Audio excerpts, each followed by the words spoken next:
live.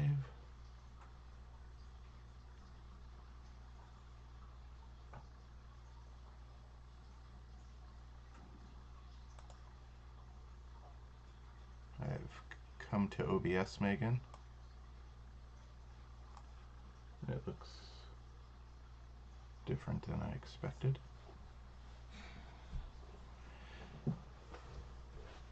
Well, it was supposed to be you talking to Got Jim. It. Yeah. That's fine. I'll work with this. Just okay.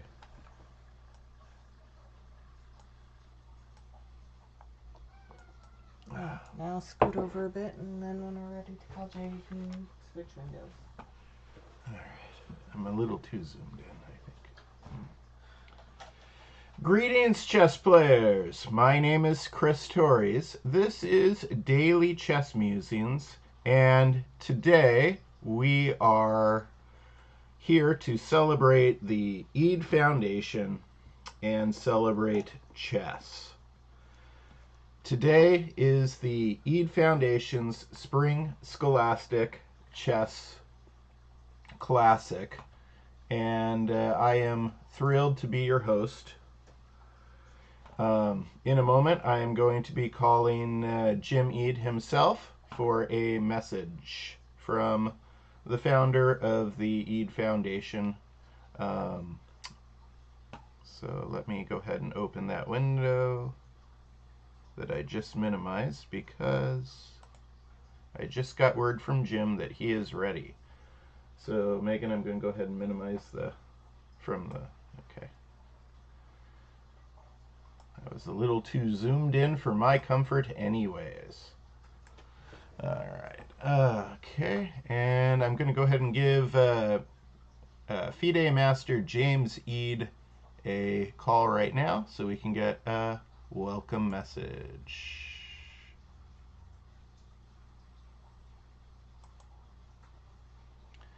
And here we go.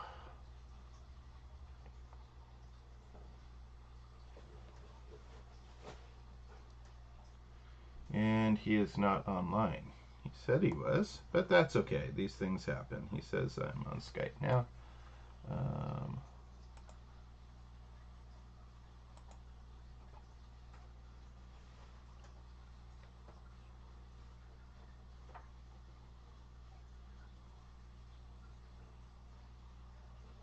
And he is still not there somehow. Why don't we just reschedule with Jim and call Jay? He's on Skype, he says. Okay. So, a little bit about myself. I have been teaching chess for... sorry, the broadcast window is so small right now. Let me fix that. I've been teaching chess, organizing events for about a quarter century.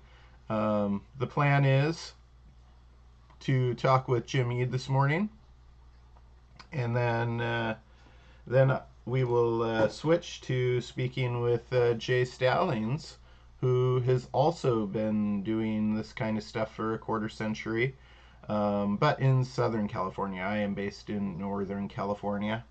And then at 9 o'clock, we're going to be starting the first round.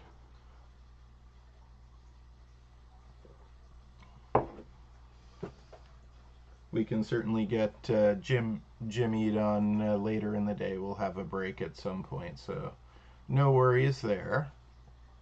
I hope everybody is having a wonderful morning and is ready to play chess. Right now, you should be logged into Tornello. You should be logged in and getting yourself ready to play chess, because at 9 o'clock we're going to start the first round of pairings. I'm going to go ahead and call Jay Stallings and say good morning to Jay. Let me switch. All right. Calling Jay right now. And that's a good sign. I hear the ringing. Good morning, Jay. There you are. Doing okay. How are you doing? Awesome. I'm gonna have Megan adjust our windows a bit real fast, and then Hi. Yes, I know, Sophia. Hi, what's up?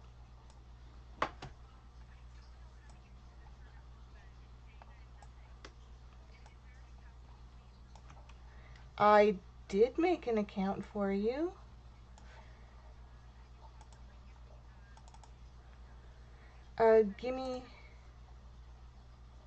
Give me 1 second, okay? I'm doing like 3 things at once. Okay, give me just Yeah. a sec. Okay, and you know what, Chris? You the wrong one. That's oh, part of why things weren't working is because you were on the one for calling Jim, not got it. All talking to right, Jay. here we go. I'm on the one for talking to Jay now, Okay. and I will talk to Jay now. Okay. Good morning, Coach Jay. Good morning, Chris. How are you? We're doing okay. We're doing okay. We've started the live broadcast. Let me scoot into my window there. There we go. And we are awaiting round one. So, um, you said that the all the players are online at this point. Well, we have in the K-1 section we have a couple that are not ready. Looks like somebody has maybe withdrawn. Their name is crossed out. Okay. Um, and then we have two players that are not yet in the room, but we can get things. We can still start at 9, Sure. even if they're not here, and then those players we can start their clocks independently. So, but it looks like we're good in the second through fifth grade. Um, just 4 players out of the 25 are not yet online. One of them is one of my students, so I can text the mom. And then um, looks like 6 through 8, they're a little more experienced. So they hop on at the last second, I think. There's a few of them missing. And then in the 9th through 12th grade section, still waiting on about 4 players, I guess. So Okay. yeah, looks good. One of them's We on the phone with Megan right now. So, we have a couple players that need to update their player profile to have their whole name. You cannot play anonymously, yes. and right now they just have uh, their first initial and their last initial. So they need to go back into their player profile and change that, or we won't start their games. Okay. We can't start their games until we see their full name on the Yep. list. Yep. So, and you can message them that, right? Through I am not aware of being able to do that. If I can do that, I could not figure out how to do it. Okay, then we'll have to email them. All right. So, update play I'm making a little bit of notes here. Update player profiles for players. Yeah, it's they know who they are. The people that have just put in their first initial and their last initial. Yeah, they might not be watching the broadcast though, so Okay. yeah. We are going to have to Megan's got my phone, so I cannot read the user manual right now. I believe there was a messaging through the platform available in Tornello. Okay.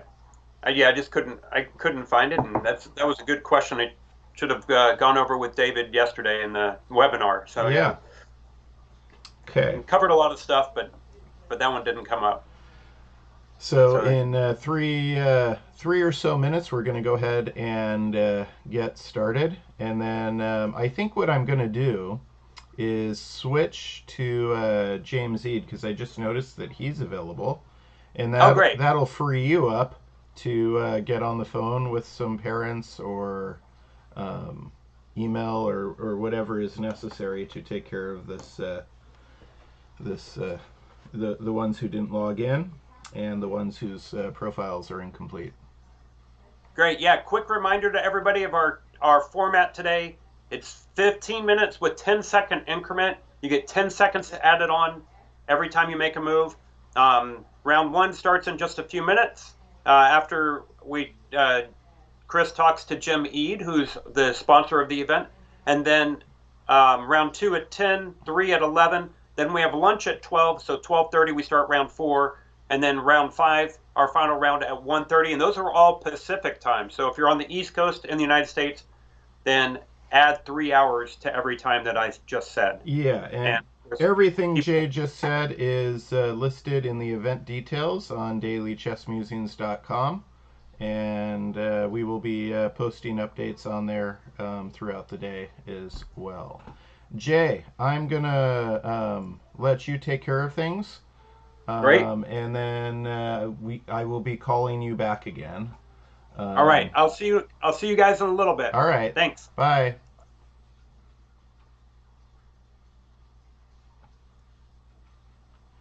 Okay, now I'm going to switch to back to my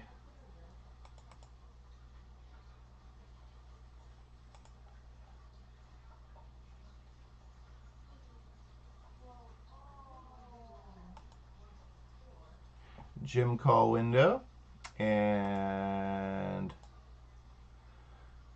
go to speak with Jim Eade. Jay's going to get the round started.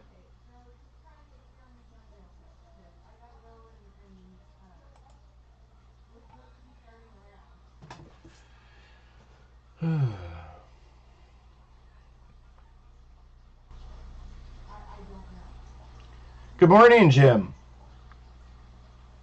Let's see why my windows aren't correct. Yeah. Hang on 1 second, Jim.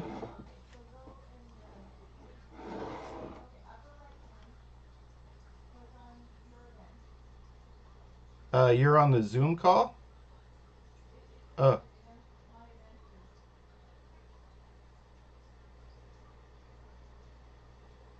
Uh-oh. That's the wrong place. Yeah. Let me get Jay in there. And then you focus on this. Okay.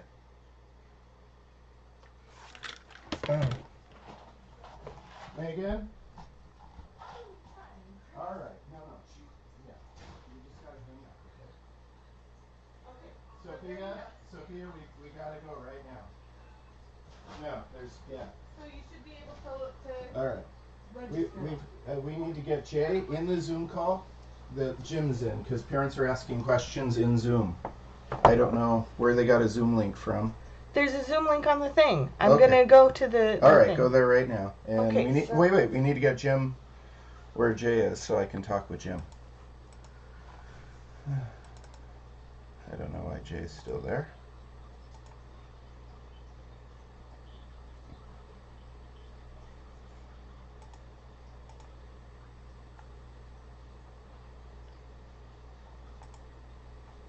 I don't know either.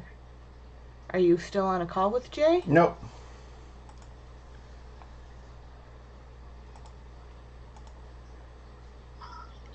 There we go. Tornado page, but what okay.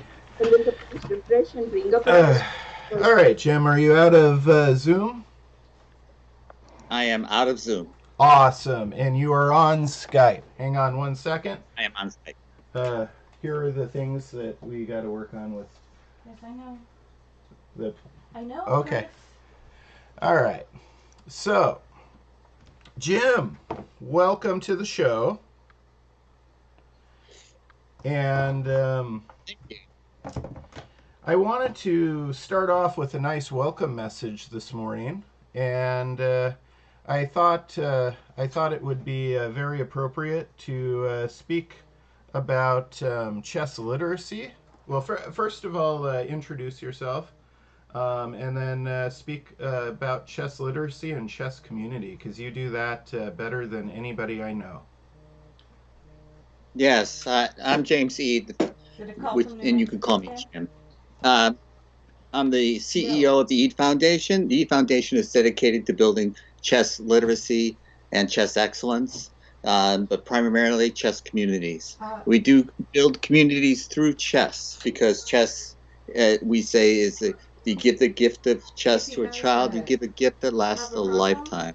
And chess literacy is the ability to read and write chess notation. If you can read chess notation, then all the books that have ever been written about chess are accessible to you. You can get the knowledge of people from far away, long ago, and make it to knowledge that is useful today. Because what was written in the past is very interesting and useful. And what you can do when you can write chess notation is you can record your own games to show someone else who may be more experienced player and get their information, get their commentary, get their their coaching perhaps about how to improve as a chess player. Because as a chess player, you want to improve, and that's where chess excellence comes in. You want to become the best player you can be.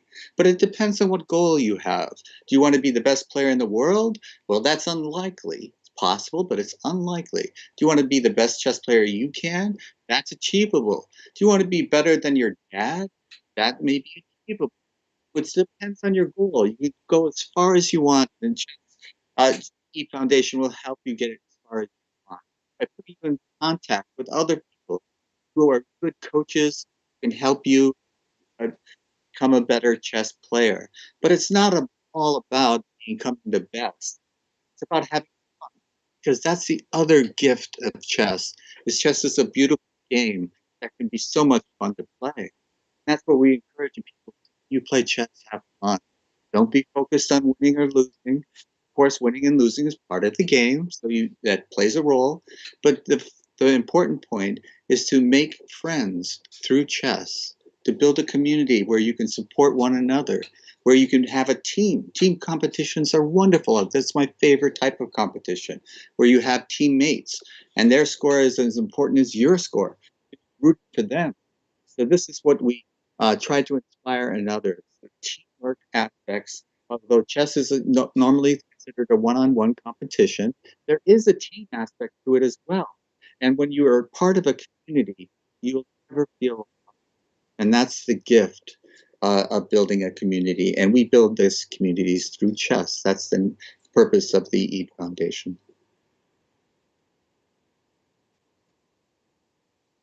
Off to the left. Oh, that was wonderful, Jim. Yeah, when you're part of a chess community, you are never an isolated pawn. Yes, exactly. Now, let's talk a little bit about chess excellence and the Arthur Award. You've now given two Arthur had two Arthur Award winners. So why don't you talk about the Arthur Award and the two winners so far? Okay, that's a great question, and I'm going to pull up my own website, eadefoundation.org, and part of that is the eadefoundation.org. You'll see that some of the programs that we run and some of the shows that we have done in the past. And one of the aspects of the Eade Foundation is the Arthur Award, which is given to the best essay about chess excellence. The award is of $1,000 for the best essay, but it's how are you going to use that money to further the goals of the Eade Foundation? And this year's winner was Alexi Root. She's a teacher at UT Dallas, and she's writing a book about the women's national championships, the U.S. Women's Championships that have been held throughout the last several decades. And she's doing a little piece on each of the winners. And so this, I think, will be very inspirational to girls starting out. They will see that there is a place for them, because it has been in the past a male-dominated kind of game, but there is now more than ever a female equality in chess. And these women who were the trailblazers that came before you deserve to be recognized. And this is the point of Alexi's book. And so the Eade Foundation selected her essay as the winner for the Arthur Award. The Arthur Award is named after my father because my father his name was Arthur Eade, taught me to play chess. So this is a way of giving back to what my father gave me, and the Eade Foundation is a way of giving back to what chess has given to me. So this is how it works for me, and this is why I do what I do. That's awesome, and I think for myself, my father was also the person who taught me how to play chess, and I have we don't see it in my background right now, but a little bit off camera is a photo of my grandfather playing chess with my great grandfather at the kitchen table that I used to play chess with him at Thanksgiving and things like this. And chess is wonderfully cross generational, and so it's Yes. it's really nice that you honored your father by naming the award after him. And Alexi Root, this is an important project because I know a lot. But I can only name a handful of the women who were the U.S. women's champions. So that's interesting. I just noticed while you were talking that I have a knowledge gap in chess history, going back probably maybe 1970s and beforehand. Who were the women's champions? So that'll be. I'm glad that she won that award, and we'll be able to use that to further her research and her project. So we're gathered here today to celebrate the Eade Foundation and celebrate chess community, and I think we're going to see some fine examples of chess excellence. I know several of Jay's students are playing, and several of mine, and it's going to be fun to watch Scholastic players, this coming generation of chess players, putting on quite a demonstration of their skill today. Do you have some last minute advice for these young players? I think the main advice is to have fun and to stay calm. That was one of the things, and resist your urge your impulse to play quickly, and so that you are calm and move deliberately, not impulsively. And I think you'll be happy with your results. Have fun. Yeah, absolutely. That's the key today. We want to have fun. That's why we're here today. If in a lot of ways, at least for me, and this is kind of backwards, but if I'm a little bit down in a game, if I'm losing, it actually becomes a little bit more fun, because then you don't have to worry about playing 100% precise, and you can do a little bit of hope chess and trickery and things like that. Yeah, the key is. The key for these guys today is to have fun. The time control is 15 minutes with a 10-second increment, which is a favorite time control of a lot of people. You mentioned yesterday in your show that you really enjoy that time control, and Yes. Jay and I deliberately chose that as kind of the happy medium between being able to play slow and thoughtful chess and still being able to have a event that finishes in one day.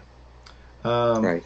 And Jim, I think also, as we mentioned yesterday, but maybe some people didn't see that broadcast, by the end of the day we're going to have preliminary winners, and then I think we'll plan an award show when that becomes official, and I will have you back on then, and maybe we can even talk to some of the players during that show. Yeah, that would be great. That would be awesome. Jim, thank you so much for joining us this morning, And It's been my pleasure. thank you so much for everything that you're doing through the Eade Foundation. And the same goes to you. A tip of the hat to Chris Torres and the Daily Chess Musings. Have fun, everyone. Okay, thanks, Jim. All right, bye-bye. Okay, that was Jim Eade. And let me check back in with Jay momentarily here. Switch calls.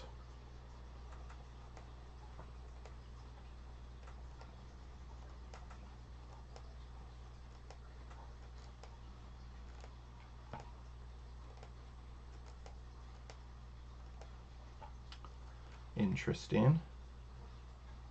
Ah, there we go. And I don't know why.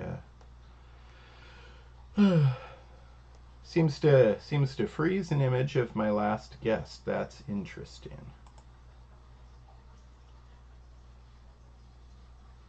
And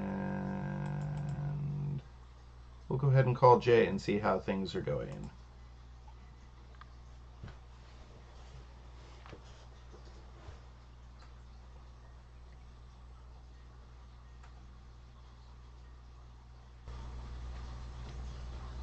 Hello, Jay.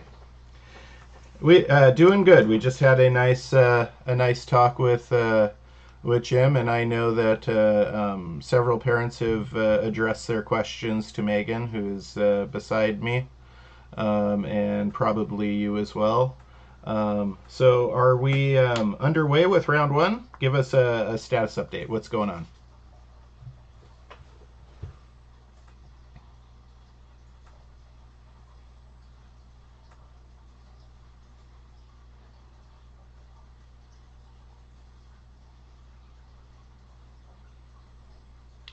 Oh, okay. Did you make Jay a manager? I did last Okay. week. All right, he's trying to figure out which account. Okay, well, I'm trying to start the pairings since he isn't on. Okay. All right. Okay. And how many accounts does he have? Should we use accelerated pairings? Megan wants to know if we're going to be no accelerated pairings. Okay. Just wanted to check. All right. So Megan's going to go ahead and start the games while you're getting logged into the account that is set for management.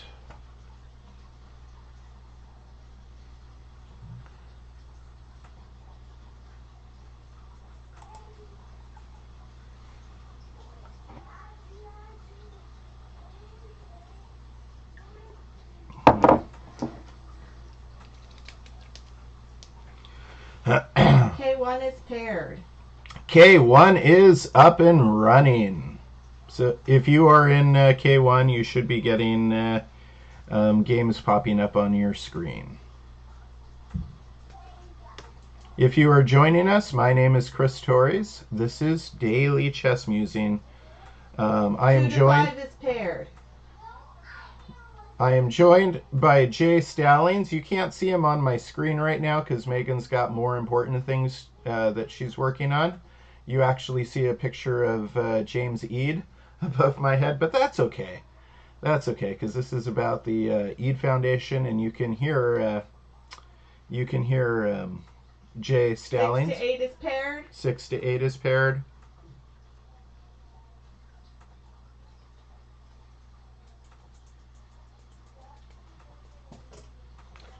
And again, we're here for the 9 to 12 is paired. So all rounds are now paired. You should be in the lobby and checking pairings.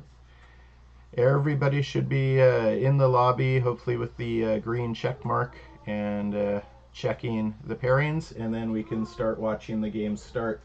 Megan, if you can take one moment to switch so I see Jay, that would be super. If an opponent hasn't showed up, should they wait or? Chris? Chris, I asked you a question.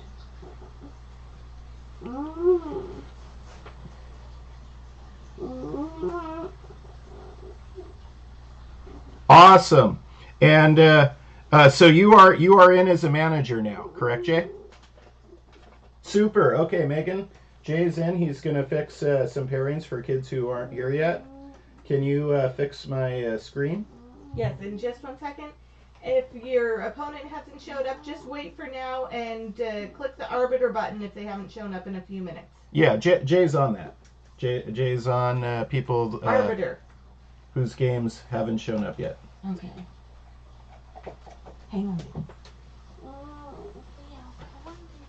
I don't want wheels. I don't want to go out yourself. Go so wet.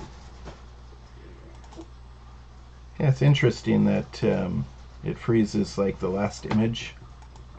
Well, you gotta switch back and forth. There's Jay. Okay, so now we Hey, see guys. Jay. Hi, Jay. Hi, Jay. Hi, Megan. Hi, Chris. Good morning. All right, Eden. Let's see. So, Eden, you are just waiting on Alice. So let's. I am trying to switch your pairing around, Eden, so that you will have an opponent. So let me. And then I need the other screen. How do I find the Tornello so I can? It's on your browser. Oh, you do that now. All right. Okay. Go ahead. Okay, Eden. I see that Alice has shown up. So your game is started. And Havish, we are waiting on Joshua. Don't know if Joshua is going to be here. I'm going to try to pair you with George, who is the odd man, so he doesn't have an opponent right now. Let's see if we can do that. Okay. Oh, George is not even here, so never mind. Okay, Havish is just waiting on Joshua. I'm going to move to a different section. Which section were you just talking about there, Jay? That was 2nd through 5th grade. Okay. So it looks like 2nd through 5th grade is good except for Havish. And by the way, guys, if you are playing your game right now, you might want to mute us or turn us off. Come back after your game is over, so you can focus on your rated game. Okay, looks like 6 through 8, all games are in progress. And then finally, 9 to 12. Wow, we already have one game finished between two of my students, actually. One former student who moved away, Arnav, and one current, very enthusiastic, studying every day student, Jackson. So that might be a good place to start, is in the 9 to 12, and look at a game that's already finished. Yeah. I'm going to go ahead and do that right now while you're working on that stuff. And no, I don't need that window. Okay. Let me check my my broadcast to make sure everybody can see the chessboard. And then we'll go ahead and start looking at some chess games.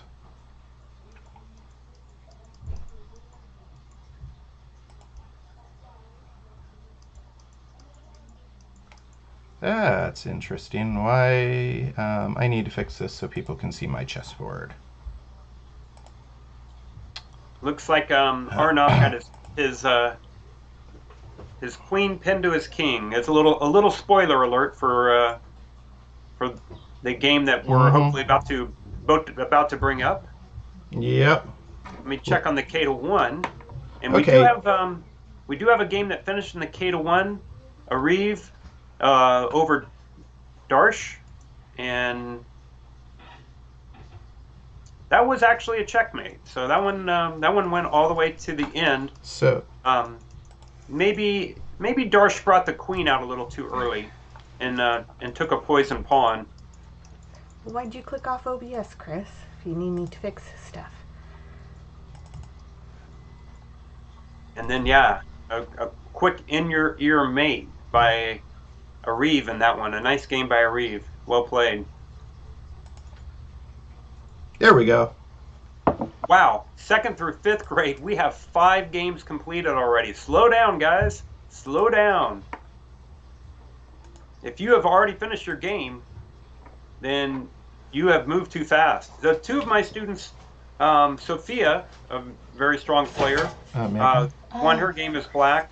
Chris, you need to fix this stuff yourself. Wow, 4 of my students finished already. Guys, slow down. You're killing me, guys.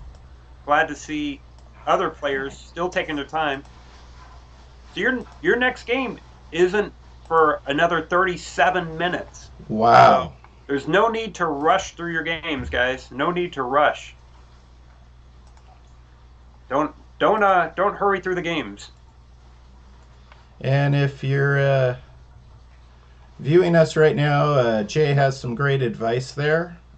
When you see, it was Lasker who said, when you see a good move, stop and search for a better one. Okay, let me check that arbiter call. All right. Super. I have the game window open. I don't know if that's right. We'll test it and I've see. got an arbiter call to look at. Jay's fine, so- taking care of the arbiter call. Okay, Jay's got the arbiter call. So do we know if I can go ahead and play through the moves then? I don't know if that's the right thing. Let me check.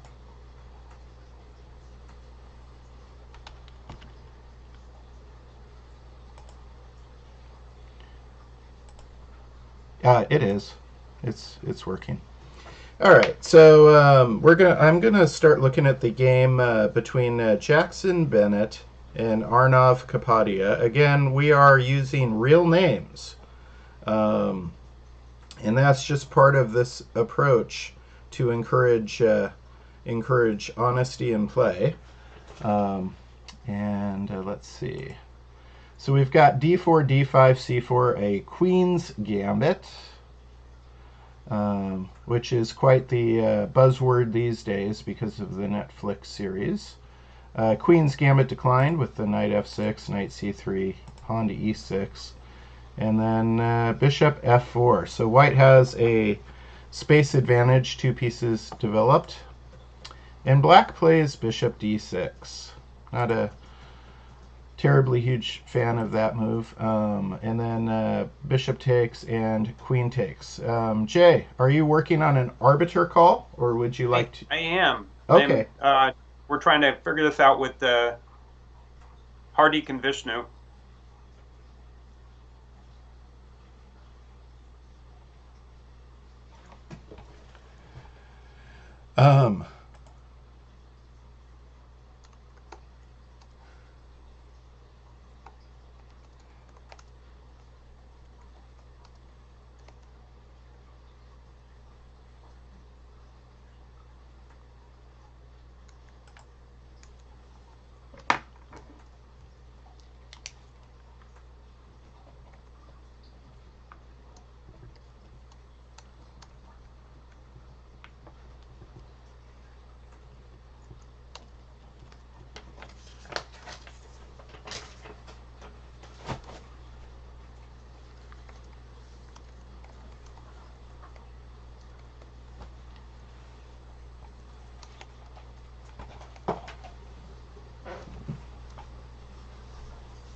We're working on one technical issue with the broadcast right now.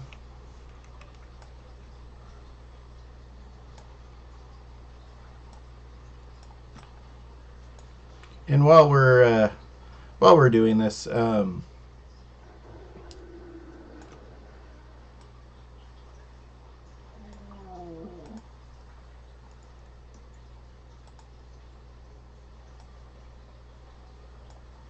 Oh, this is interesting. So it may be Hardik and Vishnu that we do have our settings for the tournament with with nothing. Okay, let me see if this works. I'm going to click a button. And all right. I think we're set then. I'm going to restart your game, guys. And let me know if you had any problems. Vishnu, thank you very much. So I do want to make a quick announcement, though. We're, Coach Chris and I, we are working with this format for just the second time. We worked with it with a quick tournament last week. All right. So now. Sounds like another arbiter call came in. Yeah, same game.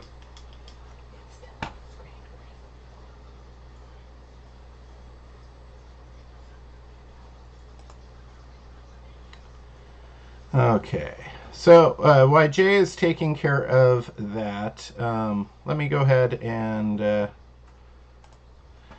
resume looking at our chess game here with Jackson Bennett and Arnav Kapadia.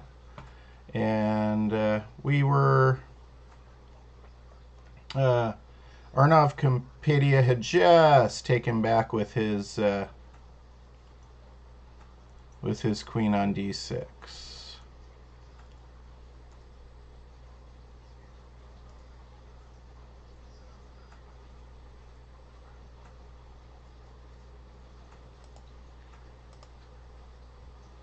All right, I'm back, Coach Chris. Excellent. I'm taking care of something else right now as well.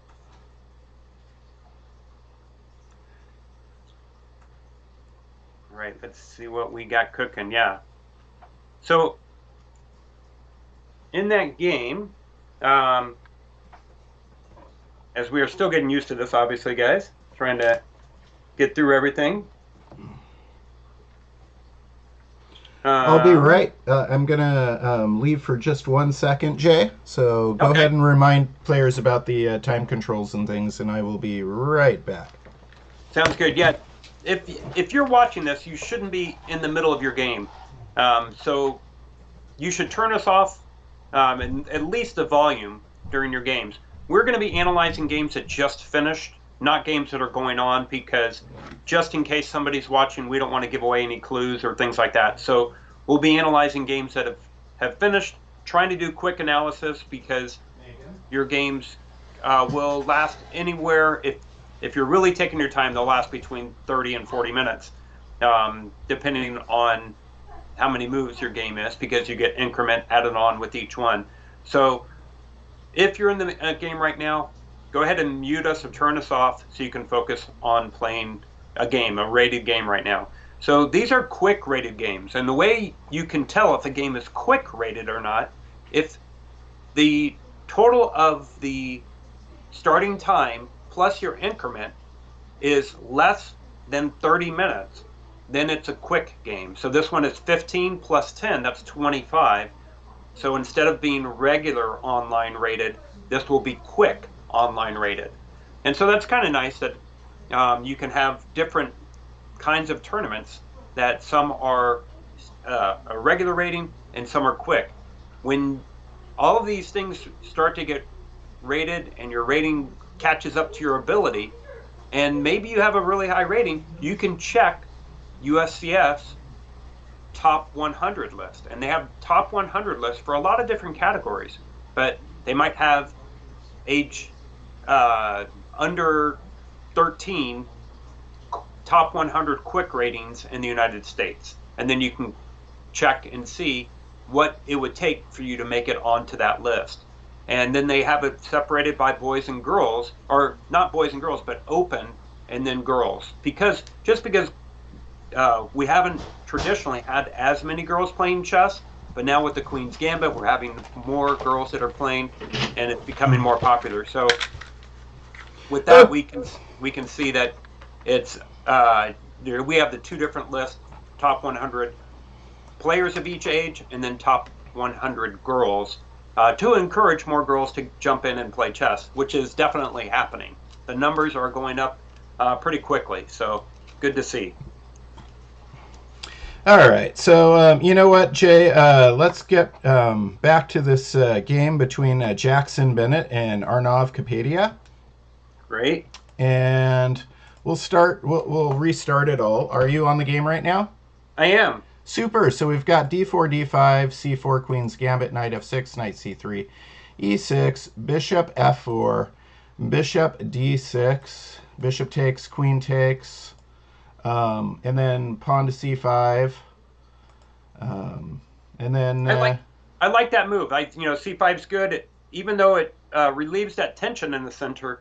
It gains some space on the queen side, and he has a light squared bishop. Jackson does, and so you want to have your pawn chain on the color that's opposite of your bishop that you have remaining, and so that strengthens his bishop on f1. Yeah, and not only that, but I see something right now that concerns me a little bit, and that is the black queen being on c6 and the king on e8.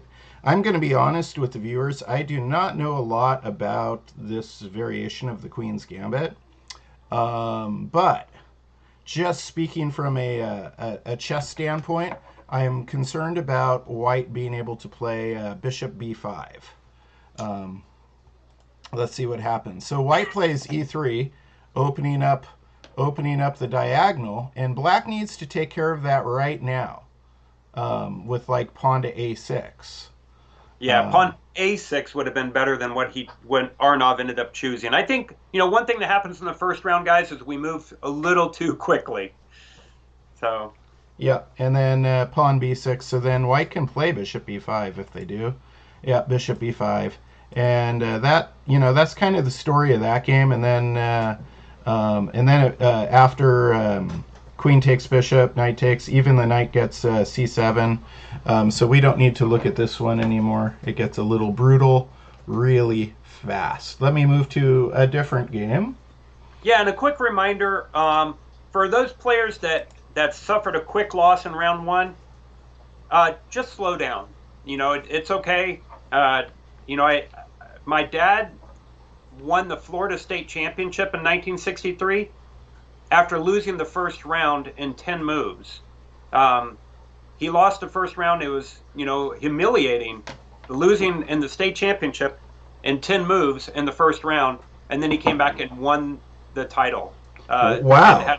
His rating performance was 2340, even though he lost that one game. So it was the only game he lost, and then he cleaned everybody else up. So in any case, it's sometimes we just need to get rid of those first round jitters and then go from there.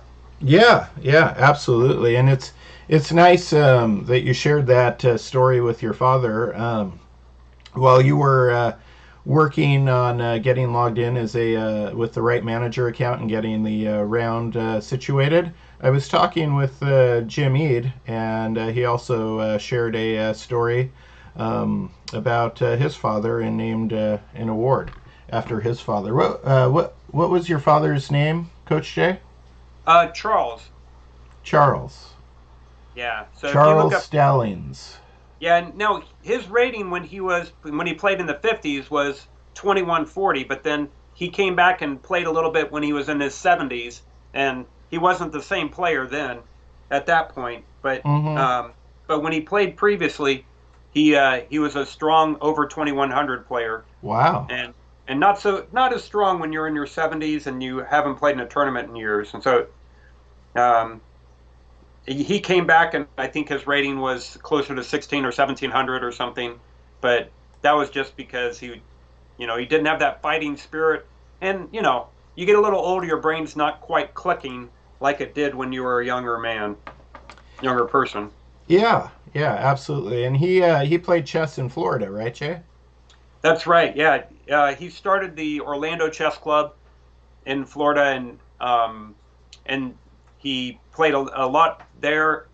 Played in matches between Florida and South Carolina and different things like that. They had a lot of fun events back in those days, where they would have Orlando against Miami, and I remember, my dad was a bit of a trash talker for players from the 1950s and 60s, and one time they went down to Miami and whooped up on the team from Miami, and afterwards, the guys he was accepting the trophy. He was the captain of the Orlando team, and he just said, I want to thank you. We've really enjoyed the Miami fish fry. So, yeah, That's funny. He liked to talk trash, but he also was happy when people gave it back to him, and he knew he deserved it. He took it in good stride. I just brought up the game from the K1 section between Peter Wardlow and Andrew Chang, if you want to join in on your board too, Jay. Yeah, good. Now, hopefully, did we get Andrew named on there? Andrew Chang, yeah. Okay, great. It's Peter Wardlow versus Andrew Chang. All right. And it was board 1 in round 1 from the K1 section. So it starts, do you have the game up on your screen too, Jay? I do. Super. So we have 1d4, d5 again, and then knight c3 this time instead of c4, and then knight f6, and then bishop f4. So white has 2 pieces developed. Bringing that knight to c3 in the queen's pawn opening isn't as flexible as had he brought the knight to f3, because it blocks in the c pawn, which is a very useful pawn in these kinds of systems. So we'll see how that plays out. Black plays knight c6. And it's a good point, but my dad did always say the same thing, going back to my dad. He said, but I can't argue with it because it does develop a piece, and so, it's like it's hard to say that knight c3 is a bad move. It just, like Coach Chris says, it doesn't give you the flexibility to play pawn to c4 and attack that center from the side. So yeah, great point. And then let's see, for knight f3. So white has 3 pieces developed. Maybe would knight b5 had worked instead? I wonder. That's a good question. Sometimes that queenside fried liver, as we call it, is kind of an interesting thing. But if the black rook can get over and guard the c pawn, then but let's see. So right now he can't. So instead of knight f3, it looks like knight b5 simply wins a pawn. Yeah, very interesting. You don't often see that queenside fried liver working out, but here I think it would have. But white plays knight f3, so not the best move according to Jay and I, but a good move. It develops a piece, and then black plays 4 bishop g4. So both sides have 3 pieces developed and a pawn in the center. So these 2 players are doing a pretty good job with their opening goals. White plays e3, obviously to create a roadway for the bishop on f1. And black plays pawn to e6. Now that fried liver idea is not going to work for white, because as Jay said, the rook can scoot over and guard the c pawn. So white plays bishop b5, pinning the knight to the king, developing another piece, 4 pieces in the game. And then black challenges, puts the question to that bishop. Coach Jay, what would you do here after 5a6? Yeah, I think it was a good idea pinning that knight, but a lot of times that bishop belongs on d3 where it aims towards both sides of the board. The problem is now if you go back to d3, then maybe black is simply going to play knight to b4, and that gives him a tempo to play c5 on the next move. He gets the knight out of the way. So I think capturing the knight is not a bad thing, just because of it gives you the next move, and so then you get to start with your next part of your plan, which might be to put the question to black's bishop with h3, something like that. But yeah, that is the problem with playing bishop b5 right away, is that black says, okay, are you going to take me and let me capture towards the center, or are you going to retreat and then let me get another move in and kind of get like you lost a move. So Yeah, what I'm noticing with Peter's play so far, and if he is tuned in right now or tunes in later, it seems like he's playing good king pawn opening developing moves in a queen pawn opening. So he might want to consider playing e4 if this is the style, because all these moves make a little bit more sense. The bishop b5, obviously, Right. all this kind of stuff makes a little bit more sense in an e4 e5 kind of setting. But I like what Jay said there. That was a really nice technique. He was saying, if you move the bishop back to where you want it on d3, which is great because it's set up attacking h7. If you do that, and I didn't see this move initially until Jay mentioned it, black has the knight b4, which is just a really nice move, threatening to exchange the knight for the bishop and preparing to push pawn to c5. So that is very nice. So what Jay is suggesting is bishop takes knight, pawn takes, and then probably playing h3. Let's see what happens. Bishop takes c6, check. Pawn takes c6, and white castles. And that's okay. Castling's okay, because right now, it just completes another one of the opening goals. White just needs to soon move their queen to e2, and then their rooks are unified. Let's see what happens here. Black plays bishop b4.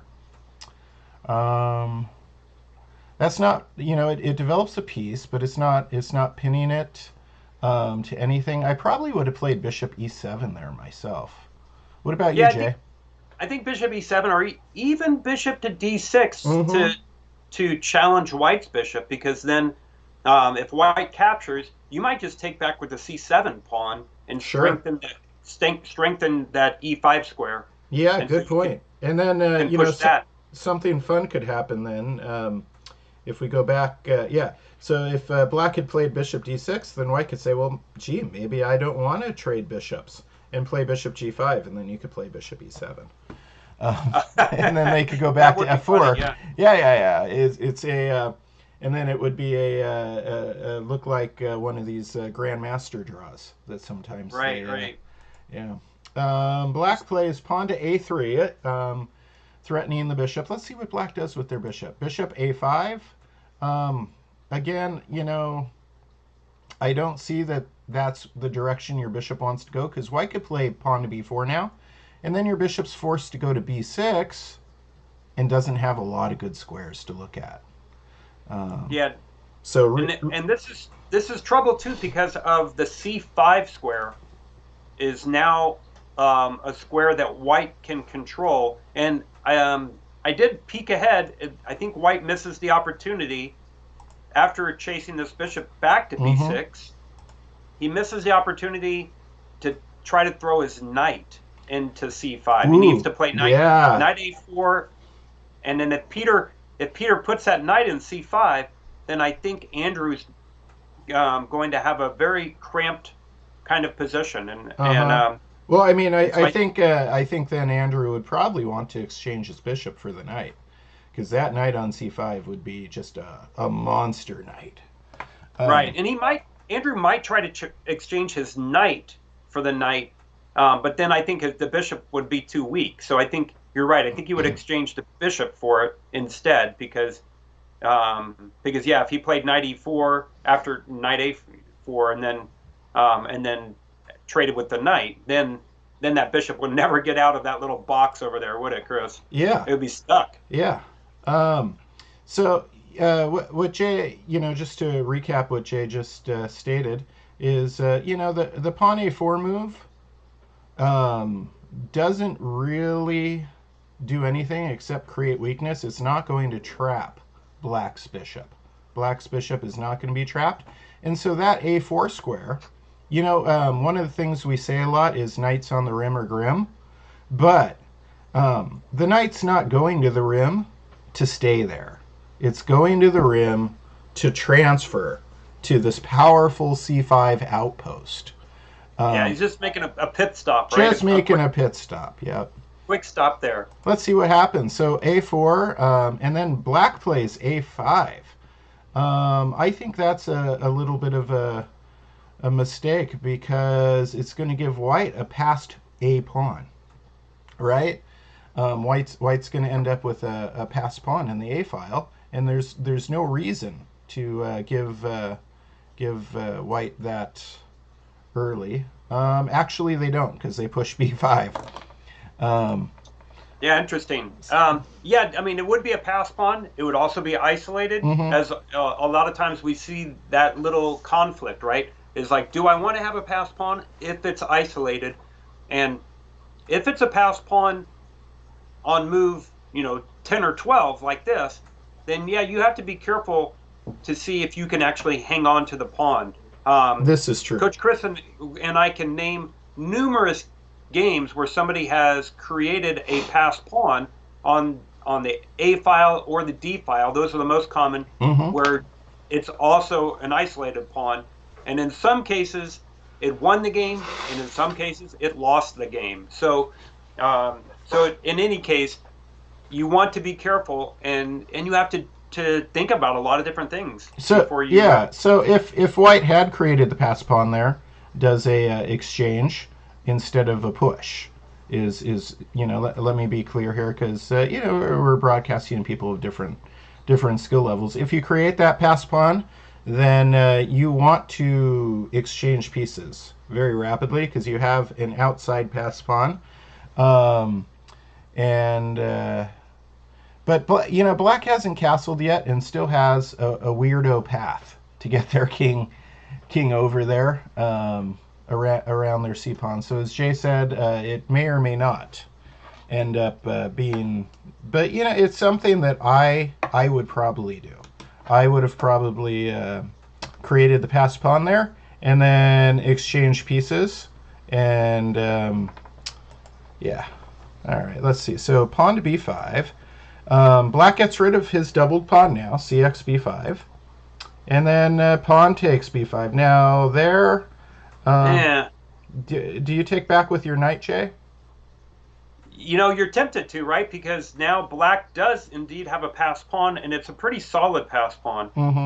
The only good news for Peter in this situation is that bishop's, the bishop's still not very attractive there, and Peter can play knight a4 as we mentioned before, knight a4, and then knight into c5. So if he has that plan, sometimes we play a move for a good reason. If he had it for that reason, then maybe it's an okay move. But right now, looking at the clocks, I know that Peter moved too quickly in this game, and Andrew did as well. These are 15-minute games, not 15-second games. So we gotta slow down a little bit here, guys. Otherwise, you're not going to be proud of what you did here. So yeah. So just to define it a little bit, what Jay and I have been talking about, this pawn on a5 is now a passed pawn, and what that means, in case some of the viewers don't know that terminology, is that means that pawn cannot be stopped by any of white's pawns. So it is what I like to call in my chess classes a baby queen. A baby queen. And this is a dangerous one. We look at black's bishop on b6 as being basically serving the role of a pawn right now. It doesn't have a lot of good squares, but it is very solidly defending that pawn on a5. So that passed pawn should stay there. And if with white's king all the way on g1, you can kind of go ahead in your mind and say, oh, if this exchanges for this and this piece trades for that, then all of a sudden this pawn on a5 becomes very dangerous because it's just 4 squares away. All right, so black castles, and white puts the question to black's bishop, h3. I would hang on to the pin here. Let's see if they do that. Bishop h5, they hang on to the pin. And then white plays queen d3. And now that's probably a mistake because the bishop can take the knight and expose white's king. Now, something interesting here, Chris. Yes. I am often tempted to turn lemons into lemon meringue pie. Yeah. It's this happens sometimes when your opponent captures your kingside knight and you have to take back and open up your G file. Well, guess what? It's open line to your king, but it's also a half open file to your opponent's king. Mm-hmm. And so it's actually, it might not be too bad if that bishop captures f3, because then the G pawn takes back, the king goes to h2, white doubles the rooks on the G file, and suddenly black's thinking, what have I done to myself? Mm-hmm. What did I do? I took that knight thinking I was opening my opponent's king, and now I'm under a full-bore attack from white's pieces. So you have to, like a lot of these situations we're talking about, you have to look at the cases and say, is capturing the knight here hurting white, or is it hurting me by opening that file? And I don't think the white king is going to be in too much danger after bishop takes and G takes f3. Especially because it can be so safe on h2, because Right. black's bishop is just so passively placed on b6. That's an excellent point, Jay. And if that happens, this game is going to be off the charts exciting, because then white will be putting all their pieces into an attack, and if their attack works, they win. And if their attack doesn't work, then black's going to win with their passed a pawn. So let's see. Yeah, and a quick note, guys, we have 5 minutes until the next round. The 6 through 8 section is all completed. We'll be ready to pair those. And we'll just have a couple of games finishing up in the other sections, and we'll be ready to go. So we're going to zip through the rest of this game, Okay. make a quick announcement, and then be ready for round 2. Sounds good. Bishop takes f3, gx f3, queen to e7. So black's rooks are unified.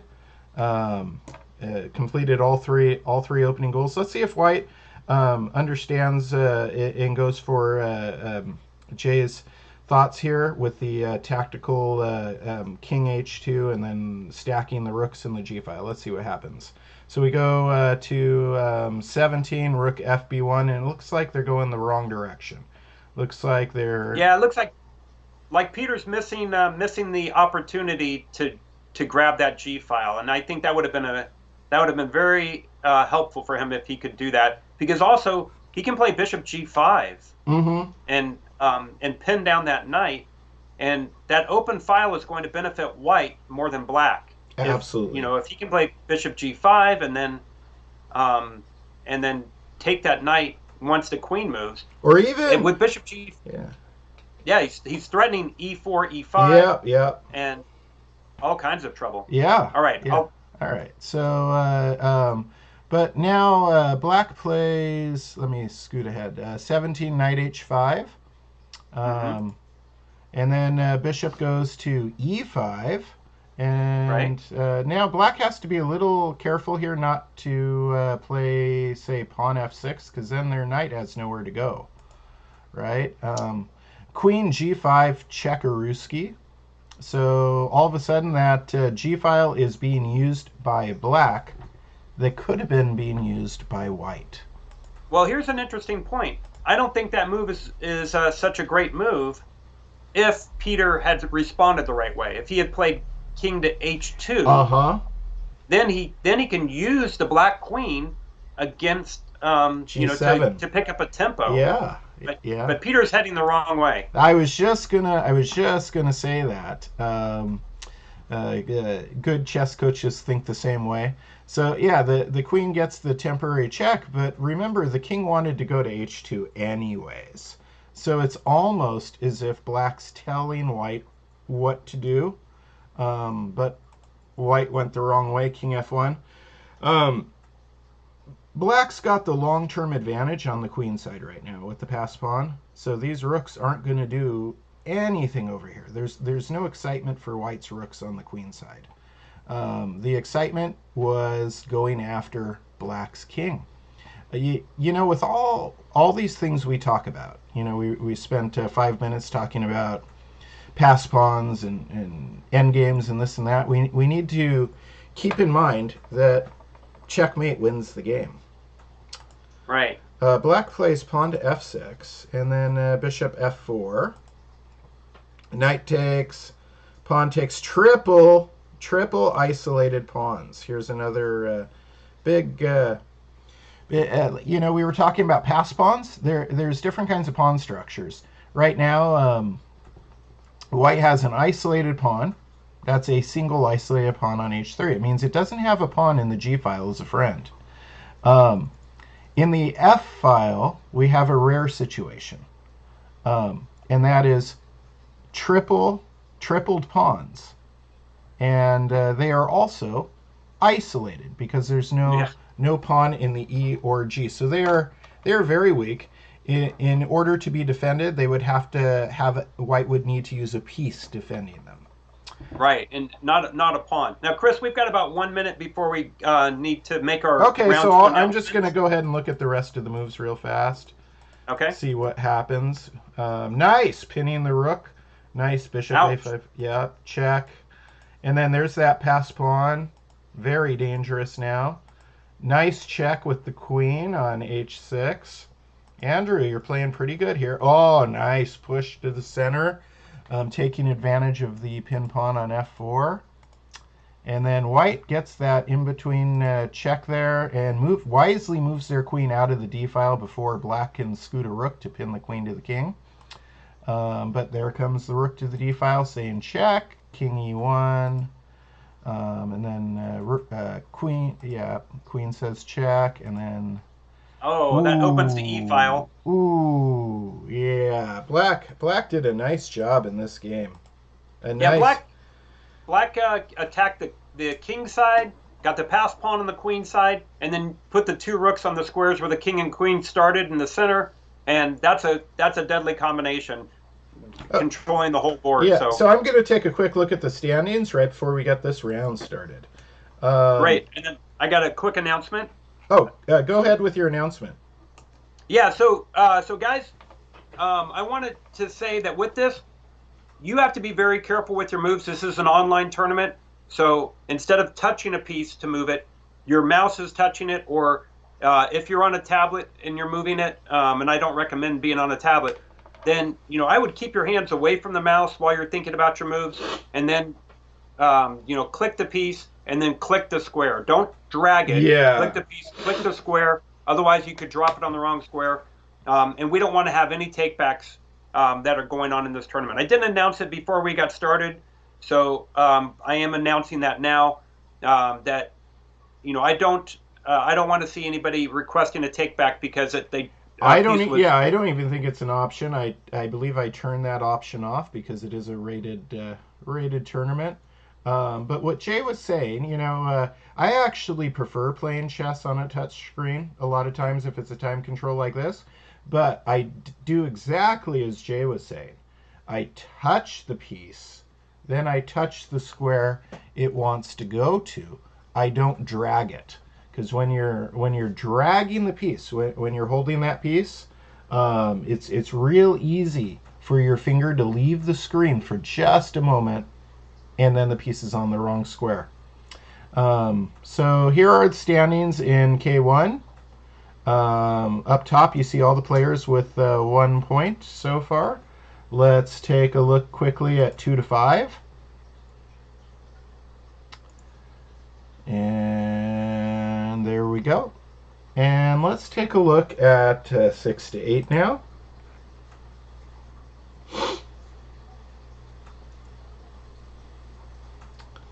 And then 9 to 12. And I believe that sound effect that we're hearing is the round starting, because I see round 2 magically appearing. Round 2 is going in K1 and 2 to 5. Let's see what we got here. It looks like we have some new players bouncing in now.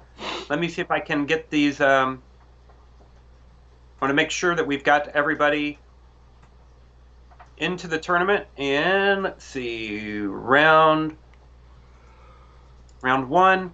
Yes, all games complete. I am going to pair 6-8 also. So K1, 2nd through 5th, pairing 6 to 8. Huh. It says we have unfinished games, but I don't see. Let me take a. Oh, sorry. I was in the. I have to always switch my tabs. Yeah, Okay, we there do go. have unfinished games in. No, it was just I had my tab over the K to 1. Ah. So let's see. Let me look at the K12 or 9 to 12. Okay, we are good. All good to go in there. So I'm going to pair that round as well. Wow.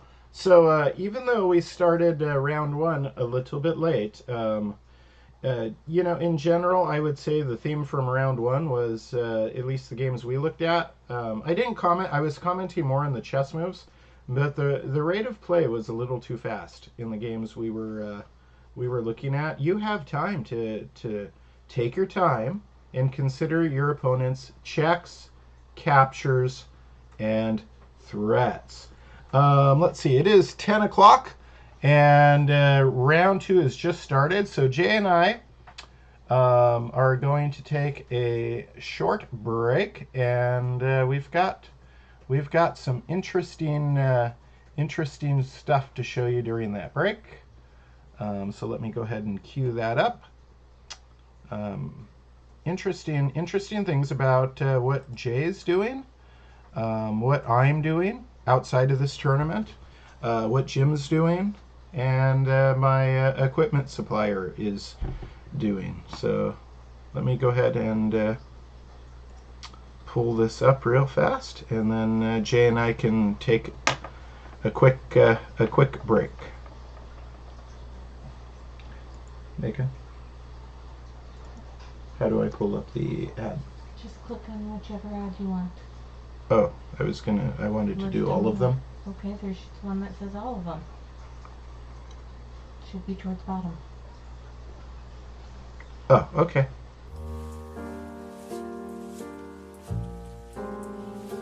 I will be running a free online chess club for everyone who wants to learn. To further this idea, I published a mission statement for Daily Chess Musings that reads, "All those who want to learn chess are welcome here." Our free weekly chess club begins with a live meeting Wednesday at 3 o'clock p.m. Pacific Time. Remember, you do not need to attend the weekly meetings when they are live to participate, and all students have an entire week to complete their suggested lessons. In this way, the Daily Chess Musings free weekly chess club is 100% flexible to your needs and schedule. New instructions and assignments will be given every Wednesday. If you have to miss a week, no worries. I will make all of the videos and assignments freely available on dailychessmusings.com so you can catch up when it's convenient. Special prizes will also be awarded for top performers in different categories. Plus, we will hold regular tournaments on Fridays and Saturdays, along with special events including scheduled matches between groups, simuls, group chess, and blitz games against me, Coach Chris. So what's the catch? There isn't one. I just want to give everybody the same opportunity to benefit from chess that I had as a child. For over 20 years, I have paved the way for the success of thousands of children regardless of their entry-level skill. By training with me, you will gain the valuable tools and skills needed to excel as a chess player. An extraordinary chess club experience with a top-tier instructor, the confidence and motivation necessary to surpass your chess goals and fast-track improvement.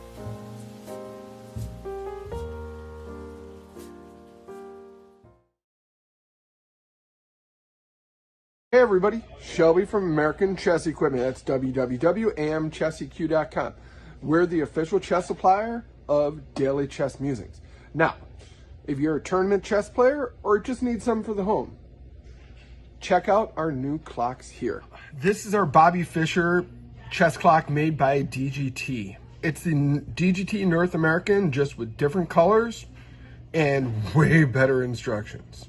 Now, if you really want a high-end chess clock, your kid wants a Chronos, but they're hard to find, or Chronoses are impossible to use. What you really want is you want the VTech. The VTech is something designed by me, Shelby Lorman, for the tournament chess player. It's easy enough for people my age, I'm in my 40s, to use. You don't have to hand it off to an 8-year-old to get set. If you want something really cool, we can do customization for you. We can customize clocks, we can customize boards, we can customize scorebooks. If your kid has a habit of losing stuff and you're sick of replacing chess equipment, check out our items here. Now, if your kid has a habit of losing his chess clock, this is something that we can do for you that nobody else can. It looks like a normal, everyday, high-end chess clock, right? Now, let's flip this around. You can see it's got my face on it and everything else. This is a vinyl ink that's very hard to come off. So even if your kid loses it, nobody's going to be able to keep it. Something really nice for the house, you gotta check out our wood sets and boards right here. Now, if you want something nice for the house, I'd recommend something like this. This is our 20-inch pedestal board with our Zagreb set. Let me get this set up for you. Are we the end-all be-all for chess equipment? Maybe not. But we support Scholastic Chess, especially here in Southern California. And if there's anything you need, even if I don't sell it, I can help you find wherever you need to go. So, remember, American Chess Equipment, www.amchesseq.com for all your chess needs. Hi, I am James Eade of the Eade Foundation. Who am I and what is the Eade Foundation? That's the subject of this video today. I am a chess player from way back when I was in high school. I would win adult tournaments as well as high school scholastic type of tournaments. I got very good. I could even challenge grandmasters and I could fight them. But I wasn't really as good as most of them. So I started to do other things. I would write chess books, for example. I wrote countless articles, 5 total chess books. And I did a lot of other things like organizing international master tournaments, grandmaster tournaments, various tournaments of various types, FIDE Futurities, that sort of thing. And I did a lot of chess. And in 2018, the United States Chess Federation gave me the Outstanding Career Achievement Award. So that's a little bit about me. But what about the Eade Foundation? What's the Eade Foundation? The Eade Foundation was started to help build communities through chess. Chess is what I did. Chess is what I knew. This is the way I could help other people. And by sharing what I had, the resources that I had with those who did not have those resources, I felt that I could make a contribution to society, however incremental it was. It was a contribution. And so I found that this was pretty successful. And it was successful because I would get things like this. These are children in Uganda. These are orphans in Uganda sending me a happy birthday message. And I would get, the Divine Chess Academy was one example. They had to make boards out of the paper.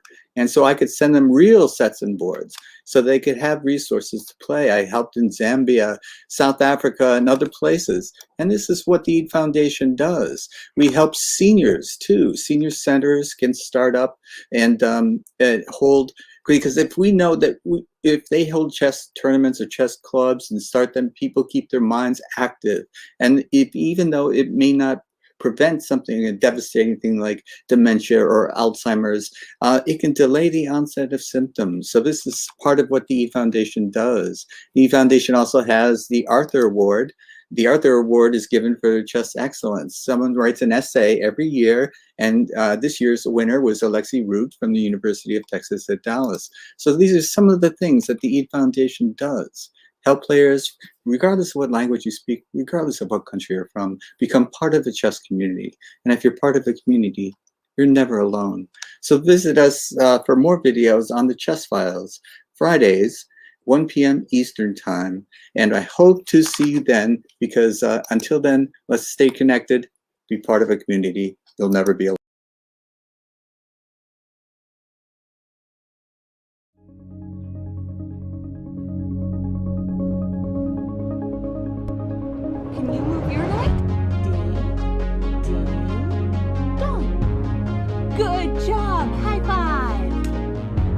chess is a beautiful game because you get to be the king. You get to command an entire army of chess figures. You are in charge. In life, you may not get to make all the decisions yet. In chess, you get to make all the decisions.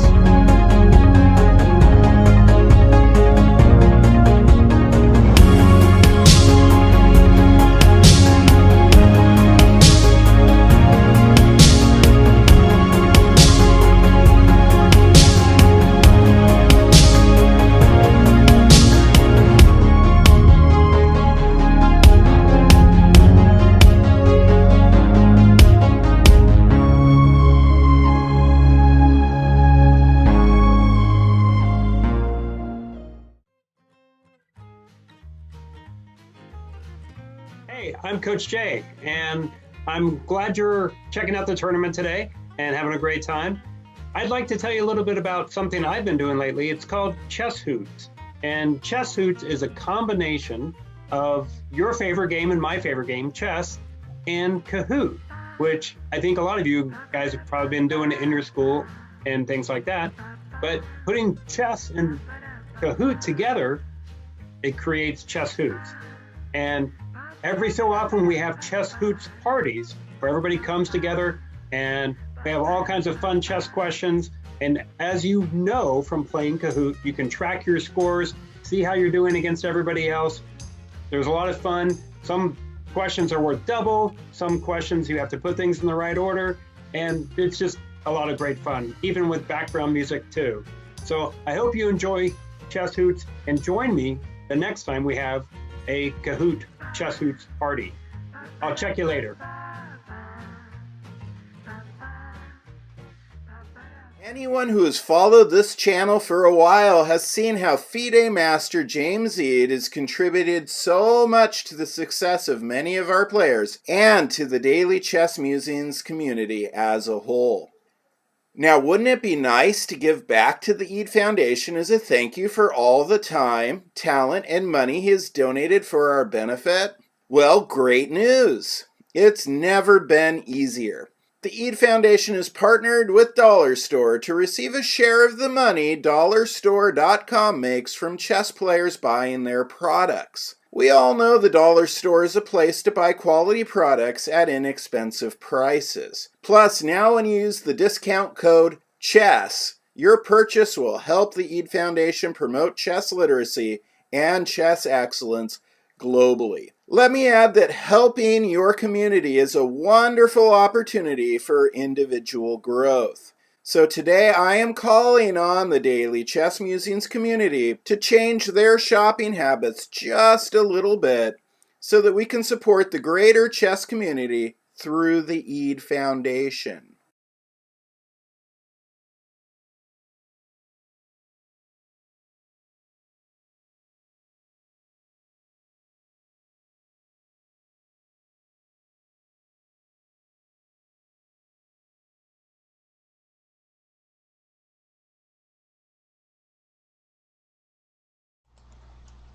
And we are back, ladies and gentlemen. Right now, we talked yesterday. A lot of folks maybe didn't see it though, but I explained the fair play process yesterday, and it would be a good thing to review. This is an online tournament, and it is rated. Now, you know, in over-the-board tournaments, sometimes players are using dishonest means to gain an advantage, and in online tournaments, the same thing. I mean, this has been happening as long as games have been being played. But what we have is a very sophisticated process for ensuring that this competition is fair, and I'm going to explain that real fast. First thing we need to understand is what a centipon is. A centipon is 1/100th of a pawn, just like a cent is 1/100th of a dollar. And so you can look at chess games and see what the average cent upon loss for the chess game is, and that means on average how many cents, 1/100th of a pawn, did the player lose, make mistakes that change the computer analysis by more than 1/100th of a pawn during the game. So, for example, Magnus Carlsen has a very impressive, if you look at his games as world champion, it's like 26 centipawns or something. It's very impressive. Garry Kasparov was actually a little bit more accurate as a world champion than Magnus Carlsen with this kind of analysis. And then the one that surprises a lot of people is Jose Raul Capablanca was actually more accurate as a world champion than Kasparov. Again, this is judging their games by the loss of centipon, the average loss of centipon per game over a specific time frame. Now, of course, Kasparov and Magnus Carlsen play way more complicated chess than Capablanca played. Capablanca kept things simple and played outstandingly accurate and beautiful chess with kind of simple positions. But it's really telling, right? It's that what a wonderful talent Capablanca was. Back to the fair play point. So the top engines, we're talking, they have a score. The top grandmasters are like in the 20s, right? And then the top engines are like 4 centipon loss, average per game over a span of games. So we apply this centipon loss to the players' games and look at their rating. And so if suddenly a player who is a C or D class player is playing better than Magnus Carlsen, we know something is not quite right. And we will act and take care of that situation immediately. I know that there could be a temptation to use outside assistance to help you play better chess, and this is across the board. If you're at an over the board tournament, maybe you want to talk to somebody in the hallway about your position, or if you're playing online, maybe you want to look at your phone real fast. Don't do it. It's not worth it. If you are caught doing this, then you will face fair play sanction from the United States Chess Federation. So you don't want to do that.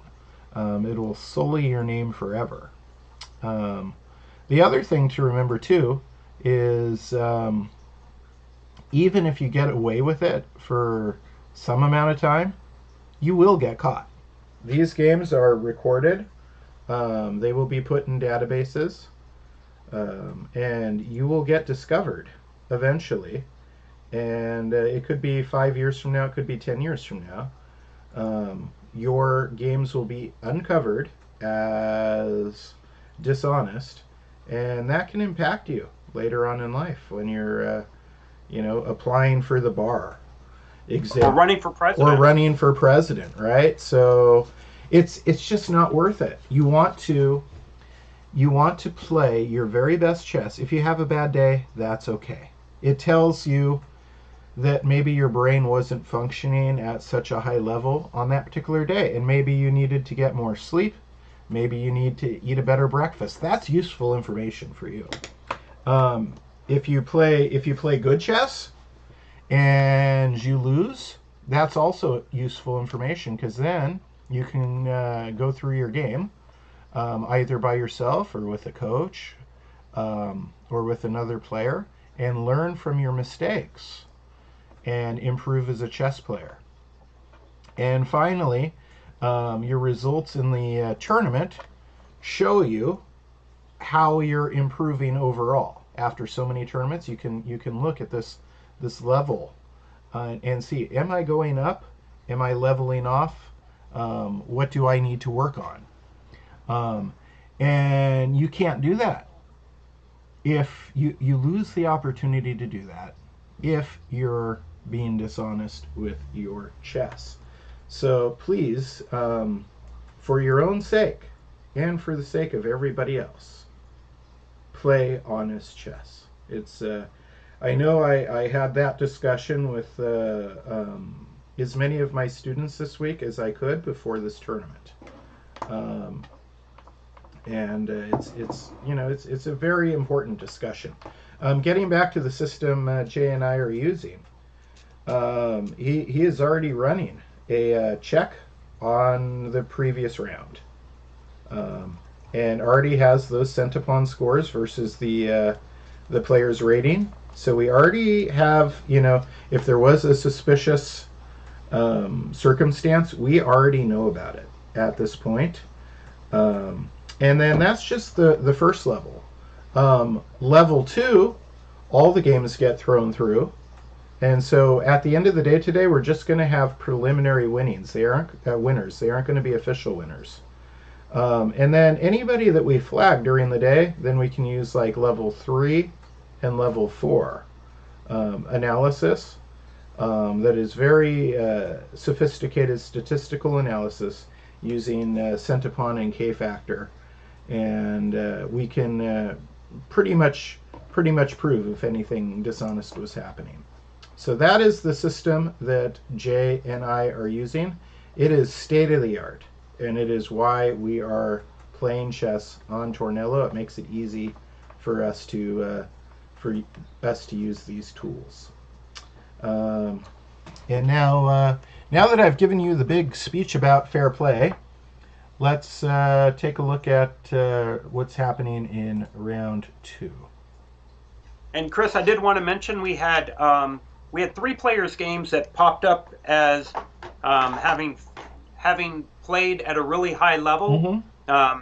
So I went in and I looked at each of those games, and in the first game, it looked like the opponent was giving the opportunities and kind of forcing really good moves. Yeah.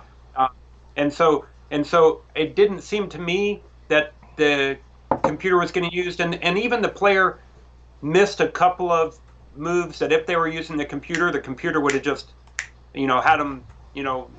had them playing those moves right away. Sure. And stuff. And so it didn't seem like there was any, any help from the computer going on in that game. And then the next 2 games, I'm gonna look and see what happens in these next rounds to make sure that their name isn't popping up again as somebody, because there was a couple moves that I was like, oh, that's pretty clever, Mm-hmm. And so I'm 2100, and if you're finding the moves in a matter of seconds, that it might take me 10 seconds to find, and you're finding the move in 5 seconds, then and you're not rated as high as me, then I'm starting to wonder, Mm-hmm. Maybe we should keep an eye on this player. Yeah, and the system we're using, ladies and gentlemen, allows us to do that very easily. We flag the game for further analysis, and then we can flag the player. So again, make sure you are playing honest. If you're a parent watching this right now and your kid's playing, make sure they are being honest. If you're a student who tunes in when your game finished, make sure you're being honest. We take fair play very seriously, because this is USCF rated. This is not your basic online chess. And even then, we would take fair play seriously. But when you add the Federation stamp to what you're doing, that means that if you aren't playing fair, you could lose your ability to play with the United States Chess Federation. So, Chris, I've got a game. Which one do you want to look at? I would love to look at this game. It is in the, let's see what section it is. I found the game. It was on board 1. There it is. Board 1 in the 2nd through 5th grade section. Okay. Aaron Reeve Mendez versus Cy Nemeth. Very high rated, 1800. Aaron, and I want you to go to move 23. Okay. That's where things start to get interesting. Adjust my screen. There we go. And then Aaron's going to come up with a pretty crazy move in a couple moves. All right, so we've got ourselves an Italian with an early H6. Some kids call that a anti-fried liver. I call it an early wasted tempo. We're skipping ahead to, you said move 23? Yeah, so after white plays queen takes b5. Boom. All right, queen takes b5, and then rook d8. Uh-huh. And then after rook d8, what do you think's a good move for white here? Let me take a moment. Maybe bishop b6. Okay, yeah, it looks pretty good. Maybe let's see. Interesting. Oh, maybe knight d4 with the idea of knight c6, and then if pawn takes, and then I love that. Queen a6 check. What are you seeing, Jay? So there's a lot of different possibilities here. I mean, like you said, the knight move to d4 is eyeballing the f5 square, but also brilliantly that c6 square, because then a pawn on c6 would be supporting b7 checkmate, and so then also bishop b6 to attack the pinned pawn. Bishop f4 attacks the pinned pawn. All these different ideas, and yet white comes up with something totally different. And as I always tell my students, always look at all of the different checks you can play first. Yeah, let's see. So Coach Chris, nice. Checks, captures, threats. That should have been maybe the first move I look at. That is beautiful. That should have been. I got caught not following my own system. My system that I use, and it's not just exclusively mine. I didn't invent it. The first time I heard about checks, captures, and threats being used was at the Nationals in Pittsburgh, and I was sitting next to Dan Heisman, and he was analyzing some chess games, and I heard him talking about the importance of analyzing all the checks, captures, and threats. From that point forward, it made sense to me because those are the narrowest variations, the most forcing moves. From that point forward, every time I analyze a position, what I try and do is look in that hierarchy order of checks, captures, and threats. So what Jay just caught me doing was looking at threats first. When a check capture always demands your first attention. And then you spot moves like this very quickly. That is a check capture, and it is a beautiful one. So if queen takes, then the other rook can slide to c1. Let's see, king takes, and then the rook's going to go to c1 anyways. Did you want to chime in a little bit more on this, Jay? Well, it's interesting. I'm not sure if it's sound. Meaning I don't know if it's actually a great move or not, because of the possibility of playing an inner position with the knight.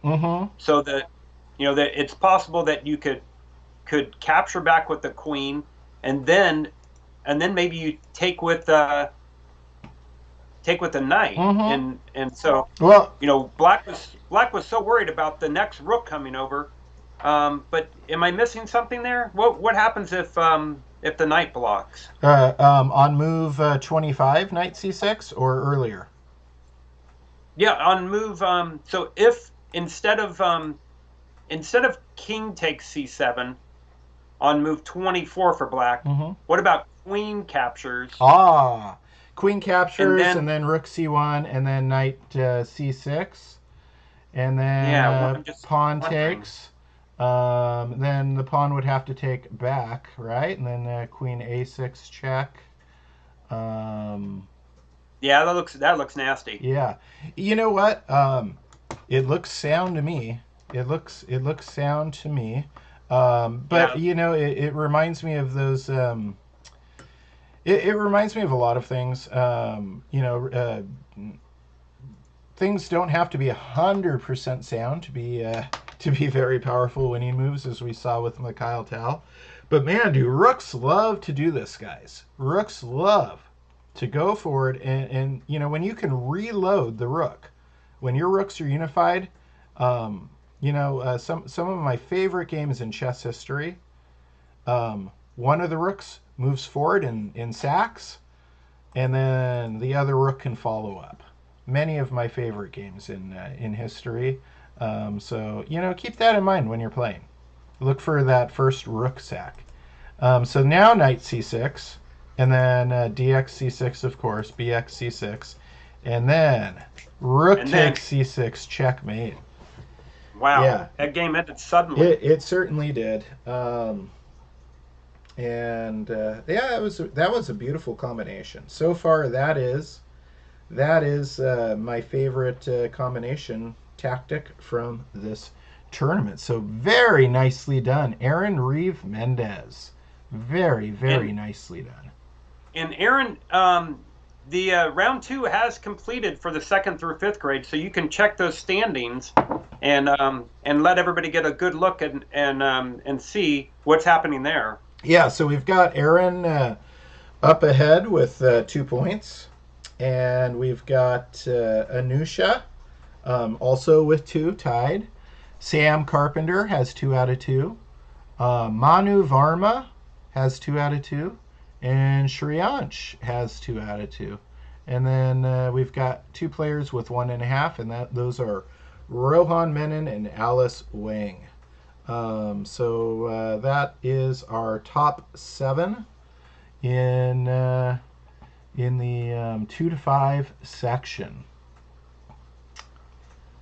And let's see. We've got 2 games still going on in the 9 to 12. We have just 2 games going on in the 6 to 8, and in the K to 1, only a single game going on. So okay. So things are going smoothly now. Yeah. And this is what happens with tournaments. There's a little more chaos always, you know, for round 1, whether it's over the board or online. And let's see. What game should we look at next? You know, I like to give shout outs to a lot of different players if possible. Feature a lot of different players. I'll look at the 6 to 8, and let's see. Why don't we look? Well, we know Johannes won the Blitz tournament last weekend, and in the top section, and is now and is after 2 games has a perfect score in the 6 to 8. Let's go ahead and take a look at Johannes Chow versus Cody Satinsky from round 2. And it could be Johannes. I'm not sure. It could be. You know it. You know, Joe or Yo. Yeah, Johann is more Austrian and German, right? The pronunciation. Right. And yep. Johann Sebastian Bach. And Johann Wolfgang Goethe, the great writer. Yep. He actually wrote something about what was his quote about? He was a 19th century German writer, and he wrote something about moving chess pieces forward is. I'll think of it. I'll think of the quote in a moment. He wasn't a chess player, but he wrote a famous quote about chess. All right, so to where we are.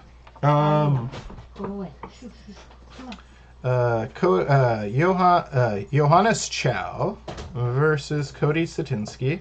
And the game starts e4, e5, knight f3, knight c6, bishop b5, Rui Lopez, and then bishop c5. Interesting. Again, I don't play the bishop c5 variation in the Rui Lopez very often. I'm more of an a6 or a knight f6 guy, or even a pawn f5. What do you know about 3 bishop c5, Jay?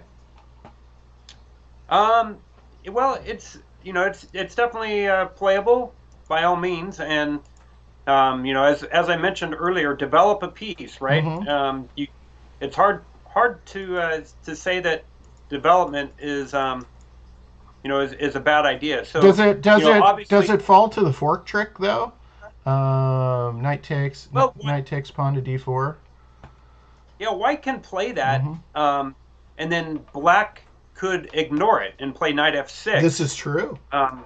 As we saw in I think it was Morphy Paulson game that was a very similar position to this. Good knowledge. Where Morphy just allowed that e pawn to hang, and just kept developing and castled. Mm-hmm. And then as a result, he was picking up tempi and won the e pawn back right away. Morphy did, and that was the famous game from the American Chess Congress Mm-hmm. in 1857, in which Morphy thought for the longest time that he ever thought in a tournament, which was he thought for 12 minutes on one move. Wow. His opponents, of course, were very famous for thinking almost an unlimited time at times, and so and Louis Paulson was the worst. But yeah, so if knight takes e5 right now, white or black might just play knight f6. Yeah, and knight f6, and then eventually turn it around. Get the development. And that American Chess Congress Jay Stallings was talking about, this was a good knowledge drop. And this is what we do as chess players. We see something. This is why we study the classics, because then we can relate. It's pattern recognition. But that was the first American Chess Congress. It was the first official national championship for chess in the United States, and Paul Morphy had a perfect score in the first American Chess Congress. It was organized by Andrew Meek, a friend of Morphy's. Andrew Meek was from Alabama, and Meek actually played in the tournament as well, and Morphy destroyed him, of course. It was a match tournament, so you played a mini match against your opponents and then moved on to the next round. Morphy didn't lose a game, and he surrendered that draw to Paulson, and he said, "I will never do such a thing again." He was not happy about Paulson's the way he took so much time. And Morphy was a very polite player, very polite, but they just drove him crazy. So interesting stuff. I love chess history. All right, so back to our game. For castle, pawn to d6, creating the pathway for the other bishop. White's castled already, which we'll see what black does here. White plays c3. Black brings the bishop to g4, and that seems fine. I probably would have played knight f6 there. h3, bishop takes, and then queen's going to take back, and white's going to have a nice lead, a nice advantage now because they're already castled. Right. Black plays knight to e7, and then white plays d3. That's not terribly aggressive. I think I might have played d4 there instead of d3. I'm not sure if you can get away with that quite yet because of the math involved, right? There's two attackers and only one defender on d4, and so but we're coming up to where white does get to play that in two moves. Little spoiler alert. Yep, and let's see what happens. Queen d7.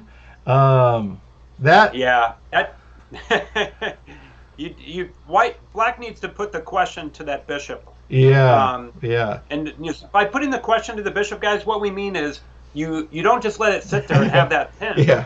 You need to play a6 to say to the bishop, are you going to take me or are you going to get out of here? And so by playing a6, then white has to relieve the tension that's only going one way. Mhm. Tension between pawns, they attack each other, and you're usually trying to get your opponent to capture you. But this tension is only the bishop's attacking the knight's not attacking the bishop. So right now that bishop is in a power position against the knight, and why should we allow that? So Yeah, a6 and says, and then putting the queen in there is like setting up another domino, right?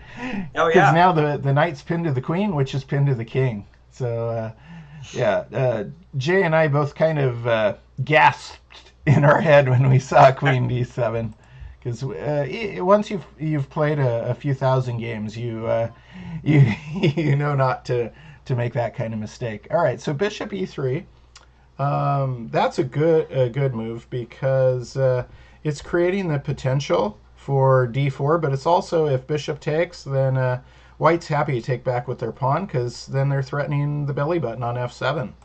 Bishop takes E3, pawn takes E3, so White is threatening the belly button. White has this battery. Hopefully Black sees that. Black plays Rook F8. Interesting. Maybe should have castled there, right, Jay? Right. Yeah. Yeah, I think you can get away with castling because even if if White retreats the bishop to C4, you can simply move your knight from E7, opening up the queen to guard F7. Oh, by the way, Coach Chris, this program, Tornello, is constantly being developed, and they estimate that next week we'll be able to draw lines on these boards. And even do analysis and move the pieces around. Super. But for this week, no. Yeah. Not yet. Well, what I'm doing, I would love to, and thanks for mentioning that, Jay. Normally, when I'm doing this kind of analysis, I draw lines and move pieces. But what I'm doing without that capability right now is if you look at my mouse pointer during this broadcast, when Jay's saying something like this pin to the knight to the queen to the king, this kind of stuff, I'm moving the mouse, so you can follow the mouse pointer. All right, so White plays Black should have castled. Black totally should have castled, and then White responds with a very nice pawn D4, threatening to open up the center on Black's king, but also threatening to play pawn D5. There's two big threats here. One is exposing Black's king for not castling, and the other is winning a piece. Let's see what happens. Black plays F6, which responds to the one threat of opening the center, but not the other threat. And there's D5, attacking the pinned knight. And that's why, we saw a mistake played. And Jay and I both commented on it, the Queen D7 mistake. And we talked about why playing pawn A6 was important at that moment. And now, so many moves later, let's see, we're on move 12, and that mistake was on move 8. So that mistake is being punished. Knight A5, and then bishop's going to take the queen, right? Yep. And I'll just quickly go through the games and see if there's any issues with technique, and there was not. It was just really, really smooth, nice win by Johannes Chow. Very nice job. Where should we go next? That was... Coach Chris, I'm going to let you have a look at something while I run the fair play report, because all the games are finished. I'm going to run the fair play, make sure that there's no question marks, and then I'll pair the next round. Super. Yeah, next round is scheduled for 11 o'clock. So I will go ahead. You know what? Let's take a look at K1. Let's see what's going on in our K1 section.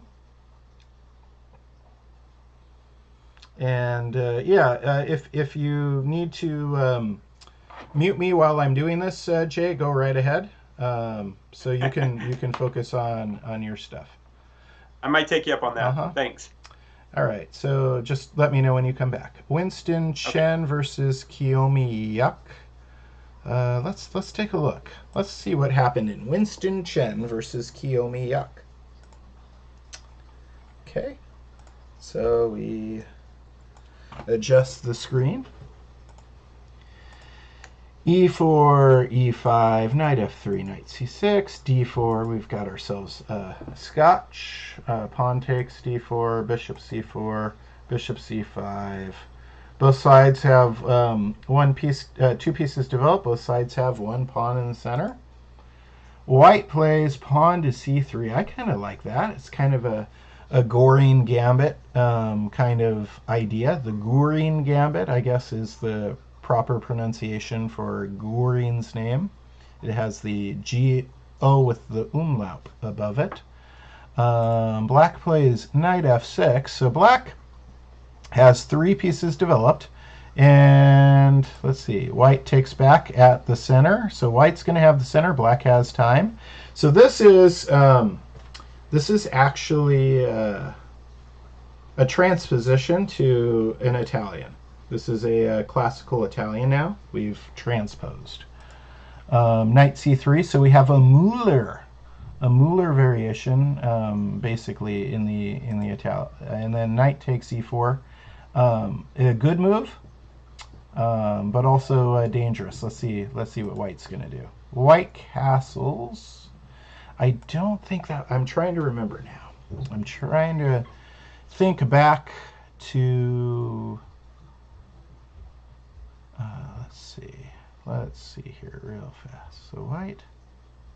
No, castling is correct. Castling is correct, yes. Because castling unpins the knight on C3 and sets up a threat on E4. So one moment ago, knight E4 was putting pressure on the pin. Now the knight on E4 is in price. It's free for the taking if black doesn't exchange it right now, or retreat. By the way, there's this strange knight D6 idea that they could try. Let's see what they do. They castle. So now white, see, black forgot that when white castled, it wasn't simply castling. It was actually threatening a piece on E4. And then white doesn't take it. Exciting.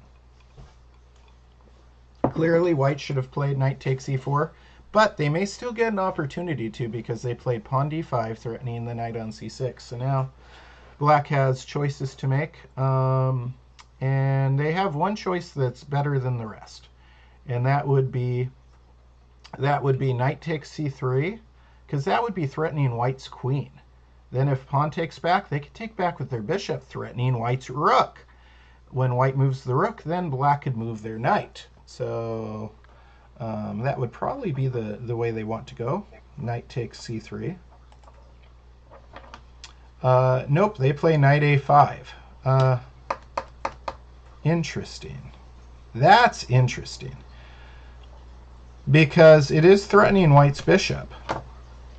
But white is threatening black's knight. White gets to take first. So if knight takes on E4, then knight takes on C4. You know, bishop D3 doesn't do it here, because then knight takes C3, pawn takes C3, bishop takes C3. But then bishop could take H7 and then possibly a knight G5. Wow. So if what I'm looking at right now, and my calculations could be completely outlandishly wrong. We don't know. I'm doing this live. But what I'm looking at right now that looks a little bit like fun is if bishop goes to D3 and then black plays knight takes, they're threatening white's queen. So then white would take back. Black would take back with their bishop, attacking the rook. But instead of moving the rook, white could play bishop takes H7 check. Then if king takes H7, knight G5. This is known as the Greek gift sacrifice. And then possibly the queen H5. Let's see what happens. Bishop d3 is what was played. How exciting. How exciting. And black runs back. So we don't get a Greek gift. There was the possibility for it. A3 threatening. What do you do here? This is troubling, and I'll tell you why. It's not so much the bishop I'm worried about for black, but the knight on a5. The knight on a5 has no square, if I'm seeing this correctly, right?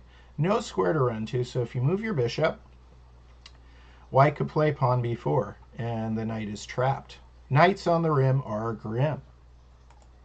Bishop goes to c5. Uh-oh, now there's a direct fork with pawn b4. Pawn to b4, fork. Nice play, Winston. Bishop goes to b6. Winston collects the piece. Now white just needs to save their knight right now, first of all, either by moving it or defending it. And they move it, setting up another possible trade here. And I like how white's bishops are poised to attack out here, and in fact the dark bishop may move to b2.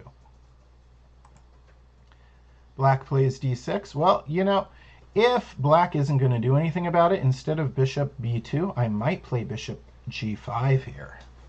In fact, I would. I would play bishop g5 because it's pinning the knight to the queen. And the knight's already attacked by our knight on e4. But Winston goes the bishop b2 route. And that, you know, that's setting up possible checkmate threats out this way. Look at how these bishops, nice long range attackers, and the knights are already in the vicinity, so the only ingredient that's missing would probably be the queen. Knights on the rim again. Black plays knight to h5. Kiyomi, you got to try and avoid putting your knights on the rim. White plays knight g5, and of course they can do that because the knight on f3 is supporting it. So they are threatening h7 check. You know, maybe the other knight's interesting too, though, right? Maybe knight f3 to g5 would have been interesting too, because then queen has a discovered attack on the knight. Black plays h6. Okay, that certainly does threaten the knight, but it creates weakness. So what do we think here? Maybe knight h7? Maybe knight h7 looks like fun. Let's see. Knight h7 it is. Wow, Winston, you are playing chess the way I like to play chess. This is fun. You've got the bishops on nice long open diagonals streaming across the board on parallel diagonals, staring at the opponent's king. And you've got the knight in the vicinity, and your queen has easy access over there as well, very soon, I'm sure. Rook goes to e8. Okay, now we have to remember that this knight is defending f6, so it takes away a little bit of our tactics. So I wonder what Winston comes up with here. Ooh, he switches bishop to b5, threatening the rook. Pawn c6 isn't going to do it because pawn takes bishop, forks two rooks. If you're black here, you play bishop d7, hoping for a trade, and then white's got to move their knight. Got to do something about the king takes h7. So king takes h7 is what white plays, though. Of course, I'm sorry, black plays. Of course, white can play bishop takes rook on e8, and they do. Bishop takes rook on e8, queen takes, and now white needs to remember that the bishop on a5 that's been just sitting out there doing nothing, all of a sudden is keeping white from fighting for this file, right? Black has the open e file with their queen and can't put a rook on e1 or a queen because of the bishop. Queen to c2 check. Rooks are unified. And now potentially they can, depending on what happens. If you're white, you might be willing to say rook e1, bishop takes, rook takes, threatens the queen, and takes the file. You might be willing to trade a rook for a bishop to get that file, especially if it's obviously if it's going to lead to checkmate. And get rid of this bishop, because you could potentially also like get a queen c3 battery and put extra pressure on g7, but you can't do that with this. Black's bishop out here on a5 is the piece that's stopping white from checkmating black's king way over here. Chess is interesting how sometimes these dots connect in that way. They're far apart on the board. Coach Chris? Yeah. We just got 2 minutes before our next round, but I wanted to mention that we are looking for Ethan May and Sebastian May, probably brothers. And also Soham Khan, and those are from the 6 to 8 section. So if you are there and are planning to play this next round, please make sure you log on to the site right now. I don't see you as being connected, so I'm planning to not pair you. Those players. Once again, Ethan May, Sebastian May, and Soham Khan. So I'm not. Wow, I hope they show up. Ethan and Sebastian do all the homework every week. They're training really hard. They win prizes. I registered them because it was part of their raffle prize. Oh. But they never confirmed. Oh, okay. So I don't think they're going to be showing up.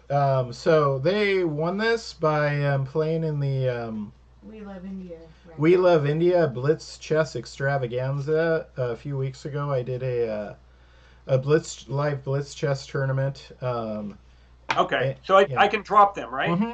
Go right ahead. Sorry about that. And No the problem. other one was what was the other guy's name?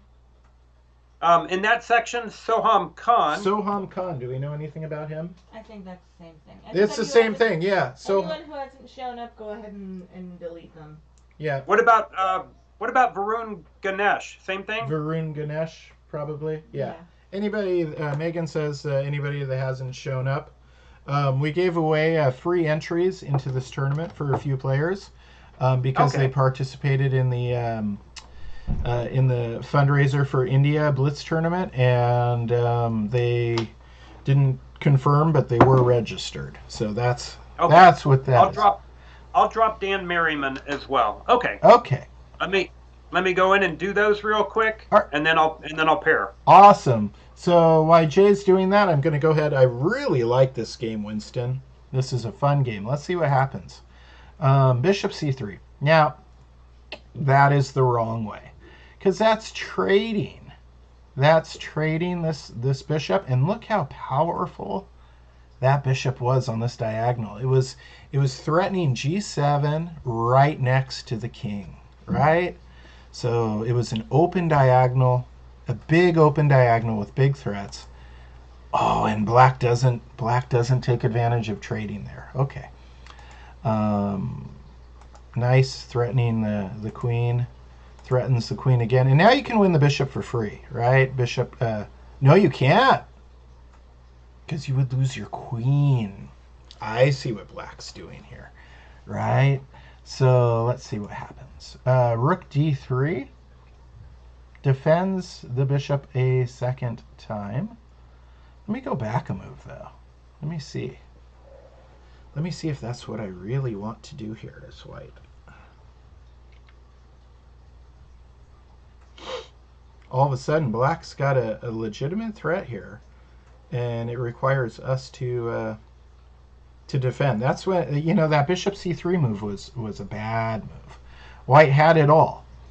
White was 95% of the way to victory, and black is got a legitimate threat here. Requires us to use a move to defend, and then they attack again, developing in with the threat bishop g4. Queen moves out of the way, which seemingly is giving away c3, but in exchange for queen takes f7 check. I think you can do that. All right, I'm publishing. I'm starting to publish pairings, Coach Chris. Uh-huh. 6 to 8. I'm doing a draft pairing first. Okay. And But, I'll go ahead and finish this real fast. Great. And then we'll take a look at what's going on. Very nice finish, Winston. Very nice indeed. I liked a lot of your moves, Winston, but the bishop c3 shows a little bit lack of understanding of what you want to do when you're attacking. When you're attacking, you don't want to trade. Especially, you had a bishop on an open diagonal. Open diagonal right next to Black's king. But very nice game from both players. I am so impressed with both of you. I was nowhere near that good of a chess player when I was your age. Let us see what's going on with the standings, why Jay's getting these things going. These things, he says. No. Why Jay's getting round 3 started. Let's use specific language. All right, I am ready to start the rounds. Awesome. So, you ready for me to get going? We're ready for guys. round 3, right, Megan? Yeah, I think I hear a we lot should be of good. chatter or something. Yeah. There's a lot of kids chatting and people are starting to wonder if round 3 is starting soon. Round 3 is starting right now. So I'm going to start round 3. Don't forget, we have a little lunch break after this round. So please take your time, play nice and slowly, especially my students. No, take your time, guys. And then our next round doesn't start until an hour and 25 minutes from now. So at 12:30 Pacific, which would be 3:30 Eastern. And I think you guys know your time zones. The Wardlows in El Paso, you guys are starting at 1:30, and then if you're in Texas, you are starting at, that would be 2:30 for the next round. Mm-hmm. So, and then if you're other places around the world, then you know your time zone. So we start our next round in an hour and 25 minutes. Good luck, everybody. All right, awesome. And round 3 has started. Let me take a quick look at the standings, and then Coach Shay and I will take a brief break, and you'll get to watch some interesting advertisements about other things Jay and I are doing. Let's see. So standings wise, we have in the what happened to there's the K1. All right, let me start there. Andrew Chang has 2, Pratish has 2, Reeve has 2, Winston Chen has 2, and Johnson Wang has perfect score of 2. Those are our perfect scores in K1. In grades 2 to 5, we've got Aaron Reeves with 2, Anusha with 2, Manu with 2, Sam Carpenter with 2, and Shriyansh with 2. Those are our perfect scores there. And in 6 to 8, Johannes Chow with 2, Ansh Batra with 2, Ankita Jain with 2, Kaylin Dasovich with 2, Sydney Zhang with 2, and Jericho Suarez with 2. And finally, perfect scores in the 9 to 12. We've got Jackson Bennett, Sofia Doroshenko, and those are our only perfect scores in the 9 to 12. So 9 to 12 is a very tight affair so far. And with that, Jay and I are going to take a brief break. And very quickly, yeah. Coach Chris, I know that there's a couple people. I think that Cole, your opponent is not here, and he may not be in the tournament. So I think it's pretty likely we're going to be dropping him out, and you'll be getting a free point in this round. And Nico, I'm not sure what's going on with your game, why your opponent's clock hasn't started. I'll have a look at that one. And then Dev, I don't know where Neil is, and Joseph and Vivian, I think you guys are ready to start your game, so I'm not sure why you haven't started it yet. Joseph and Vivian, start your games. Get it Yeah, going. you guys go ahead and click on Play Now. Click the Play Now button. Play that now is, button. on the top of your screen. There they go. Okay, they found it. Super. All right. And then 912 is good to go. Okay, so I'll solve the other problems while we're on break. Good luck, everybody. Take your time. Have a good lunch.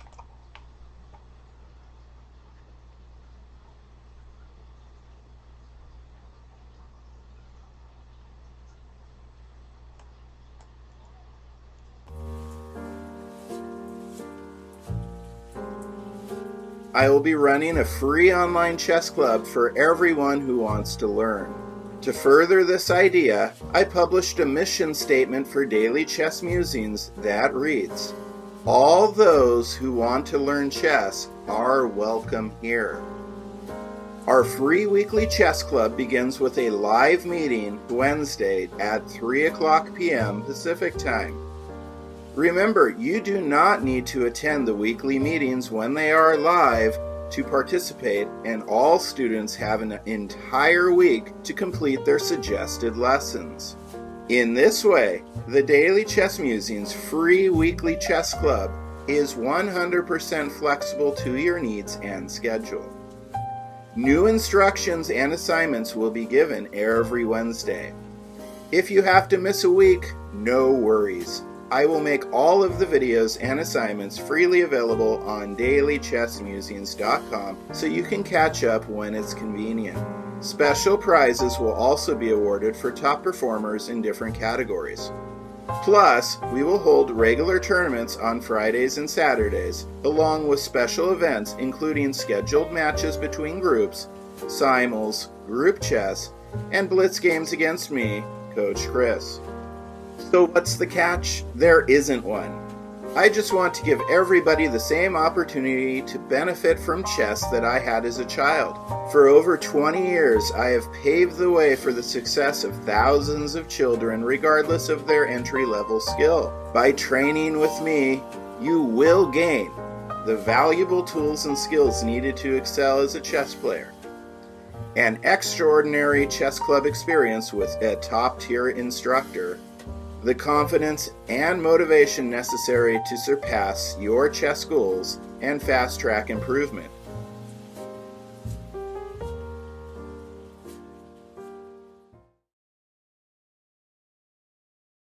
Hey everybody, Shelby from American Chess Equipment. That's www.amchesseq.com. We're the official chess supplier of Daily Chess Musings. Now, if you're a tournament chess player or just need some for the home, check out our new clocks here. This is our Bobby Fischer chess clock made by DGT. It's the DGT North American, just with different colors and way better instructions. Now, if you really want a high-end chess clock, your kid wants a Chronos, but they're hard to find, or Chronoses are impossible to use. What you really want is you want the VTech. The VTech is something designed by me, Shelby Lorman, for the tournament chess player. It's easy enough for people my age, I'm in my 40s, to use. You don't have to hand it off to an 8-year-old to get set. If you want something really cool, we can do customization for you. We can customize clocks, we can customize boards, we can customize scorebooks. If your kid has a habit of losing stuff and you're sick of replacing chess equipment, check out our items here. Now, if your kid has a habit of losing his chess clock, this is something that we can do for you that nobody else can. Looks like a normal, everyday, high-end chess clock, right? Now, let's flip this around. You can see it's got my face on it and everything else. This is a vinyl ink that's very hard to come off. So even if your kid loses it, nobody's going to be able to keep it. Something really nice for the house, you gotta check out our wood sets and boards right here. Now, if you want something nice for the house, I'd recommend something like this. This is our 20-inch pedestal board with our Zagreb set. Let me get this set up for you. Are we the end-all be-all for chess equipment? Maybe not. But we support Scholastic Chess, especially here in Southern California. And if there's anything you need, even if I don't sell it, I can help you find wherever you need to go. So, remember, American Chess Equipment, www.amchesseq.com for all your chess needs. Hi, I am James Eade of the Eade Foundation. Who am I and what is the Eade Foundation? That's the subject of this video today. I am a chess player from way back when. When I was in high school, I would win adult tournaments as well as high school scholastic type of tournaments. I got very good. I could even challenge grandmasters and I could fight them. But I wasn't really as good as most of them. So I started to do other things. I would write chess books, for example. I wrote countless articles, 5 total chess books. And I did a lot of other things like organizing international master tournaments, grandmaster tournaments, various tournaments of various types, FIDE futurities, that sort of thing. And I did a lot of chess. And in 2018, the United States Chess Federation gave me the Outstanding Career Achievement Award. So that's a little bit about me. But what about the Eade Foundation? What's the Eade Foundation?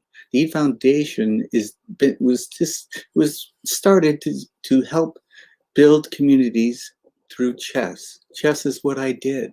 Chess is what I knew. This is the way I could help other people. And by sharing what I had, the resources that I had with those who did not have those resources, I felt that I could make a contribution to society, however incremental it was. It was a contribution. And so I found that this was pretty successful. And it was successful because I would get things like this. These are children in Uganda. These are orphans in Uganda sending me a happy birthday message. And I would get, the Divine Chess Academy was one example. They had to make boards out of the paper. And so I could send them real sets and boards so they could have resources to play. I helped in Zambia, South Africa, and other places. And this is what the Eade Foundation does. We help seniors too. Senior centers can start up and hold, because if we know that if they hold chess tournaments or chess clubs and start them, people keep their minds active. And even though it may not prevent something, a devastating thing like dementia or Alzheimer's, it can delay the onset of symptoms. So this is part of what the Eade Foundation does. The Eade Foundation also has the Arthur Award. The Arthur Award is given for chess excellence. Someone writes an essay every year, and this year's winner was Alexi Root from the University of Texas at Dallas. So these are some of the things that the Eade Foundation does. Help players, regardless of what language you speak, regardless of what country you're from, become part of the chess community. And if you're part of the community, you're never alone. So visit us for more videos on the Chess Files, Fridays, 1 p.m. Eastern Time. And I hope to see you then, because until then, let's stay connected, be part of a community. You'll never be alone.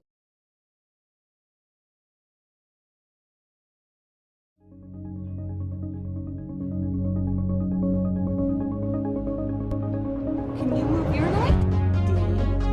Ding, ding, dong.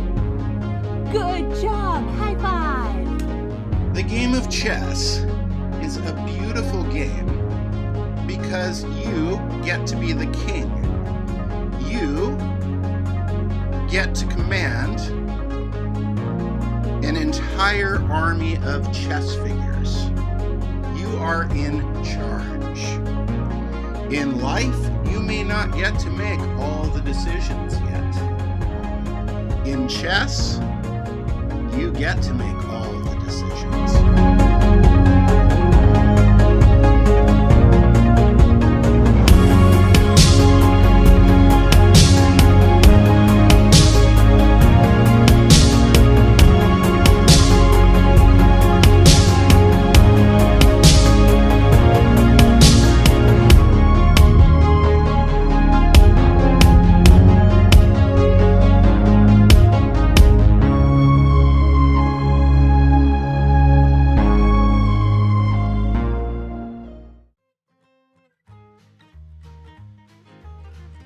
Hey, I'm Coach Jay, and I'm glad you're checking out the tournament today and having a great time. I'd like to tell you a little bit about something I've been doing lately. It's called Chess Hoots. And Chess Hoots is a combination of your favorite game and my favorite game, chess, and Kahoot, which I think a lot of you guys have probably been doing in your school and things like that. But putting chess and Kahoot together, it creates Chess Hoots. And every so often we have Chess Hoots parties where everybody comes together And we have all kinds of fun chess questions. And as you know from playing Kahoot, you can track your scores, see how you're doing against everybody else. There's a lot of fun. Some questions are worth double. Some questions you have to put things in the right order. And it's just a lot of great fun, even with background music too. So I hope you enjoy Chess Hoots and join me the next time we have a Kahoot Chess Hoots party. I'll check you later. Anyone who has followed this channel for a while has seen how FIDE Master James Eade has contributed so much to the success of many of our players and to the Daily Chess Musings community as a whole. Now, wouldn't it be nice to give back to the Eade Foundation as a thank you for all the time, talent, and money he has donated for our benefit? Well, great news! It's never been easier. The Eade Foundation has partnered with Dollar Store to receive a share of the money DollarStore.com makes from chess players buying their products. We all know the Dollar Store is a place to buy quality products at inexpensive prices. Plus, now when you use the discount code CHESS, your purchase will help the Eade Foundation promote chess literacy and chess excellence globally. Let me add that helping your community is a wonderful opportunity for individual growth. So today I am calling on the Daily Chess Musings community to change their shopping habits just a little bit so that we can support the greater chess community through the Eade Foundation.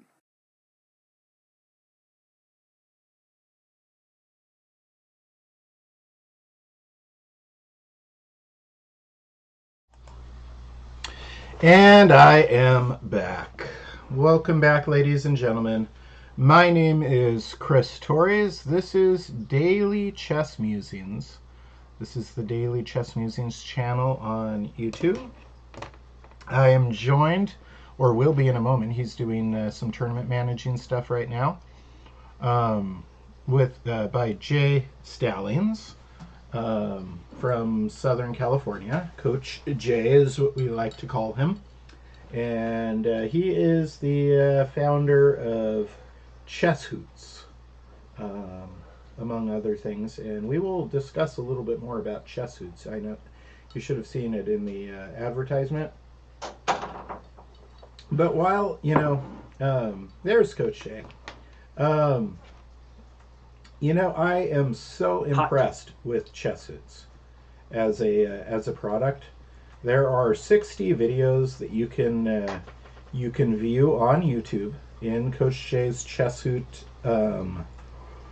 channel, and he has weekly Kahoot parties, which are just a ton of fun. And in his advertisement, I played a simul against his students, and then we did a Kahoot party, and it was so much fun. But it's not just fun; it's learning, and it's amazing to me how fun he's made the chess learning process. And so, for about the cost of a Starbucks drink, your kid gets a subscription, full all the bells and whistles to Chess Hoots. It is such a good deal, and I know 100% that if you sign your child up for that, they will benefit greatly. So definitely make that happen, and enjoy the great Chess Hoots content. Coach Jay, what have you got for us? Chris, thanks for the kind words. I appreciate it. And those of you that had to wait for an opponent to time out, I apologize. I know you'd much rather play a game. So Sebastian and Dev, whose opponents did not make it in, and then Nico also looks like Thaddeus is running out of time, and should be out of time in just a minute. So in any case, we will make sure that those guys are removed. If they didn't show up for this round, we're going to assume they're not going to show up for the next round because it didn't request a buy on any of our forms. So So for that reason, we'll take them out, and hopefully everybody will have a game in the next round, which is still an hour away, though. So if you need to get lunch, you have plenty of time to do it. Still an hour and 8 minutes until our next round, which reminds me, I'm looking at the top boards and seeing that the top 3 out of the top 4 boards in the let's see, what is that? In the 6 to 8 section have already finished. Whoa! And Yeah. I have to say, I'm unimpressed that they played so quickly. That in board 2, actually, both players have 16 minutes or higher, which means they're spending less than 10 seconds a move. So next month there's a tournament in Las Vegas, in-person tournament.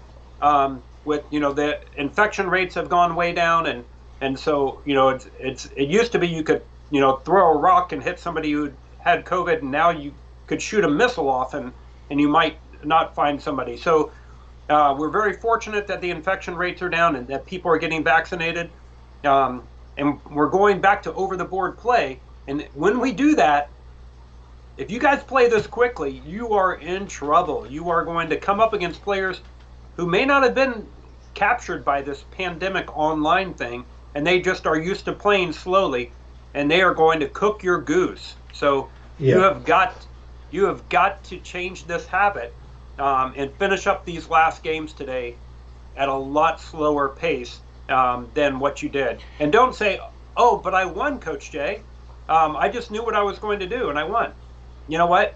I'm sure you didn't play perfect chess, and so you shouldn't find yourself with more time than you started.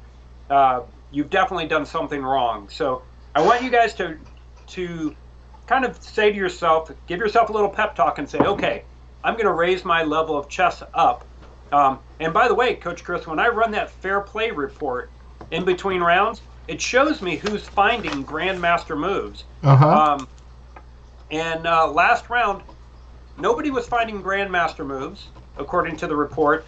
Nobody was finding like over 2,000 moves, and only 3 players were finding moves that might be played by somebody who is rated between 1,500 and 2,000. So let's see if you guys can impress me by taking your time and finding some great moves. But you're going to have to slow down. You're going to have to slow down if you want to expect to do that. So. All right. Okay, so Megan's adjusting. My OBS got a little funky just out of the blue, so Megan's doing some fine-tuning of our OBS windows right now, and I appreciate that. And then we will look at some games. But what Coach Jay was saying about playing too fast, I have, and returning to over-the-board chess, regardless if you're playing over-the-board or online, number one thing you want to do to prepare for a chess tournament is practice the time control. So in every chess tournament, you see the time control listed in the description of the tournament. In this case, it was 15 minutes with a 10-second increment. The very best thing you could have been doing all week is playing 15-minute with a 10-second increment and just practicing and getting a feel for that time control. What you want to do while you're doing that is adjust your thinking to that time control. So, for example, you heard me talking about checks, captures, and threats, always analyzing all of that. You can also add other things to that list. You can ask yourself, how safe is my king? How safe is my opponent's king? You can add, is there an open or semi-open file? Should rook or queen be in that? There are thought processes, questions you can ask yourself. And as a chess coach, one of the things I like to do is work with my students, because it's kind of a custom thing for each player. Some of it, like the checks, captures, threats, I do with all my students. But the other questions and reminders about open files and can I get a rook to the 7th rank, stuff like this, or there are different questions depending on the player's level that you can have a checklist and run through those while you're thinking, and there's another set of thought processes. What I like to do is when it's your turn, be very strict and make sure you're going through the process of analyzing all the checks, captures, and threats. When it's your opponent's turn, that's not time to just daydream. Right. That's when you can really have some fun. What I like to do with my students is we have a more free approach to our thought process, a more creative approach, and just have at it. Look at the chessboard haphazardly and creative. When it's your turn, then very strict and follow the questions, the thought process. That's a good point, Chris. Yeah, when it's your turn, for sure you're looking first at the checks that you can play, because there might be a forced checkmate in two. Mm-hmm. If it's not a forced checkmate, well then guess what? You also have to look at the checks your opponent can play, because you might have a way to win their queen with a fork of their king and queen, and you're like, yeah, this is fantastic, and then they make a move, and then you take their queen, and then you get checkmated. So you have to look past that start. If it's a forced checkmate, you can stop thinking about anything else. But if it's not a forced checkmate, then you have to be looking at your opponent's checks also. Then, after you've analyzed the checks from both sides, then you start looking at captures, and then you start looking at threats. But when it's not your move, I like to look at each one of my pieces, and I do this in a slow tournament. I'll look at every one of my pieces, and I will say, what's the best square for this knight? Mm-hmm. What's the best square for this bishop? And Capablanca was huge on that. He loved to say, patiently get your pieces to the right squares, and especially in the end game. That was his real work of art, was the end game. And so if you always are looking at the board and thinking about each piece and trying to find how it can be on a better square, then you'll come up with some amazing ideas. And even in one of the games that we were looking at, that first round where Peter Wardlow in the K1, you might have seen he was moving up his pawn to A3 to challenge a bishop on B4. Mm-hmm. And I even thought he could have retreated the knight to B1. Yeah. It's kind of a surprising thing, but you're like, sometimes we can look at the board and say, my piece has no future. Even though it's on the third rank, it has no future. I'm going to have to bring it back to the first, then go back to the second, and then go and find a new path for it.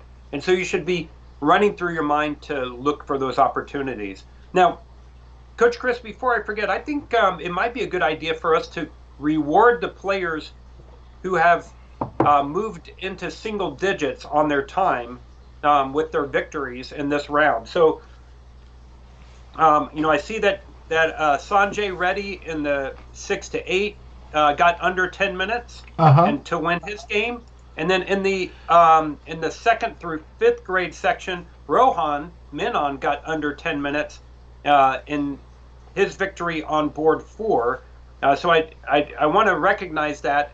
I don't know if we have time to check out all those games, but I think we actually might. We do. Yeah, because we got the lunch break too. So you're talking about Gari Diorukar versus Sanjay Reddy in that 6-8. Let's take a look at it right now. Great idea, Coach Shea. All right. So I see that Jay is also looking at this. So I'll go ahead and call out the moves, and Jay will play along, and we'll discuss. E4, E5, Knight F3, Knight C6, Bishop E5, Ruy Lopez, Bishop D6. Interesting stuff. Again, I'm not familiar with this variation of the Ruy Lopez, but that is putting a bishop, kind of having it act as a pawn. So I'm curious what happened with Sanjay on this one, because he's been my student for a lot of years, and I have never espoused this move. I have never said, oh, this is a brilliant move to block your bishop in and give it no scope Yep. and also block your queen pawn. So it gets played sometimes in a exchange variation, Rui Lopez.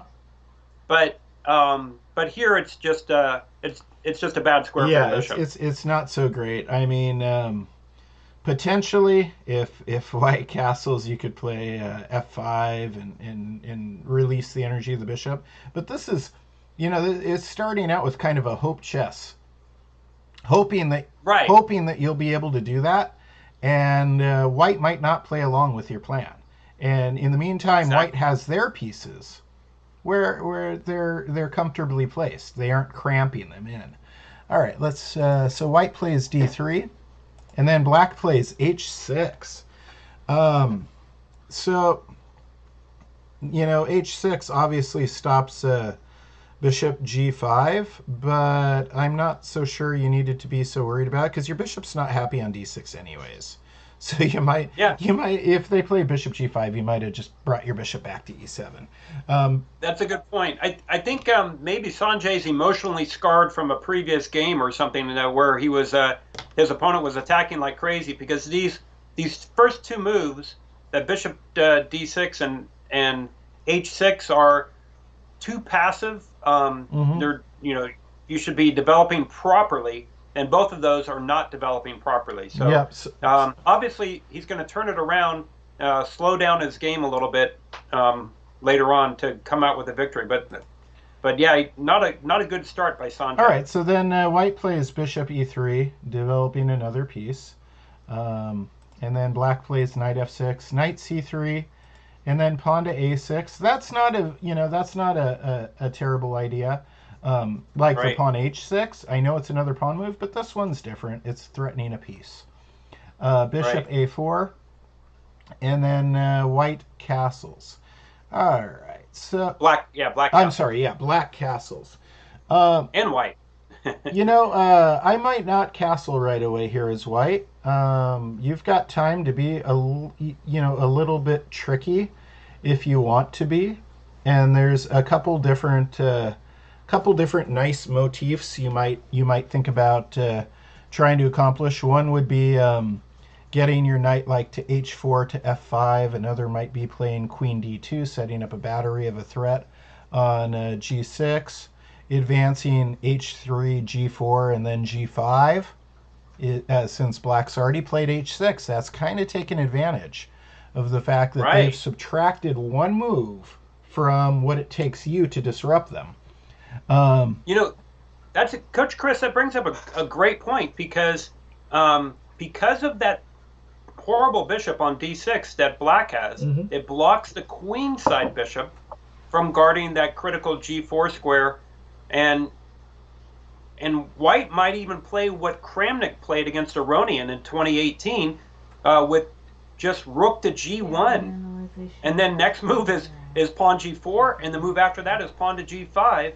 And suddenly, the walnut has been cracked open on that side of the board there, and it's Christmas early for white. So, yeah, I didn't even catch it that castling was premature for white. But now that you mention it, I think you have an excellent point that just maybe it's time for the Kramnik maneuver, rook g1, and go charging forward. Yeah. The only thing that causes me any hesitation is that black is ready to start a queenside pawn storm because after you play rook g1, obviously you're not castling kingside anymore. So that's a possible idea that we just have to keep that idea open that we might be inviting b5, b4. Sure. But white might not need to castle queenside either,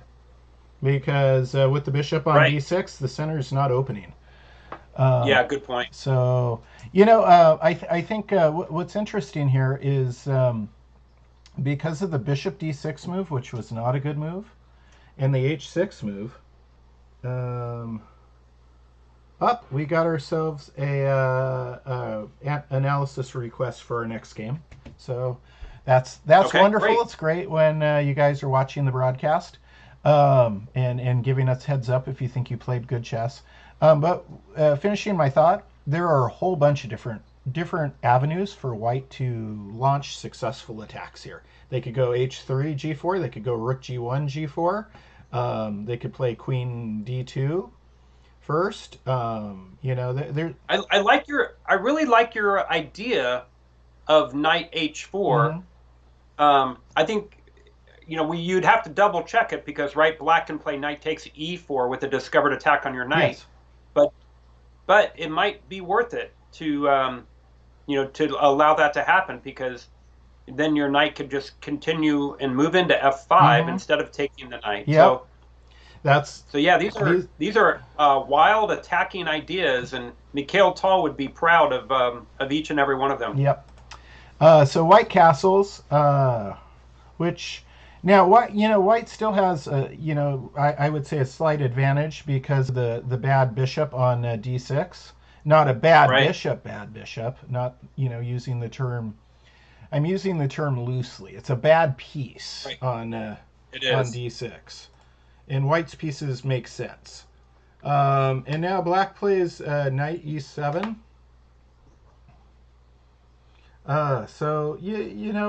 Black is almost just begging white to play aggressively with these moves that lack definite purpose early.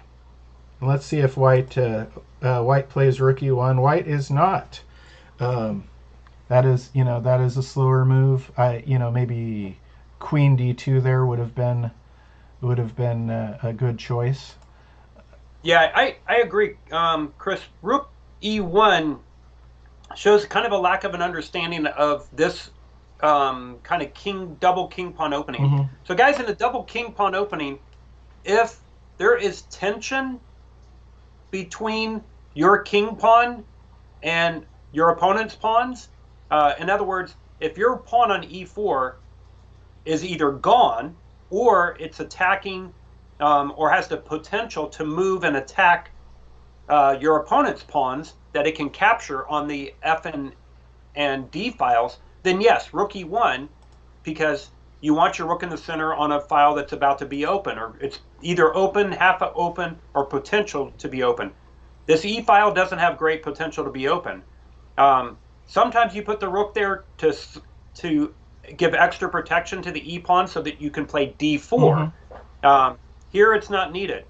So a lot of times when you play a double king pawn game, e4, e5, you'll castle, leave your rook there, and then you'll throw that f pawn up and attack. Now, that would give credence to Sanjay's move of bishop d6 to try to slow down that attempt, but there's a lot of lines in there. I mean, even the unconventional, after making Coach Chris's move knight h4, then you can play g3 and support that with a pawn. So g3, f4, and your goal is to play f5 and have that pawn chain from c2 all the way to f5, and a bishop aiming underneath it, and that would be a chess player's version of heaven, to have that pawn chain with the bishop aiming underneath it, because it just dominates that side of the board. Yeah, absolutely. But it seems like maybe Sanjay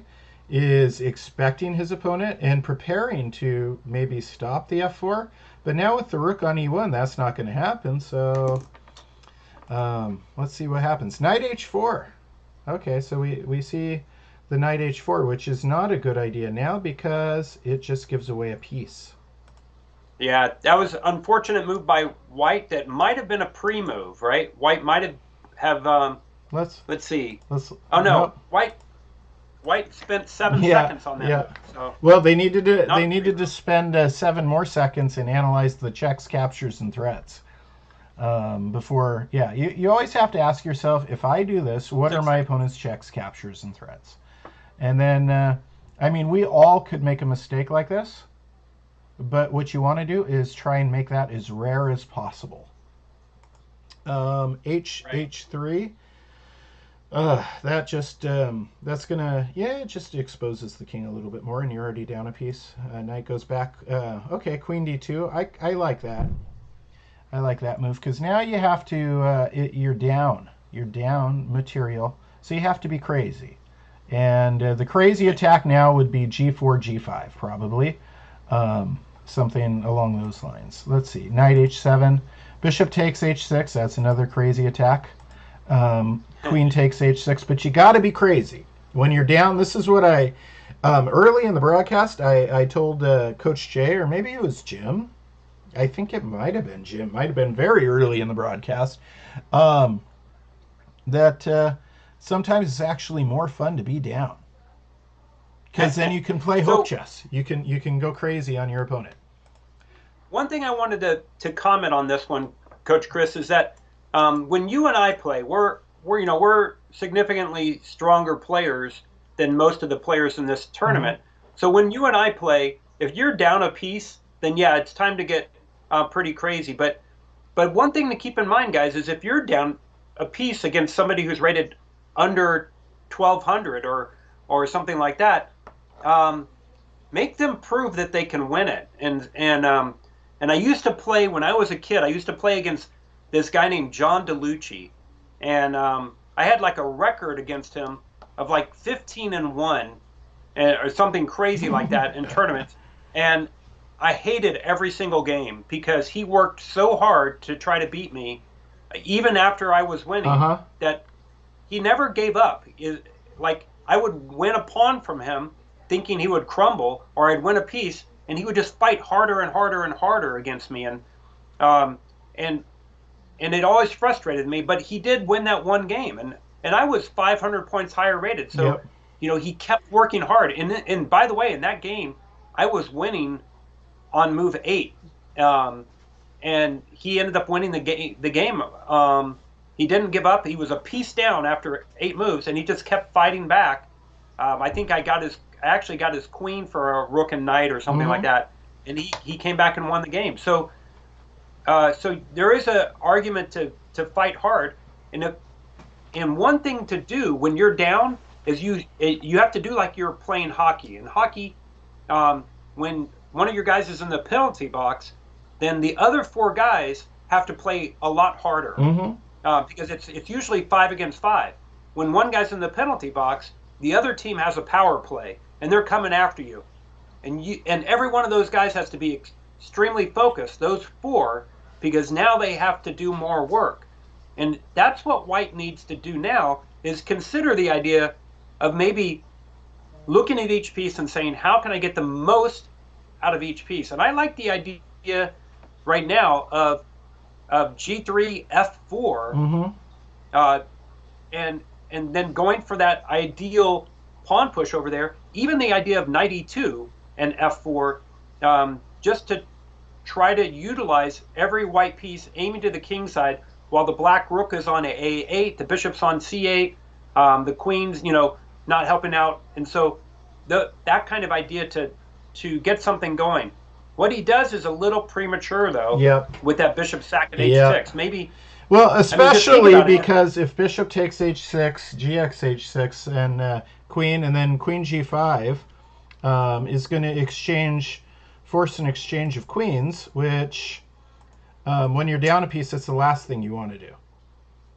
Right. And once again, Coach Chris, you are Nostramagnus because you have predicted the move that Sanjay played, the queen to g5, trades the queens off the board, and suddenly the position has gone from a few moves ago being equal, and now White is down by 2 pieces in exchange for 2 pawns. Yeah, and that's not good. And now you need, I mean, now you definitely need to get crazy. Okay, and right, you have to ask yourself, how could I possibly win? And then go. If your opponent has to make a big mistake for that to happen, that's okay. You still need to go for that. Hope chess is what you got to play. And rook e3 is a good move. 16 rook e3.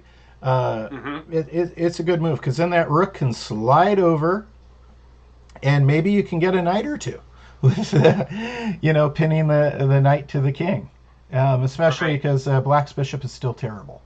Right. Knight e6.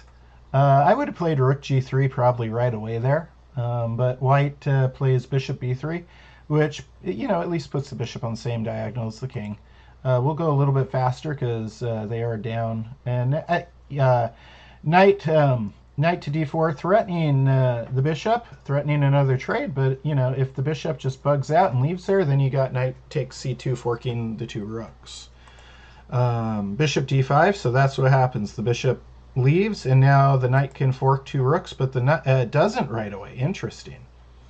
Yeah, and I praise Sanjay for taking more time than anybody else, but he still only took 5.5 minutes net for this game, and moves like this are just, there's no excuse. It's a rated game, and black plays pawn to c6. Yep. So he shouldn't be missing things like that, like knight takes c2. Yep. Because obviously he gives an opportunity for his opponent to skedaddle back to b3. Mm-hmm. That bishop can go right back. Fortunately for Sanjay, it goes bishop c4, and then he gets a second chance at knight takes c. Yeah, and then we'll just go a little bit faster here because it is over. It's over. Okay, and I had a request to look at another game, so let me look at my piece of paper, which that is, and it is Mr. Huang versus Hardick. And that is in the 6 to 8 section, I believe. I don't have the section written down, but I want to say that Huang is in the 6 to... I put the section on there. It was 6 to 8. It is 6 to 8. Is it 6 to 8? Okay. All right, so Mr. Huang and Hardick Alwa. Hardick versus Huang. Let's take a look. That is board 9, round 3, 6 to 8. Okay. Okay, gotcha. Yep. And let me adjust my screen so it looks nice. And let's see what these guys want us to look at. E4, C6, the Caracan, D4, D5. Makes sense. If your opponent doesn't meet you in the center, go ahead and get 2 center pawns. And E5, the advanced Caracan, bishop F5. Okay. And then white plays H4. So this is the line that I teach my students, Coach Chris. Yep. And somebody who hasn't seen this line before might think that white's a beginner when they play H4 because they're pushing up a side pawn. But when you have a pawn chain that is aiming towards that side of the board, as we see from D4 and E5, then white is the one that is going to control more space over there.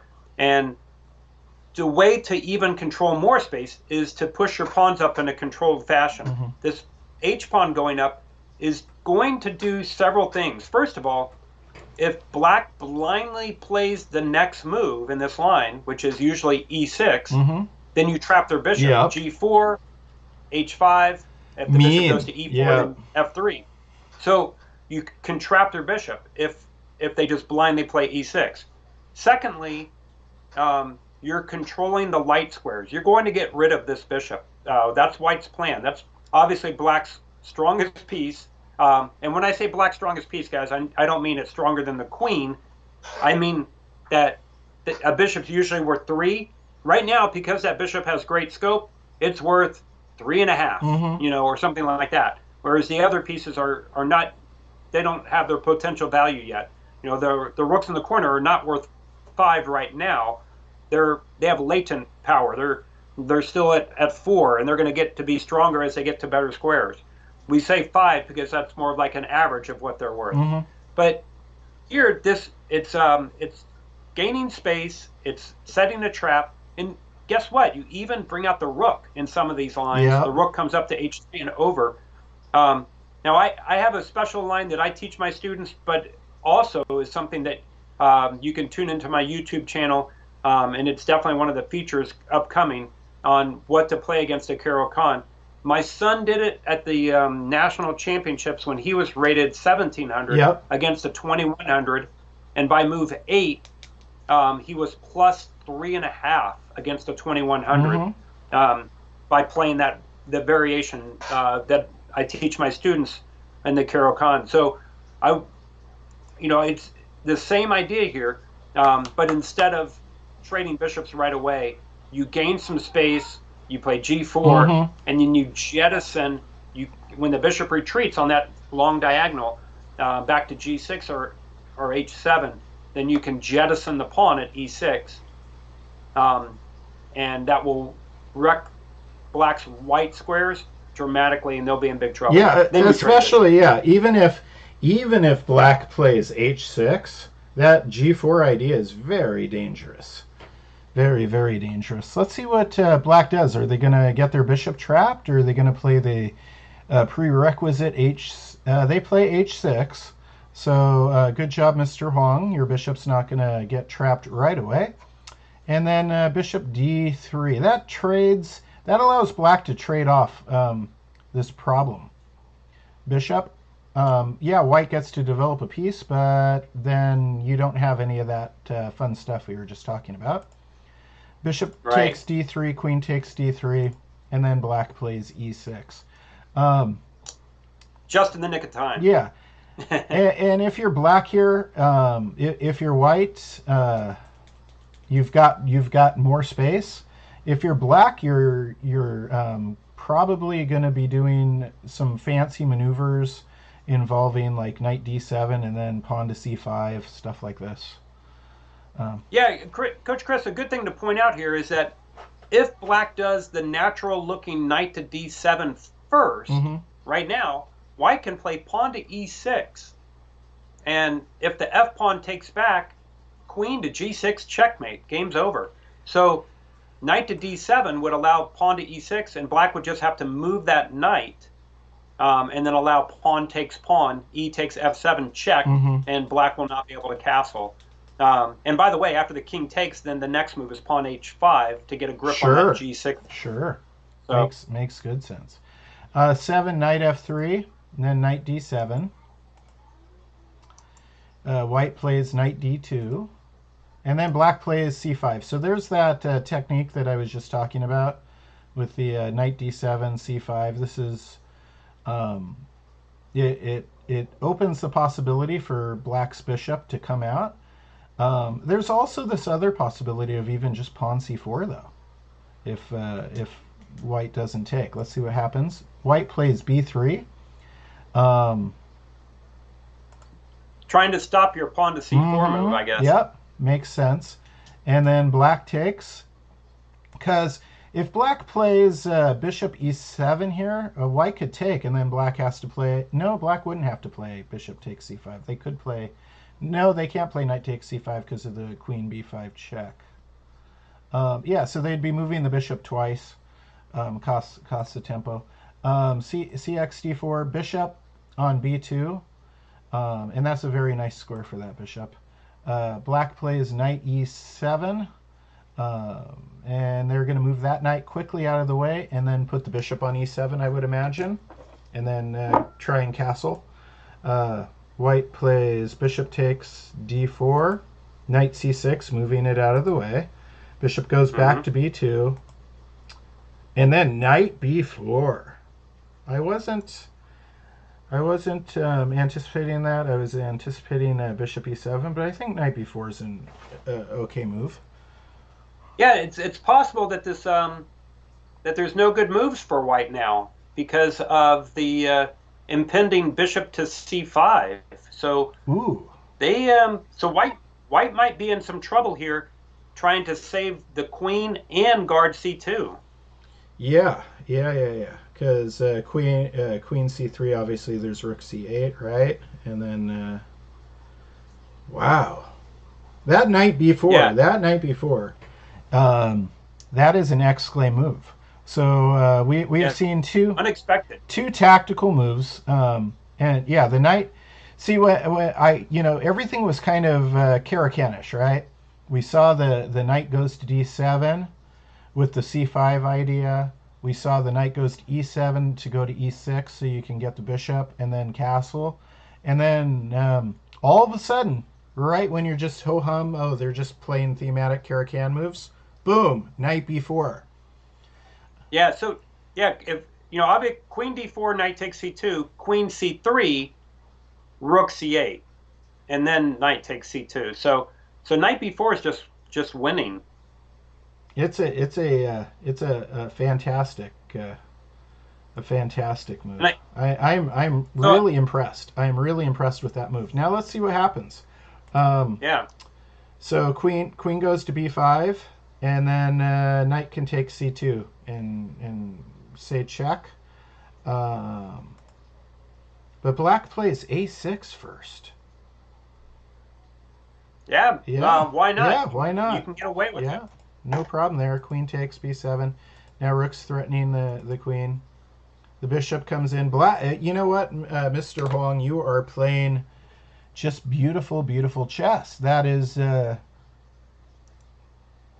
traps the queen. That is a bishop c5 is a queen checkmate, right? Nice. Wow. And that's what Lasker said, right? You see a good move. So if we go back to move 13, black, Mr. Wong sees a good move. Yeah. Knight takes c2 check. But then, yep. He thinks about it and finds a better move, and he plays a6. Mm-hmm. So, and maybe he anticipated that because knight b4 he took 36 seconds, a6 he only took 10 seconds. So, I'm surprised that he comes up with such a good move so quickly. But he gives away that pawn, and now I'm surprised that he is moving this fast because there seems to be a lot of time on the clock. He's spending only 15 seconds, and I was looking at, do you play rook b8? Do you play knight c5? Looking at the different options here, and but maybe he just saw that direct line of the queen checkmate, Yeah. and not seeing any checks that white could play that didn't involve giving the queen away. He said, "Great, I know this line has to be good. I'm just going to win the queen." That was amazing chess. Amazing chess stuff by black. I really like it. When the knight b4 was played, I was a little surprised, and the more I looked at it, I said, "Wow, that is really good." And then we realized, oh, the queen doesn't have any good squares. And even though the queen had to leave, he threatened it again, taking away, and then eventually it doesn't have any squares, let alone good squares. So it was just very, very precise play by black there.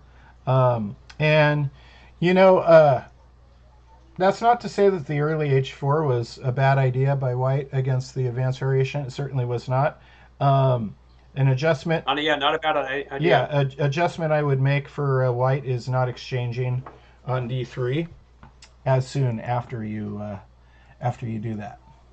Because and white also, instead of knight f3, very early on, move 7, white should be playing f4 to expand that pawn chain, and then also answering pawn to c5, not with b3, but with c3, so that they can anchor the pawn chain. If the pawn takes back, they can recapture. But black did all the things you're supposed to do. You attack in the direction of your pawn chain, even though that's not where the king is. Mr. Wong attacks onto the queen side and is very effective with it. And move 11 too. One more, with the bishop takes d4, it allowed the knight c6, and then he loses a tempo moving back. Looks like it would be better to play knight takes d4 there, right? Rather than bishop. Yeah. Because your knight. The only problem with knight takes is that then your opponent can play knight takes e5. You're right. Possibly. Yeah. Well, let's see. Hold on. No, they could. Well, if knight takes e5, attacking the queen, check. Yeah, I think that would. Yep. There's a very interesting line, and it doesn't quite work. I was looking at knight takes d4, knight takes e5, queen to b5 check, black queen blocks, and then knight from d4 takes e6. Wow. If queen takes queen at b5, then knight to c7, forking the king and the queen. But the problem is, when you play knight takes e6, they're simply going to play f takes e6 and ignore your sacrifice attempt. So, well, the other thing. Sorry that we don't have the lines that we can, and we don't have the analysis feature yet, because that's kind of a fun line. But even after bishop takes and knight up, maybe white can just play pawn to c3 and defend and allow his bishop to get traded off. I mean, I think Hardick had big ideas for that bishop. I think he was planning, to have it on b2 and then probably start scooting the f pawn and then eventually scoot the e pawn forward and the bishop. I sense he probably had big ideas for that bishop and didn't, but that was a really interesting game. Thank you. Sure. Mr. Huang, for sending that our way. And let's see what else is going on. We wanted to look at some games where people were really using time. What do you want to look at, Coach Shea? I saw a game in the it was by Rohan in the 2 to 5 section. Okay. But also Sam Carpenter went all the way down to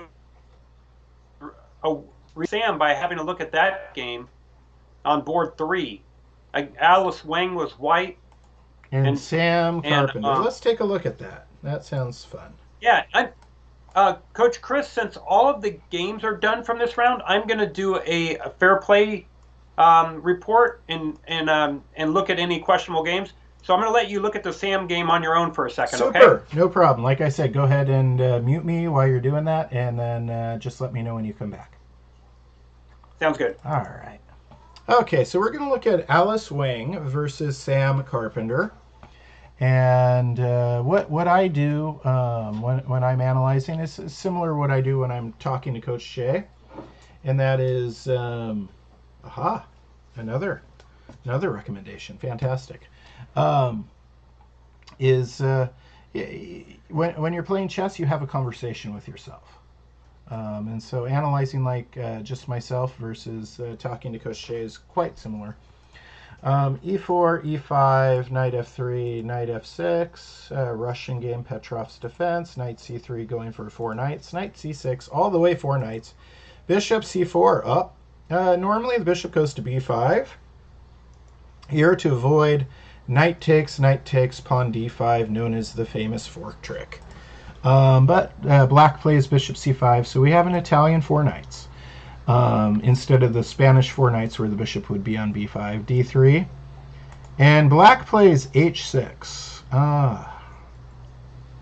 That takes away the normal bishop g5 route. If I was black, I think I would play d6 here, and then if white castles, then bishop g4. And you avoid castling right away.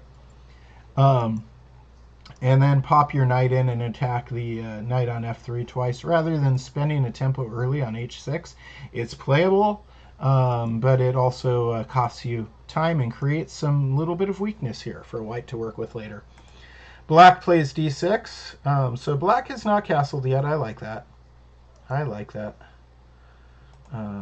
White plays h3. Okay, so there goes that idea of not castling too early in the 4 knights. We always tell players castle as soon as possible. But here, if white doesn't stop black could play bishop g4 and then knight d4. But white stops that. Black castle. So we have a 100% symmetrical game. And in such situations, the advantage goes to the player who has the move, of course, because eventually black will not be able to copy a castle.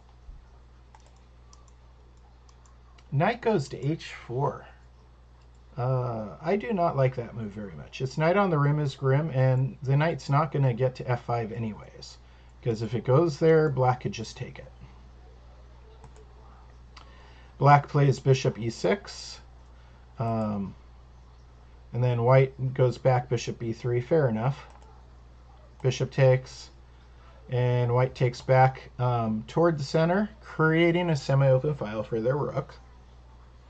So the only thing I don't like right now, I like black's position better because white's knight's out here on the rim, unguarded to a discovered threat from the queen. Black plays pawn to d5. Pawn takes. And now you take back with your knight. Knight takes, queen takes. All right, so you aren't going to get the freebie knight. But what you do have is 3 pieces developed versus 1. We heard Coach Jay talking about a power play in hockey. Right now, black has a power play. They have 3 pieces developed versus 1, plus a pawn in the center. Queen goes to g4. And then king goes to h7. That's an interesting move. Why king h7 right then? Oh, because of the bishop takes h6 threat. I see. I see. Okay. Hello, Chris. Yep, that was a good move. And then queen goes to h5. Again, I prefer black's position here. They have a pawn in the center. But white has some funny stuff happening here. White has some funny stuff happening with some of these threats out here. The queen, the knight, and the bishop all attacking around where your king is, and this pawn being pinned. Black may have a center pawn, but it cannot move forward right now because he would lose the queen. So Sam takes care of that problem. And then knight goes to f5. Is there a fork here?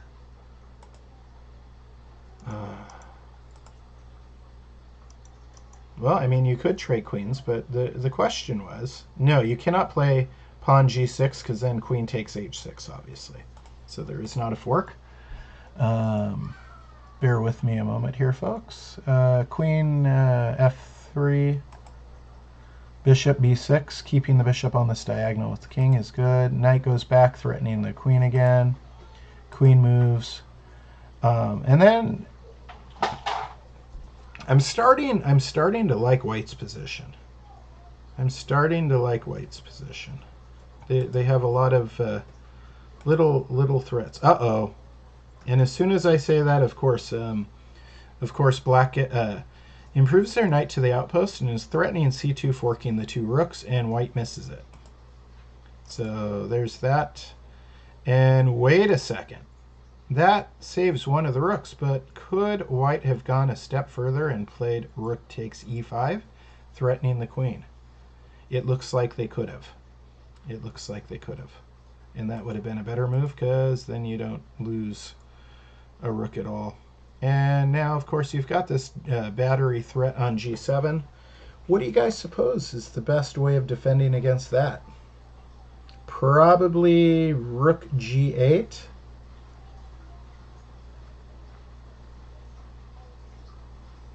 And then queen f6 if need be. Rook g8 is played. Pawn goes to d4. Black plays bishop takes pawn, says thank you. White says Chakaruski, but that's okay. And then pawn to g6. Should we scoot that pawn forward there?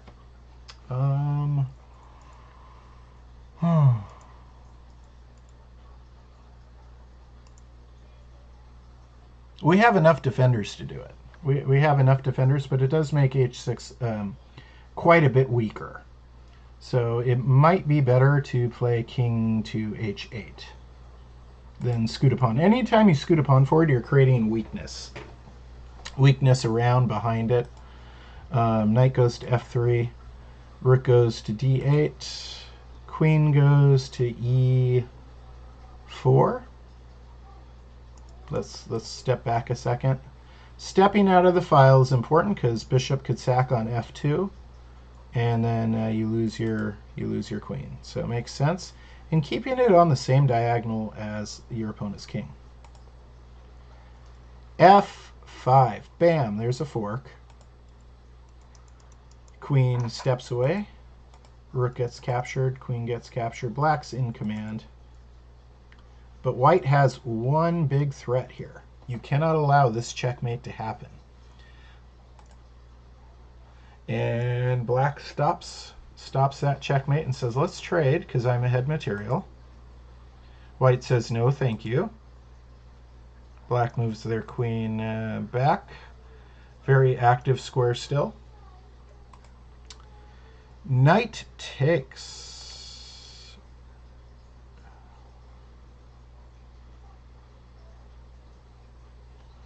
I don't think you want to be trading there as white. You are down material, but white trades the knight for the bishop. Rook takes. Queen, here we go again. Here's this big threat. This is a checkmate threat. This is a checkmate threat. Let's see if black sees it again. Black sees it a second time. Same threat. Good job, black, not falling for that. And now, of course, the threat is the queen under attack and c7. But black gets to play check first.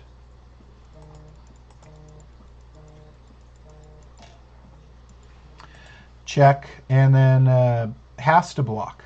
Has to block. Queen takes, king takes, rook takes, and then a nice easy win. Nice easy win for Sam Carpenter. Nice game. That was fun to look at. I enjoyed it. Very, very nice. And I think I had another request. Let me hang on one second.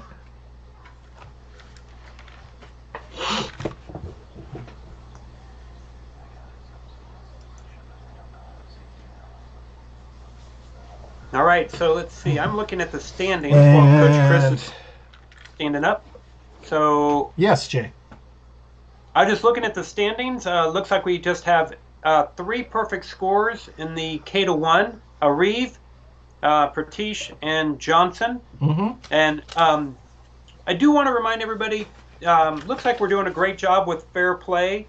I had a couple of players, 3 players that I'm kind of keeping my eye on.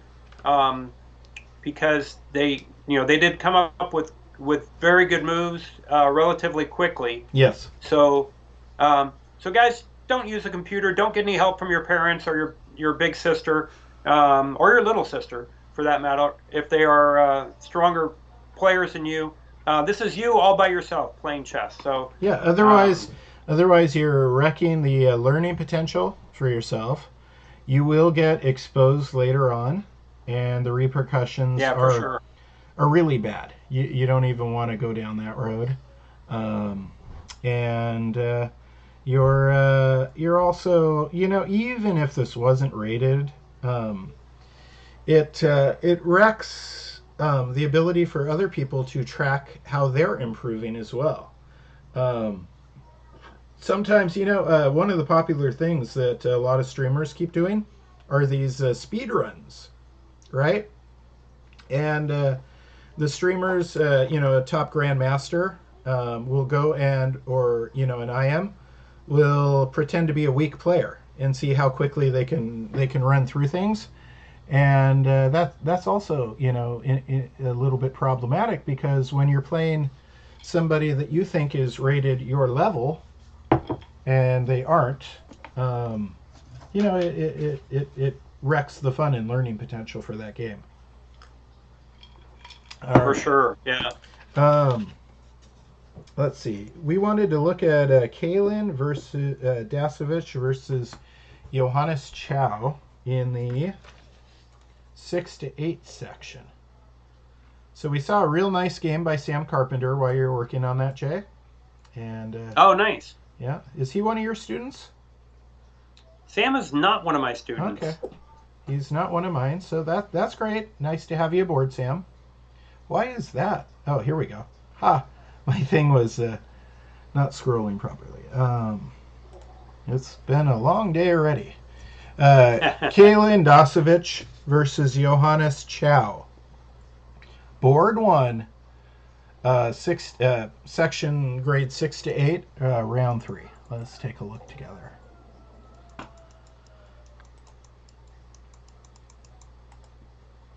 Alright, so Kalen plays d4, knight f6, c4, g6. So we've got ourselves a Indian setup. We don't know if it's going to be a King's Indian or Queen's Indian yet. Knight c3, bishop g7. Still don't quite know. Knight f3, black castle. Still don't know if we're going to see an e6 or a d6 kind of theme going on here. White plays e4. And white's playing very classically, and black's playing very hyper-modern. We like to see these, it's fun to see the two styles of play still relevant, Of course, Reti and Nimzovich were the trailblazers for hyper-modern, which means you aren't occupying the center directly. You're going to be using your pieces to exert control on the center, whereas white is playing more in line with the classical players of controlling the center directly through occupation. Black plays pawn d6, so we have a Queen's Indian flavor. Bishop e2, and then pawn to e5. There comes the pawn push. White castles, knight c6, and then d5. Interesting. What do you think about that, Jay? Move 8, d5. So this is mainline King's Indian for both players. I did want to mention that when black plays pawn e5, those of you that are wondering if white should capture it, should take that pawn. It's definitely a playable line. Capture, trade queens, and then bishop g5. But in any case, yep. Maybe I love this for black. I love playing this variation where white's not really challenging things yet. And Johannes obviously knows the line. And notice again, guys, the same theme we keep seeing. Look at that pawn chain that black has from c7 to e5, and the idea is to extend your pawn chain, make it longer. So Johannes knows that, and Johannes is like, well, my next pawn, I know my alphabet, D, A, B, C, D, E. Oh, what's next? F, yes. Yeah. So here comes the F pawn, and Johannes gets the knight out of the way. That's what he's planning, and then he's just going to throw his F pawn up and try to expand on the king side, where his pawn chain is aiming. So very classic play by Johannes here. Yep. And then bishop goes to e3, makes fine sense. The queen can go to d2 soon. And you're possibly preparing even a moving the knight on f3 and playing f3 and then pawn to c5 is white, right? Kind of the opposite pawn chain extending across. Right. So each player is fighting for their side. Coach Chris, I'm going to take a moment to make the preliminary pairings, make sure they look good before I publish them. No problem. You go right ahead. This is fun. So black goes knight e8, and that's preparing what Jay was talking about, this f5 move. Knight e8 probably looks funny to a lot of people, but it makes perfect sense when you understand what what black's goal is using this system. The King's Indian defense, or even you can play it as white, King's Indian. It's like it's not so much move order, it's a system of where you're putting things. White plays knight d2, so white is preparing probably f3 and then c5, and black's probably going to play f5. Let's see, f5, f3. Yep, so this is exactly what Jay and I were predicting would happen. Knight f6. Of course, the knight wants to go back. White plays b4 first before playing c5. Makes good sense. Black plays f4. Wow, this is a high level game these two are playing, and they're doing it quite well. Scholastic players these days have a lot of ability to find information, and this is the kind of chess that you probably didn't see at this level, an understanding of this system. The King's Indian Defense 10 years ago in Scholastic chess, but now you certainly, anything's a possibility. Black plays g5. Wow. I was just looking at some Grandmaster games in the FIDE candidate tournament that were following similar ideas to this. And white plays h3 to stop g4 funny business. Does it really? We'll find out. Black plays knight g6, c5. There's the c5 push. And then, I don't know, rook f7. Do I like rook f7?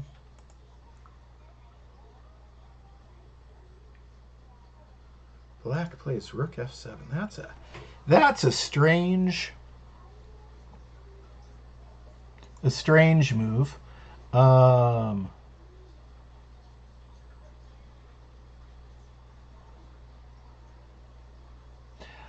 It could end up being quite useful. It could end up being quite useful because then you got me curious now. I'm jumping back to the game. I want to see what move you're talking about. What move are you on? Move 15, rook f7. Okay, so this move was first played by Kasparov in this King's Indian in a game that he played in 1998 in Tilburg. And the idea of this move is to it's threefold. He's going to do three things with this rook. First of all, the rook supports the weak c7 square for black. Absolutely, yeah. And then the second thing it does, it clears the f8 square so the bishop can retreat and guard the other weakness in black's position, which is d6, because white's going to play c takes d6 and knight b5 with a rook on c1, and all the pressure is happening on d6 and c7. Yep. And with the kind of repurposing both of those pieces, the rook wasn't doing anything on f8, the bishop wasn't doing anything on g7, but by moving the rook forward and putting the bishop back, suddenly Kasparov has strengthened c7 and d6. So that's the idea we talked about, getting the most out of each one of your pieces. Yep. But there's one more thing. Yep. Kasparov also played rook to g7 next. Yep. And so I don't know if Johannes is, sure enough, a few moves later, he is going to get a chance to play that. So Johannes is familiar with Kasparov's game, or at least that variation. And it's a very nice idea. Once you realize that the bishop can go to f8, it took me a few seconds to really appreciate it, because I was not familiar with that Kasparov game. But seeing that the bishop could go to f8 and the rook could go to g7 is very nice. So this book, Planning, by Neil MacDonald, has this game in it, and he talks about open and closed positions, and how to play these, and he does a really great job of explaining the whole pawn structure. Oh, I said 98. It was 89 in Tilburg. Yep. And it was Piquet. White was Jerome Piquet, black Garry Kasparov. So 1989 Piquet, P-I-K-E-T, for those of you that use databases at home. Yeah. And a brilliant game, and one of my favorite little lessons in chess books. I love grabbing single lessons out of chess books. Sure. And just milking them for every bit of information that they have, and that's what I did with my book series. Yep. I have Coach Jay's Chess Academy books from white belt all the way to black belt, and I used my vast library plus online plus my games, games that I see guys like Coach Chris play, just grabbed everything I could, magazines, Chess Life magazines, and that I'd already, before the book series, I'd already accumulated a big database. Sure. But then I just went through every single idea in chess that I could think of. Every and single idea in chess, he says. Wow. I did. Yeah. And I put them in the books, and then I would just look in tables of contents of books and say, what am I missing? Am I missing anything? Yeah. And if I was missing anything, I'd find a way to work it into the books. And so this is in there. This game, this idea is in my blue level book where I talk about the King's Indian defense. So, all right. And I've used Coach Jay's workbooks.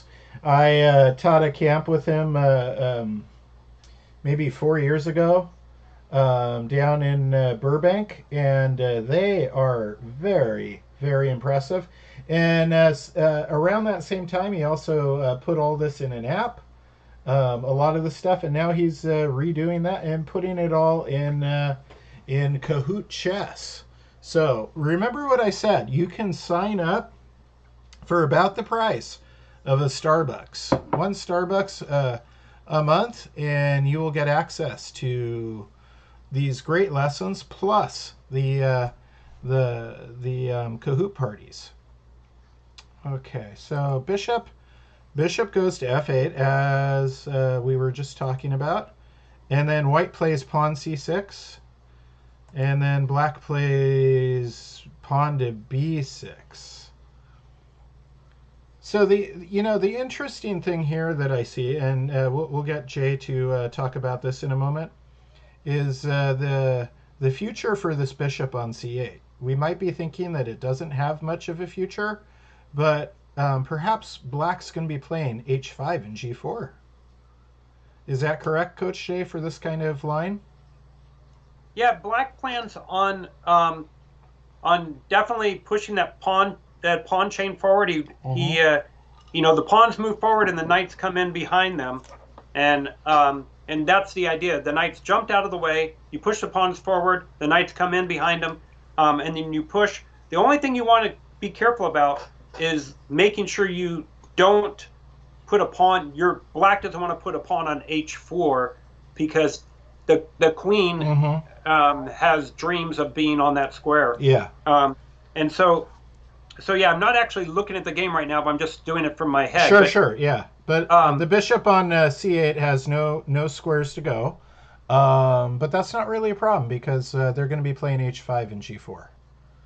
And, yeah. And then it's going to have and white has their pawn chain, but when you really look at the two pawn chains, they form like this impenetrable wall diagonally across the center of the board, and black's pieces can operate on the side that the kings are on. White's pieces cannot. All right, Coach Chris. We should resume this game because I think it's very theoretical. But it's time for us to get the round started. Okay. So I'll get these guys going with the round, and then you guys take your time. We're going to be, as you can tell, we're looking for games in which people are moving more slowly, and make sure once again you're getting zero help because we do have a few names right now that we're going to be closely watching. I don't want to have any of these. Jay doesn't either. I mean, that is the least enjoyable part of being a tournament director or an organizer, is having to have that kind of talk with a participant and their parent. So yeah, that's for sure. All right, good luck, guys. Play your very best. Take your time. We have a whole hour until the next round starts. So nice and slow chess. Here we go. You know what, Jay? As we are in a moment going to continue with this game, I think at some point soon I would like to have you come on and talk about that Piquet-Kasparov game. Just you let me know when your schedule is, and I can make an announcement because I would love I would love to experience that lesson. I've never seen you teach that lesson, and I can tell you're very passionate about that game. You ran back there and grabbed the book. And as Jay was saying, we like to tap all our resources as chess coaches. And I learn a lot just from everything. But anytime I get a chance to watch a teacher like Jay, or earlier I talked about Dan Heisman or Jim Eade, or any chess teacher, we all have our personal favorite games. And in this case, one of these games is one I was completely unfamiliar with. This 1989 game that was Piquet versus Kasparov. And Jay was, ran and got the book, and I just got to see him teach this game. All right, so back to where we are. The round is started, and we are on to move 18, knight b5.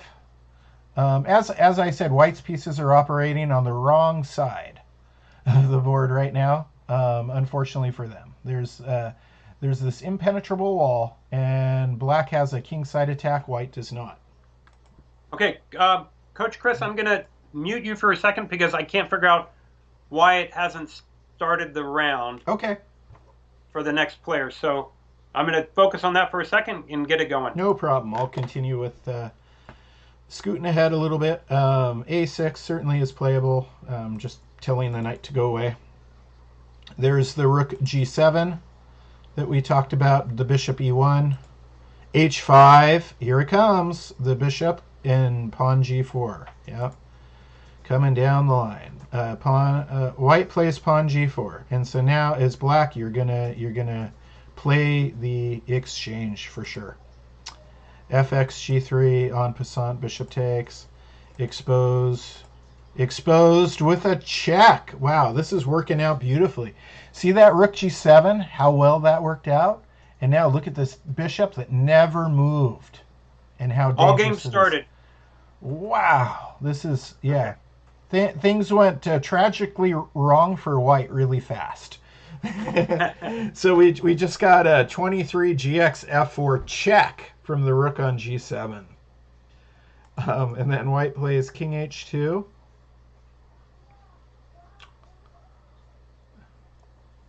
And now we need to take a moment and calculate the. Oh wow! Right, you're thinking about the moving the knight and then bringing the queen out, and you're wondering, oh look what Johannes plays. Oh my goodness, yeah, it's brilliant. Yeah, I'm really calculating here, really hard in my brain. Oh, brilliant! Because earlier, Jay, we were looking at another game, and Jay and I were talking about the king h2, rook g1 idea, and how to kind of turn that weakness into a strength.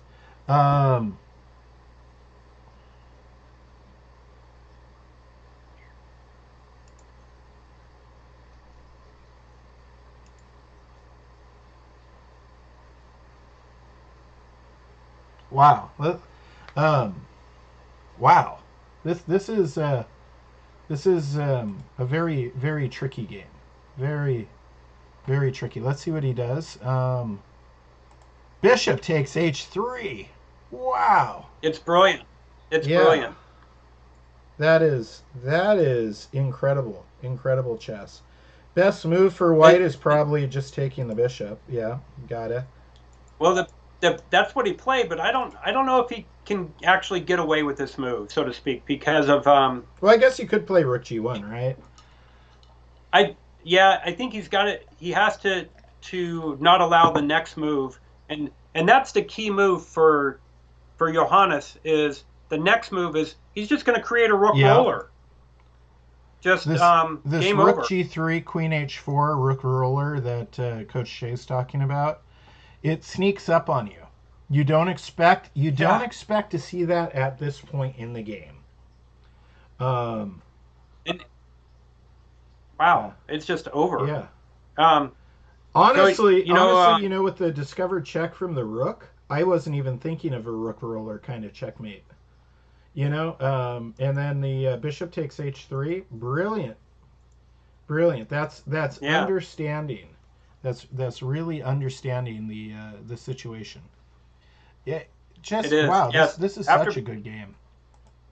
After bishop takes, then white needs to play rook yeah, g1. Rook g1 was the only way, and then king takes, and then rook g3, and now white's going to lose for sure. Yeah. They don't And black has two options, right? Black can either play what he played. King h4 is really bad because of the discovered check. King h4 is made in 1, or no, it's not made in 1 because the king can take the pawn. So that's kind of funny. But king h4 might actually. He just moves the knight, I guess, and then queen g5. It's terrible if you go that way, and it's not much better this way. But king h2 is what's played. So the threat is again moving the knight, and then queen h4 checkmate. Let's see if this happens. Oh, queen c8 is another way to go about it, right? There's two different ways. Yeah. I wasn't even thinking about that. Now, Coach Chris, I have to tell you, I don't think that we have a lot of people listening to what I'm saying about slowing down, because as I look at, for example, the 2nd through 5th grade section, what are we, 3 minutes into the round, and there's 0 games that have played less than a dozen moves. Ouch. 0. So, guys, when I play in a tournament, 3 minutes into the game, I might be on move 3. Mm-hmm. And not just because I'm thinking about things, but because I'm trying to set a pace for myself to move slowly and to analyze everything. Usually, if it's a game if it's a 15-minute one, then because I know my openings, my opponent and I might be on move 12 because we've played that same opening before, but usually not. Usually, there's something odd by at least move 6 or 7. And so it's very, very unlikely in a game in 15 that a strong player, a good player, would be past, move 10 after 3 minutes. And so... Especially with this 10-second increment, because it's not really it doesn't feel like a game that's going to finish in 30 minutes. When you add that 10-second increment, it feels like a game that should last 45, if not an hour. Yeah, our top board... in the top section is the 9th through 12th grade, and they are the only players that have played less than 10 moves. So it's good to see that they're a good example for everybody, that if you want to be a good strong player like our top board in the top section, then you need to be moving a lot more slowly. So moving fast doesn't mean you know what you're doing. It means that you have not yet learned how to use the knowledge that you have to its best effect. Yeah. And so you're not impressing anybody by moving quickly. It's obviously it's quite the opposite. So if you want to be an impressive chess player, take your time, play good moves, and don't play blitz chess when you've got a 15-10 time control. So let's slow it down, guys. If we were at a big tournament in person, we've seen this 1,000 times, Jay. Every over the board tournament we run, the bottom boards finish really fast, and then the kids on the stage are still playing for another hour, right? And that's why those are the kids on the stage, because they've learned to take their time. Yeah, and you had just looked at that brilliant game by Johannes, and remember what the key move was? Bishop takes h3. Johannes thought for over a minute on that move. Over a minute, and there's a lot of players who didn't think for 1 minute in their first 10 moves of or even 12 moves of their game in this round. So hats off to Johannes for for taking the time to find that really amazing tactic. Awesome. All right. I think we'll go ahead and take a brief break, Jay, and then take care of some business, and then get back and do an update on the standings. All right. Sounds good. We'll see you in a little bit.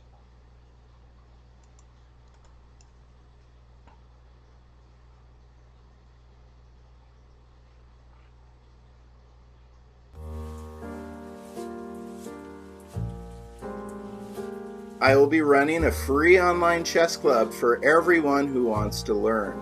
To further this idea, I published a mission statement for Daily Chess Musings that reads, "All those who want to learn chess are welcome here." Our free weekly chess club begins with a live meeting Wednesday at 3 o'clock p.m. Pacific Time. Remember, you do not need to attend the weekly meetings when they are live to participate, and all students have an entire week to complete their suggested lessons. In this way, the Daily Chess Musings free weekly chess club is 100% flexible to your needs and schedule. New instructions and assignments will be given every Wednesday. If you have to miss a week, no worries. I will make all of the videos and assignments freely available on dailychessmusings.com so you can catch up when it's convenient. Special prizes will also be awarded for top performers in different categories. Plus, we will hold regular tournaments on Fridays and Saturdays, along with special events including scheduled matches between groups, simul's, group chess, and blitz games against me, Coach Chris. So what's the catch? There isn't one. I just want to give everybody the same opportunity to benefit from chess that I had as a child. For over 20 years, I have paved the way for the success of thousands of children regardless of their entry-level skill. By training with me, you will gain the valuable tools and skills needed to excel as a chess player. An extraordinary chess club experience with a top-tier instructor, the confidence and motivation necessary to surpass your chess goals and fast-track improvement.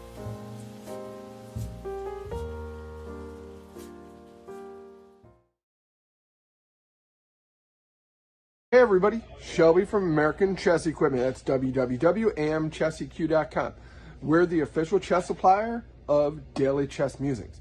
Now, if you're a tournament chess player or just need some for the home, check out our new clocks here. This is our Bobby Fischer chess clock made by DGT. It's the DGT North American, just with different colors and way better instructions. Now, if you really want a high-end chess clock, your kid wants a Chronos, but they're hard to find, or Chronoses are impossible to use. What you really want is you want the VTech. The VTech is something designed by me, Shelby Lorman, for the tournament chess player. It's easy enough for people my age, I'm in my 40s, to use. You don't have to hand it off to an 8-year-old to get set. If you want something really cool, we can do customization for you. We can customize clocks, we can customize boards, we can customize scorebooks. If your kid has a habit of losing stuff and you're sick of replacing chess equipment, check out our items here. Now, if your kid has a habit of losing his chess clock, this is something that we can do for you that nobody else can. Looks like a normal, everyday, high-end chess clock, right? Now, let's flip this around. You can see it's got my face on it and everything else. This is a vinyl ink that's very hard to come off. So even if your kid loses it, nobody's going to be able to keep it. Something really nice for the house, you gotta check out our wood sets and boards right here. Now, if you want something nice for the house, I'd recommend something like this. This is our 20-inch pedestal board with our Zagreb set. Let me get this set up for you. Are we the end-all be-all for chess equipment? Maybe not. But we support Scholastic Chess, especially here in Southern California. And if there's anything you need, even if I don't sell it, I can help you find wherever you need to go. So, remember, American Chess Equipment, www.amchesseq.com for all your chess needs. Hi, I am James Eade of the Eade Foundation. Who am I and what is the Eade Foundation? That's the subject of this video today. I am a chess player from way back when. When I was in high school, I would win adult tournaments as well as high school scholastic type of tournaments. I got very good. I could even challenge grandmasters and I could fight them. But I wasn't really as good as most of them. So I started to do other things. I would write chess books, for example. I wrote countless articles, 5 total chess books. And I did a lot of other things like organizing international master tournaments, grandmaster tournaments, various tournaments of various types, FIDE futurities, that sort of thing. And I did a lot of chess. And in 2018, the United States Chess Federation gave me the Outstanding Career Achievement Award. So that's a little bit about me. But what about the Eade Foundation? What's the Eade Foundation? The Eade Foundation was started to help build communities through chess. Chess is what I did. Chess is what I knew. This is the way I could help other people. And by sharing what I had, the resources that I had with those who did not have those resources, I felt that I could make a contribution to society, however incremental it was. It was a contribution. And so I found that this was pretty successful. And it was successful because I would get things like this. These are children in Uganda. These are orphans in Uganda sending me a happy birthday message. And I would get, the Divine Chess Academy was one example. They had to make boards out of the paper. And so I could send them real sets and boards so they could have resources to play. I helped in Zambia, South Africa, and other places. And this is what the Eade Foundation does. We help seniors too. Senior centers can start up and hold, because if we know that if they hold chess tournaments or chess clubs and start them, people keep their minds active. And even though it may not prevent something, a devastating thing like dementia or Alzheimer's, it can delay the onset of symptoms. So this is part of what the Eade Foundation does. The Eade Foundation also has the Arthur Award. The Arthur Award is given for chess excellence. Someone writes an essay every year, and this year's winner was Alexi Root from the University of Texas at Dallas. So these are some of the things that the Eade Foundation does. Help players, regardless of what language you speak, regardless of what country you're from, become part of the chess community. And if you're part of the community, you're never alone. So visit us for more videos on the Chess Files, Fridays, 1 p.m. Eastern Time. And I hope to see you then, because until then, let's stay connected, be part of a community. You'll never be alone.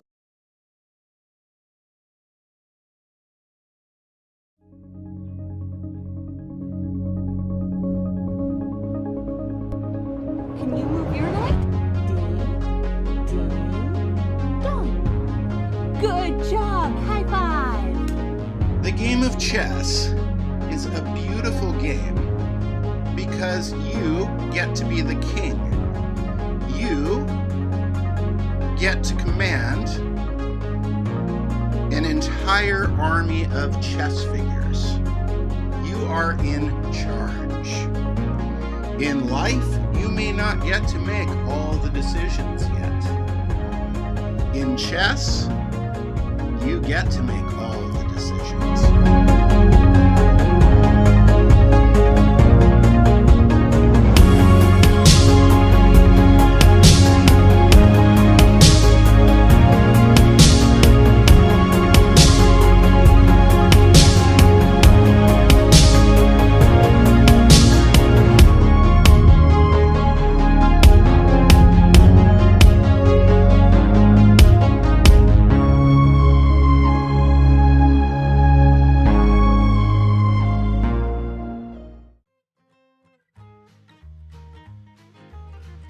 Hey, I'm Coach Jay, and I'm glad you're checking out the tournament today and having a great time. I'd like to tell you a little bit about something I've been doing lately. It's called Chess Hoots. And Chess Hoots is a combination of your favorite game and my favorite game, chess, and Kahoot, which I think a lot of you guys have probably been doing in your school and things like that. But putting chess and Kahoot together, it creates Chess Hoots. And every so often we have Chess Hoots parties where everybody comes together And we have all kinds of fun chess questions. And as you know from playing Kahoot, you can track your scores, see how you're doing against everybody else. There's a lot of fun. Some questions are worth double. Some questions you have to put things in the right order. And it's just a lot of great fun, even with background music too. So I hope you enjoy Chess Hoots and join me the next time we have a Kahoot Chess Hoots party. I'll check you later. Anyone who has followed this channel for a while has seen how FIDE Master James Eade has contributed so much to the success of many of our players and to the Daily Chess Musings community as a whole. Now, wouldn't it be nice to give back to the Eade Foundation as a thank you for all the time, talent, and money he has donated for our benefit? Well, great news! It's never been easier.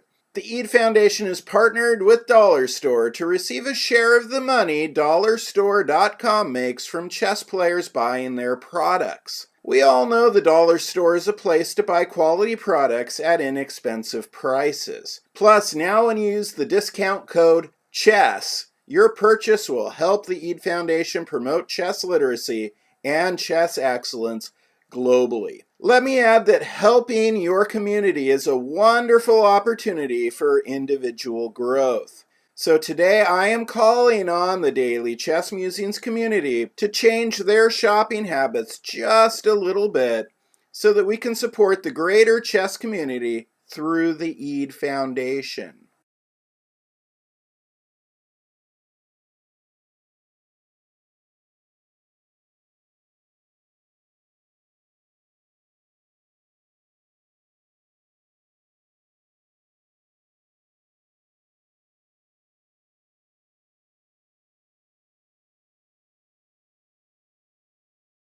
Now. Hi guys. All right, I'll talk to you about it in a minute. Okay. And let's see. I want to look at the standings real fast, Coach Jay. Let's see how we're doing. Yeah. So. And I was just going to say, and then you have to see the finish of board 2 in the K-1. Oh, now you've got me really intrigued about that. All right, so we're looking at the K-1. Are we? That's not right. That's not K-1. Why is my...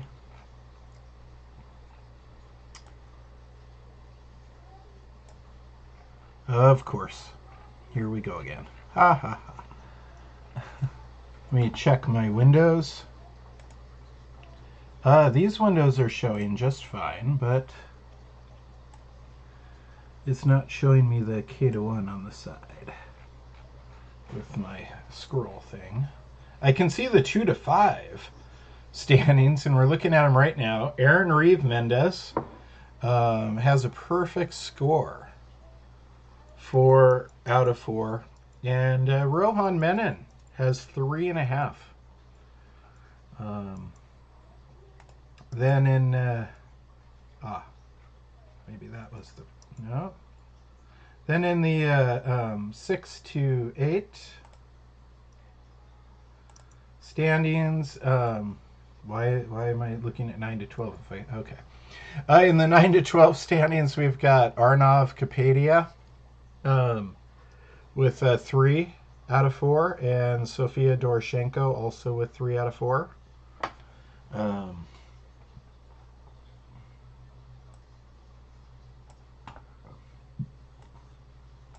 Aha. I think Sophia has 3 out of 3. Oh, 3 out of 3. Nice. Yeah. Arnav just finished his 4th game, but he has taken a loss. Sophia is battling on board 1 right now, trying to maintain that perfect score. Okay. And she actually played a move that I was kind of curious about. Because remember how we talked about turning lemons into lemon meringue pie? See, she seemed to incorporate that idea in her game because she was playing white when her opponent played bishop takes f3. Well, I guess she didn't want to hang her d pawn. She took with the g pawn and she's but then our opponent picks her pawn Definitely structure. a player to watch in the watch out for if you're paired against her, because in Illinois they do Scholastic chess, youth chess, a little bit differently, and so they have a Illinois high school kind of system for all their sports, including chess. Right. And so it's not USCF. It's under a different governing body, and so there are a lot of strong players. And Sophia being one of them. That when they don't have a lot of USCF experience. And so, another place like that, of course, is Washington State. There are a few places where, when you've been coaching as long as Jay and I have, you always remind your students, don't underestimate your opponents. Don't expect poor moves from someone just because their rating is low or they're unrated. You always have to presume that your opponent's going to be playing really strong chess. Coach Shea, you wanted to look at K-1. K-1, board 2, Winston. Board 2. And just the end of the game, the last few moves. Okay, we'll go back. All right. So I'm looking at starting from. How about start from move 18? Okay. So rook takes e4 is white, and then black plays f5. Wow, that's an exciting move. It is exciting, but it's double-edged because black is attacking and gaining space, but also opening up their king. Let's see what happens next. Yeah, c5 check. Chekaruski discovered check. This is quite a finale. Yeah. King goes to h8 and is stuck in the corner now, so that is big time danger. And then the rook can slide over, threatening getting in the same file as black's king, which can't move out of that file. Then the knight hops over and attacks.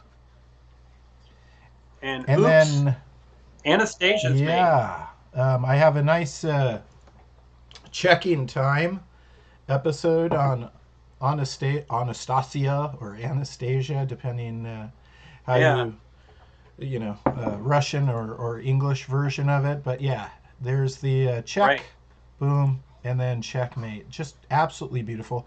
As soon as you see that king move into the corner, you're kind of thinking in those terms, because it can't come out.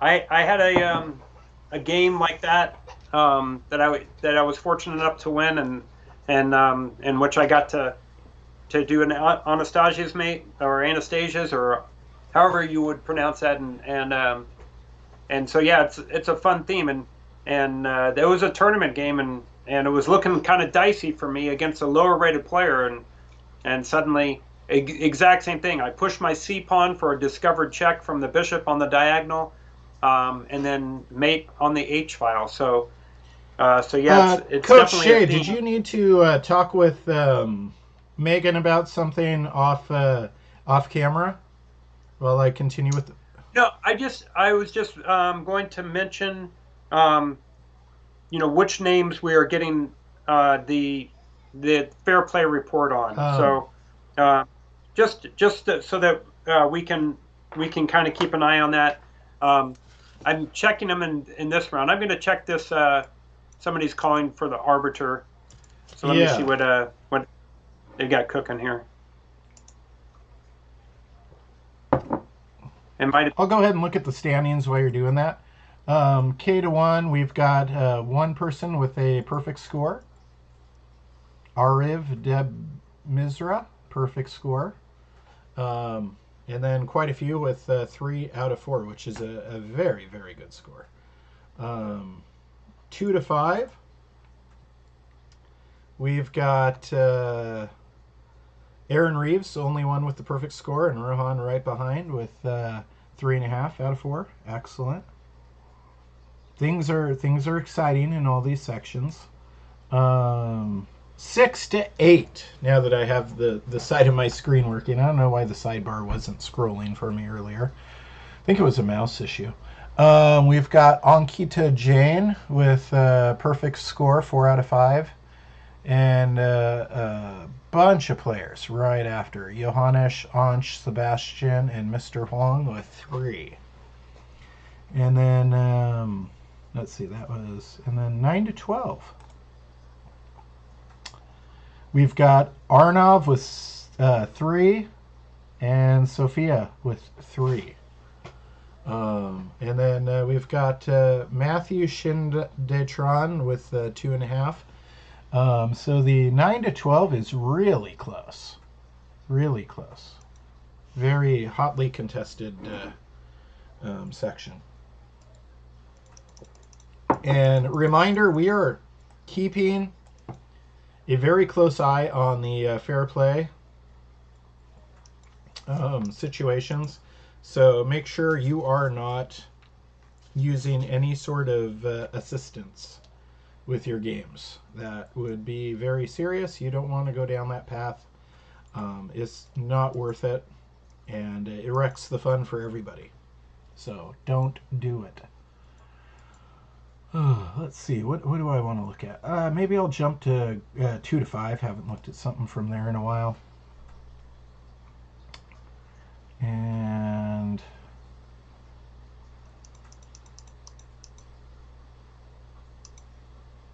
we'll look at Cole Pogue Jewel versus Eden Sky. Awesome. See what's going on there. Try and, I do this with our Blitz chess extravaganzas that we do occasionally. Try and share the spotlight. So we've got D4, D5, C4, Knight F6. And I know you're busy working on stuff right now, Jay, so you can join. I'll jump in a second. No problem. Knight F6. CX D5, interesting. You don't often see a player play that move as white because you have a space advantage with your 2 pawns side by side. And now black has a development advantage. And white develops with a threat against black's queen. Black's queen moves to A5. Nice square for it because it's pinning the knight to the king. It reminds me of a Scandinavian now. And then the bishop D2. And then pawn to E5. Wow. This is something. This is something. I need to take a moment, and I'm worried. I'm a little worried about the potential discovered attack. Let's see what white does here. White just plays knight F3.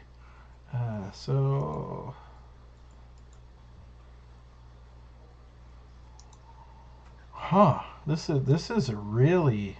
I'm a little nervous about leaving this black queen just out here on A5 with that bishop on D2, and then the center possibly opening with white having better development. The center is going to open, so I'm kind of favoring white here. Black. Yeah, I think though instead of knight F3, which would allow possibly some different moves. I don't know, maybe play pawn to E4, threatening the discovery of knight to D5. Yeah, that is a very good, a very good suggestion, because knight F3 does allow. I think it doesn't. I think it misses an opportunity for some fun. Even pawn takes pawn, even D takes E5, and then if the queen takes, you get to develop the knight with tempo. So, knight C6 is what black plays, and I'm still worried about just leaving the queen over there. White plays E3, and I think they could have still played E4, right?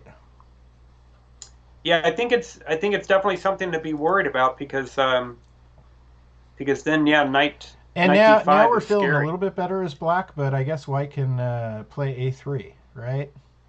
Let's Yeah. see. Yep, for White sure. plays a3, bishop takes, and now that queen. See, that queen doesn't have a lot of good squares to go to, and this is why leaving it on a5 and then pushing e5 concerned me with black's plan. Queen to d5, bishop d3. White, I really like white's play so far. Yeah, the only That problem is fork. bishop d3. Yeah, develops a piece, but it unfortunately Pawn fork. Yeah. Allows the fork, and then could have played just simply d takes e5, winning a pawn. Do they have any recourse to this pawn fork? No. Well, let's see. Nope. Trying to drag that queen out into the middle of the board with something, Yep. but nothing's jumping out at me. Hang on, let me fix my windows again. Yeah. Megan, can you help me with the windows again?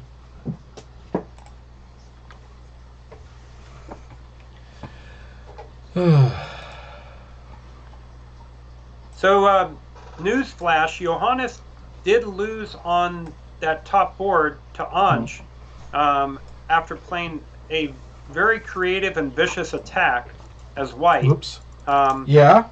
Anj was having to play some pretty accurate defense. It was a poison pawn variation in Sicilian, and there was some sacrificing going on. Let me answer this arbiter call.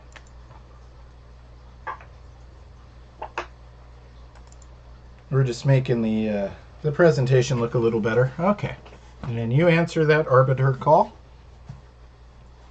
And all right, so back to where we were. Black had just forked white's. White had, what was playing just fine, and then fell for just a basic pawn fork tactic. And then let's see.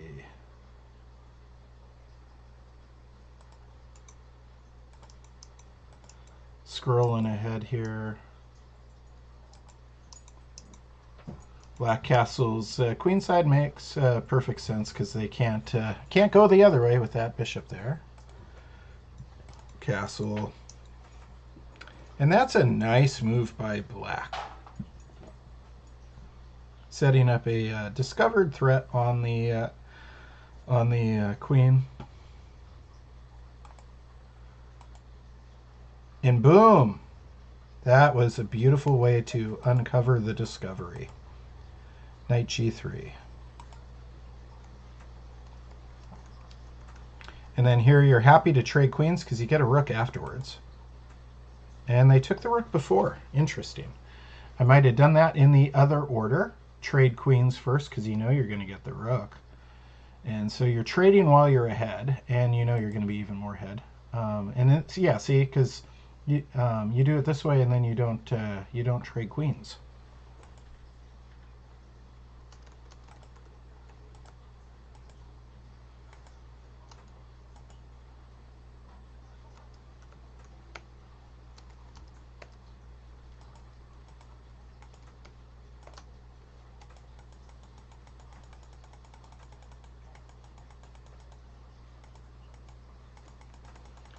And pretty simple, nice conclusion for black there. All in all, kind of an interesting game. Obviously, the big mistake was just missing the simple pawn fork. Let us look at another game and check the standings real fast. We'll look at we'll jump to the 6 to 8 section. I'll look at the standings first. We've got Anch and Ankita both tied with 4 out of 5. And let's look at round 4. And what time is round 5? I'm losing track of my notes here. It is at 1:30. Okay. And round 5, yeah. Which is in, so that'll be our final round at 1:30. So. Let's see who did a good job taking time. In the 6-8 round 4. Looks like, well, Siddharth and Hardwick are still playing, so good for them. And, yeah, unfortunately, in that one, Hardy had a mouse slip that, we talked about earlier. That's why I made the announcements, is that, unfortunately, you have to be careful with this online chess. And it seemed obvious that he didn't mean to put the piece on the square, but unfortunately, you just have to click, and then you click the center of the square, and so he wanted to be able to undo the move, but his opponent, by the way, guys, if sometimes, like if I'm playing a game, if somebody,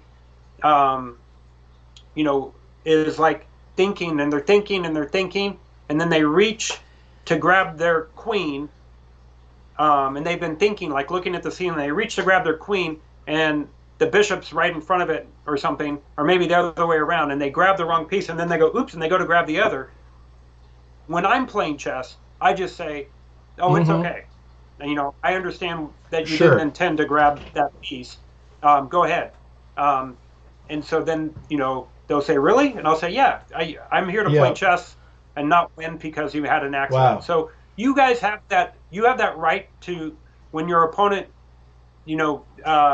has something like that happen, you have that right to do that. And by the way, if I'm playing an over-the-board tournament, if my opponent makes a move and then forgets to push the clock, then I don't let the clock run. But if I'm playing in a team tournament, I sometimes will treat it a little differently because now I'm playing not just for me, but I'm playing for my team, and the clock is all part of the game. So what I'll do is, my theory is, I'm just going to think as long as I would normally think, and then I'll make my move. I'm not going to like milk it and try to get more time off of their clock. I'll think what I'm normally going to do, 2 minutes or whatever, make my move, and then when I don't push the clock, my opponent goes, what? You didn't put, oh, my time's ticking? And, I just kind of shrug, and they go, oh, okay, well, I'm glad you didn't milk the clock, so, but if it's, but I usually, if my opponent forgets to push the clock, then I'll just indicate with my hand, towards the clock, and they go, oh, and they push it, thank you, But in a team tournament, I feel like the fact is that my kind of a duty to my team to take every advantage of tournament chess, and one of them is that you have to have the wherewithal to play the board, and at the same time be aware of the clock. Sure. And so, it's kind of out of my hands when I'm playing with a team. I have to do whatever I can to win within the rules, doing all that kind of stuff. So. Yeah, makes sense. It's interesting too, because as a sports fan, in any team sport, if you're the last one to touch the ball and the referee blows the whistle on the other guy for putting it out of bounds, you don't say anything. But chess is a little bit different. Yeah. All right, let's look at Johannes Chow versus Ansh Batra. Crazy board game. 1 from round Crazy 4, game.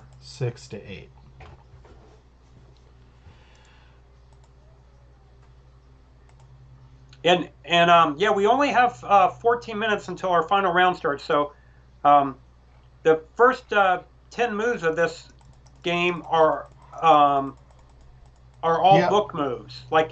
Ooh, and then we got this poison pawn stuff, right? Nice, right. Very topical, very topical. Maxime Vachier-Lagrave is famous for taking the poison pawn, and he hasn't been doing so good with it. Yeah, it's a funny thing. Yeah, but you can watch Coach Jay's lesson on not taking that pawn. He gave us a lesson on not taking the queen's knight pawn with your queen early, Looking at Mikhail Tal versus Trinkov, right? Yep. Exactly. There we go. Very good. All right. So bishop c4, and then knight d7. So white gets, black got that pawn, but white has a bunch of development now, right? Yeah, every white piece has moved from the back rank, and white has 2 pawns on the 4th rank. Black doesn't have any pawns past the 3rd rank. So I love white's position. Yeah, here. I mean, but let's keep going because there's exciting chess ahead. So all right, so take. We're looking at move 14. And that, now black's king is more exposed. The f-pawn's moved, and then knight takes e6. We're seeing just like all this trouble you get into when you take that pawn early, but it's part of the system. Well, yeah, I mean, to me, this is the great move by Johannes. Very creative to sack for the e-pawn on move 14 for white. Bishop takes e6. Like you said, weakens those white squares, immediately threatens to jump into c7, and so there's trouble. Big time. Yeah, I don't see the appeal of doing as black. Of course, Bobby Fischer would play it, right? MVL would play it. Yeah. But it's certainly not something that I would enjoy doing, because you get that one pawn, and then you get just kicked around a whole bunch. EXD6, which renews that threat of knight c7, right? Now it has even a support. King f7. Wow. Then knight c7 threatening. Queen to c5 check. That was a good check, because now the bishop can take on d6, right? Or even the queen to try and trade. Well, no, you wouldn't want to trade queens, because you're going to be losing your rook. But maybe you would. Maybe you would. What would you do here, Jay? We're on move. Move. So he 18 for black. He saves the rook. Or Anch, and then I don't know if there was an option. I think you had to move the rook, and then suddenly, Johannes is able to really get another piece in the action and keep the initiative going. Initiative is when you are the one that's throwing the punches, and your opponent is on their heels going backwards. And I was a boxer in college, and one of the things that I learned is if I don't want to get hit in my face, then I have to train really hard. And so I used weights, and I was always doing this, walking around campus with weights in my hand. And so then when I got into a boxing match, I could constantly be throwing punches, jab, jab, jab, jab. And as long as I'm doing that, my opponent doesn't have time to throw punches at me, because I just didn't want to get hit. And so that was the idea. And here Johannes is throwing punches at Anch, and Anch isn't getting a chance to jab back. But the game isn't over. And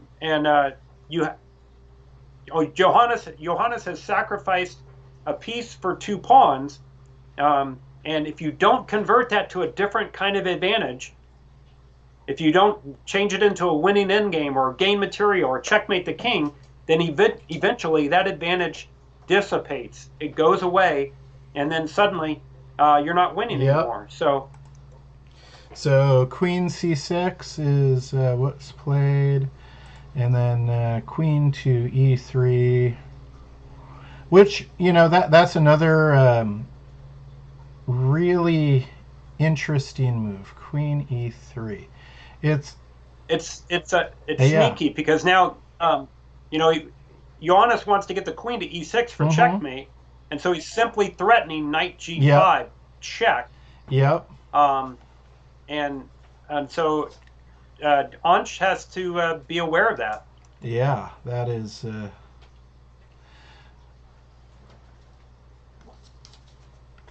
And so, yeah, sure enough, Ancha guards Let me against make it. an announcement real fast. We only need USCF now for Ojas Agarwal and Jericho Suarez. So we're still missing USCF information on those two. They need to make sure they are registered because right now their name's not in the database, right? USCF database? We have a number that might be Ojas's, but it expired in 2019. Mm-hmm. And Jericho, I can't find a number for. Okay, so Ojas and Jericho, you two need to get signed up with the United States Chess Federation. That was a requirement for this tournament. All right, so Queen E3, Knight F6, and now there goes my screen again for no apparent reason. And now we've got this Knight.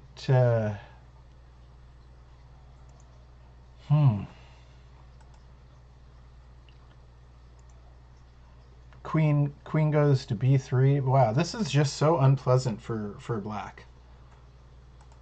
Black's king goes up to G6, and now there's a lot of different attacking lines here for white.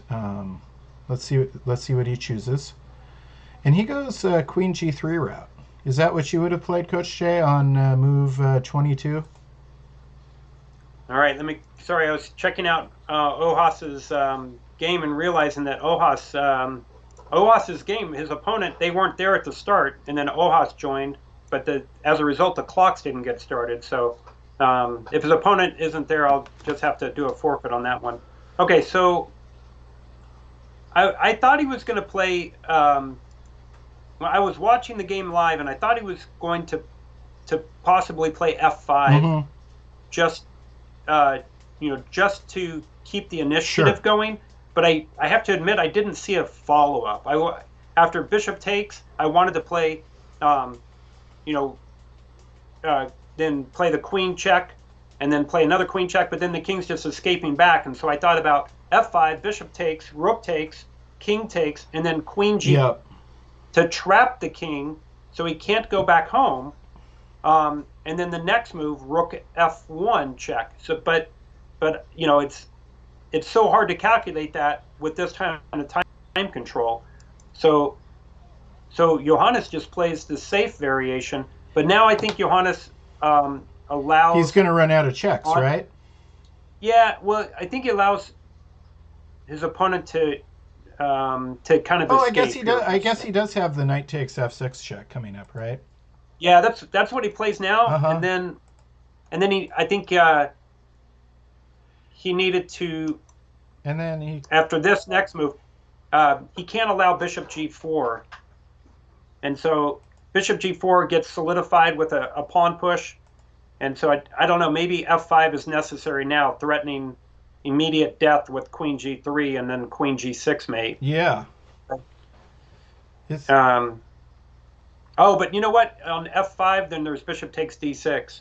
Yeah. So Ancha's chess is, it's very accurate. It's like almost grandmaster level of defense here. So kind of an interesting situation. But let's. Yeah, I mean he's really just clinging to a limb, and somehow just following this narrow path, right? Just this thread. The door is almost completely shut on him in this game. Bishop G4, and then rook to G3, pinning the bishop. H5, and then H3. But yeah, you don't. Yeah, this is the problem. Is that that buys an extra move. So I have this variation, Coach Chris. I think that instead of moving the rook to G3, what about if Johannes plays pawn to H3 first? Interesting. My idea is if the bishop takes the rook, pawn takes, and then you can slide the other rook over. Yeah. Yeah, and then queen G6 mate. But but then once again, that's beautiful. I like that. It looks cool, but I don't like Mikhail Tal, it might be, there's two different kinds of moves, right? Yeah. And so it might not be that it's a sound thing, because if Anch captures on d6, then that frees up the e6 square for the black king to run to. And we have to realize the clock situation in this game too. So I mean, as white there, I probably would have taken a lot of time and come to Coach Jay's conclusion, because I don't like the rook g3 followed by h5 followed by h3, because you can't take, because then when they take back, it's check. But on the other hand, Johannes Chow has like 35 seconds. So he is, trying to he's trying to make a move within 10 seconds, so he doesn't lose any more time on this. And so I think under those circumstances, I probably would have done exactly what he did with the rook g3, and then realized, there's the h3 h5 kind of thing isn't what I had hoped for. Bishop takes d6, and then g4. Here we go. I am going to pair the next round. Go for it. Do a draft, and then make sure it looks good, and then publish that. So I'm going to tune you out for a second. Sure. And I want to congratulate Johannes on a great attack there. Anch had to play pretty much perfect defense.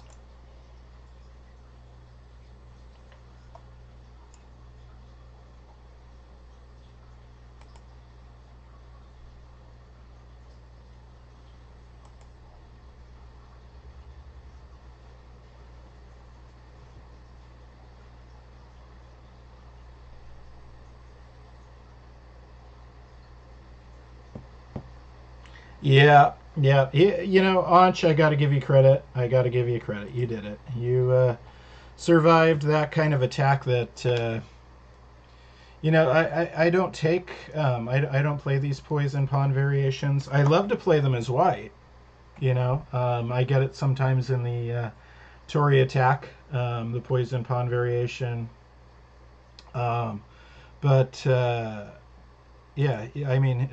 This was just extremely well played, and not only is Johannes Chow losing on the clock, but he's losing on the board as well. But white does have this threat of checkmate at let's see, so there still is there still is hope. Wait. Did he miss a checkmate right here? I mean, Queen G7's checkmate, right? Let me go back a second. Oh, check. Yeah, it's check. See, I was skipping through the moves too fast. Like I said, it's been a long day. I was working late last night on last-minute preparations for this tournament this whole week. So that's a check, and that's an important check, because otherwise white has checkmate. So knight takes, queen takes, there's another important check. Again, white has checkmate but can't play it. And there's another check, and white resigns. That was quite a game. Coach Chris? Yeah. Sorry to interrupt. Can you just ask the YouTube audience if Asher Yu is in the house and is planning to play the final round? Asher, are you going to play the final round? What's good? I just don't want to pair. Asher played the first 3 rounds and then didn't show up for round 4, but I don't know if that was intentional or what happened there. So interesting.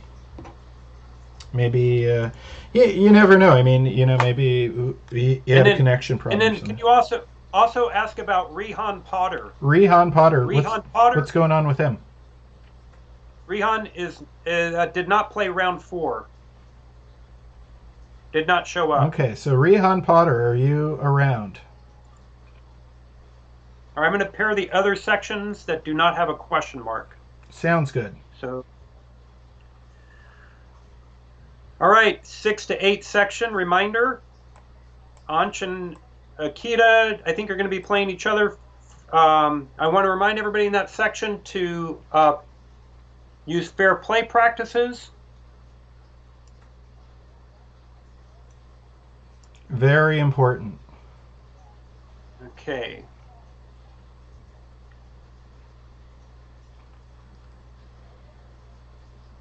Six to 8.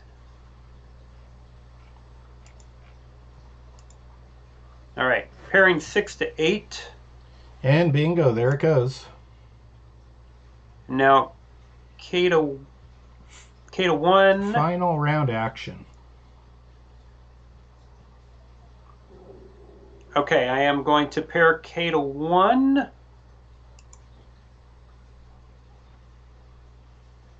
All right, kindergarten and first grade. Good luck, guys. Final round. Take your time. Nice and slow, please.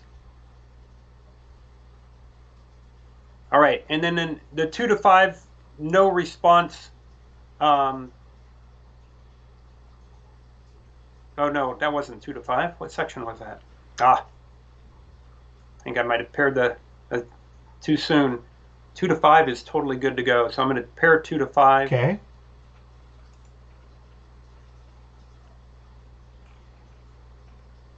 Oh, yeah, 2 to 5. Okay, guys, paired, and then so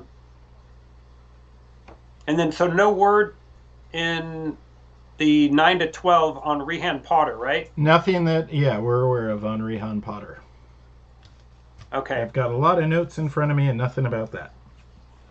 Okay, I am going to, I think they have an even number in the section, if we include Rehan. So in case Rehan is coming back, I'm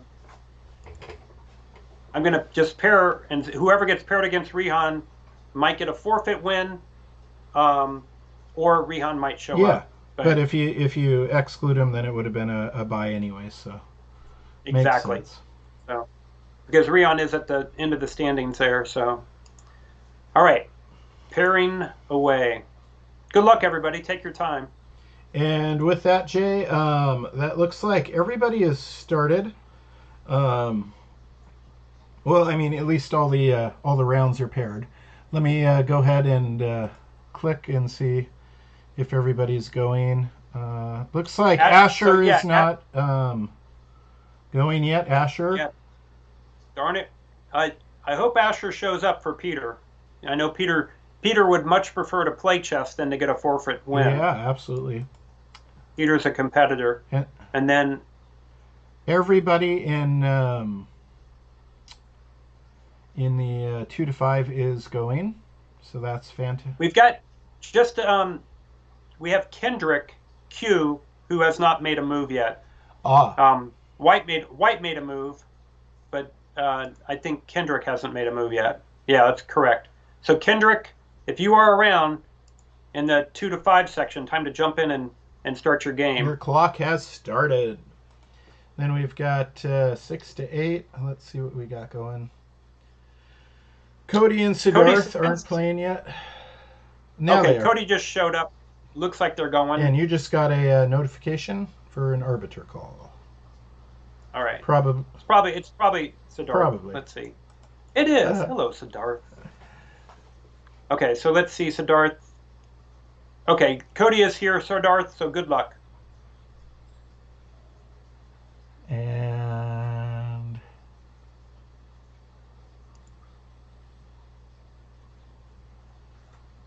looks like because he called the arbiter, I had to start it up. Yeah. Okay. And then in the 9 to 12, it looks like we've got 2 games without any moves so far. Boards 4 and 5. Darn. So Ohas isn't actually here. Ohas was here last round and now isn't here. Mm-hmm. Adam is here. Jeevan's here, but neither of their opponents are here, so that's too bad. Yeah, that's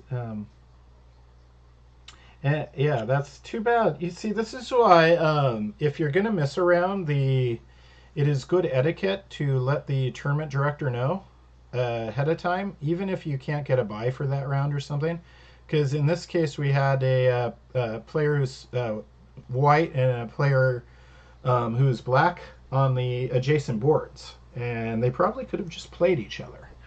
But instead they're waiting at their board not playing chess. So always let the organizer, tournament director know, whether it's in person or online. Don't just drop out. Don't just disappear. Let us know what's going on. Coach Jay, I'm going to go ahead and set the advertisements going. Great. And then I think maybe we want to talk about a couple things, right? Let's see. Sounds All good. right.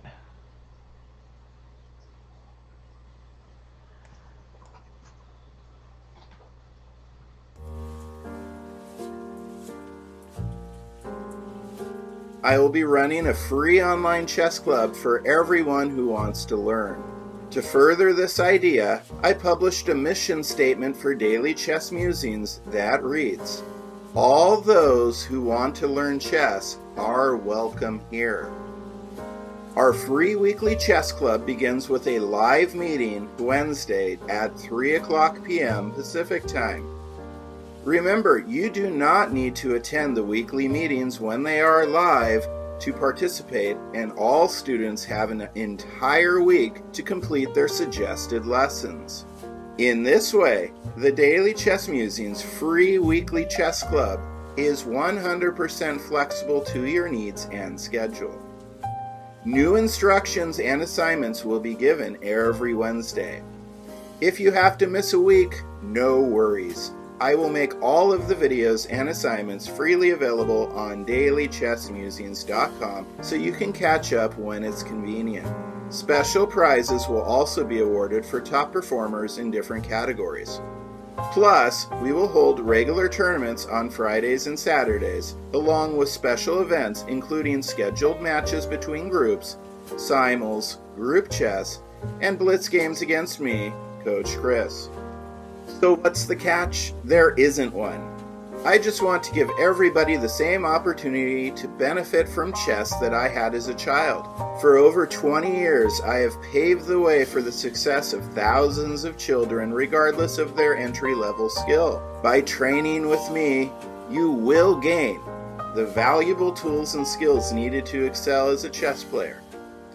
An extraordinary chess club experience with a top-tier instructor, the confidence and motivation necessary to surpass your chess goals and fast-track improvement.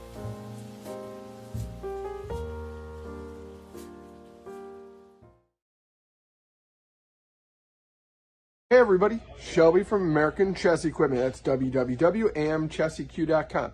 We're the official chess supplier of Daily Chess Musings.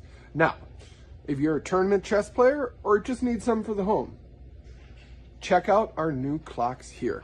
This is our Bobby Fischer chess clock made by DGT. It's the DGT North American, just with different colors and way better instructions.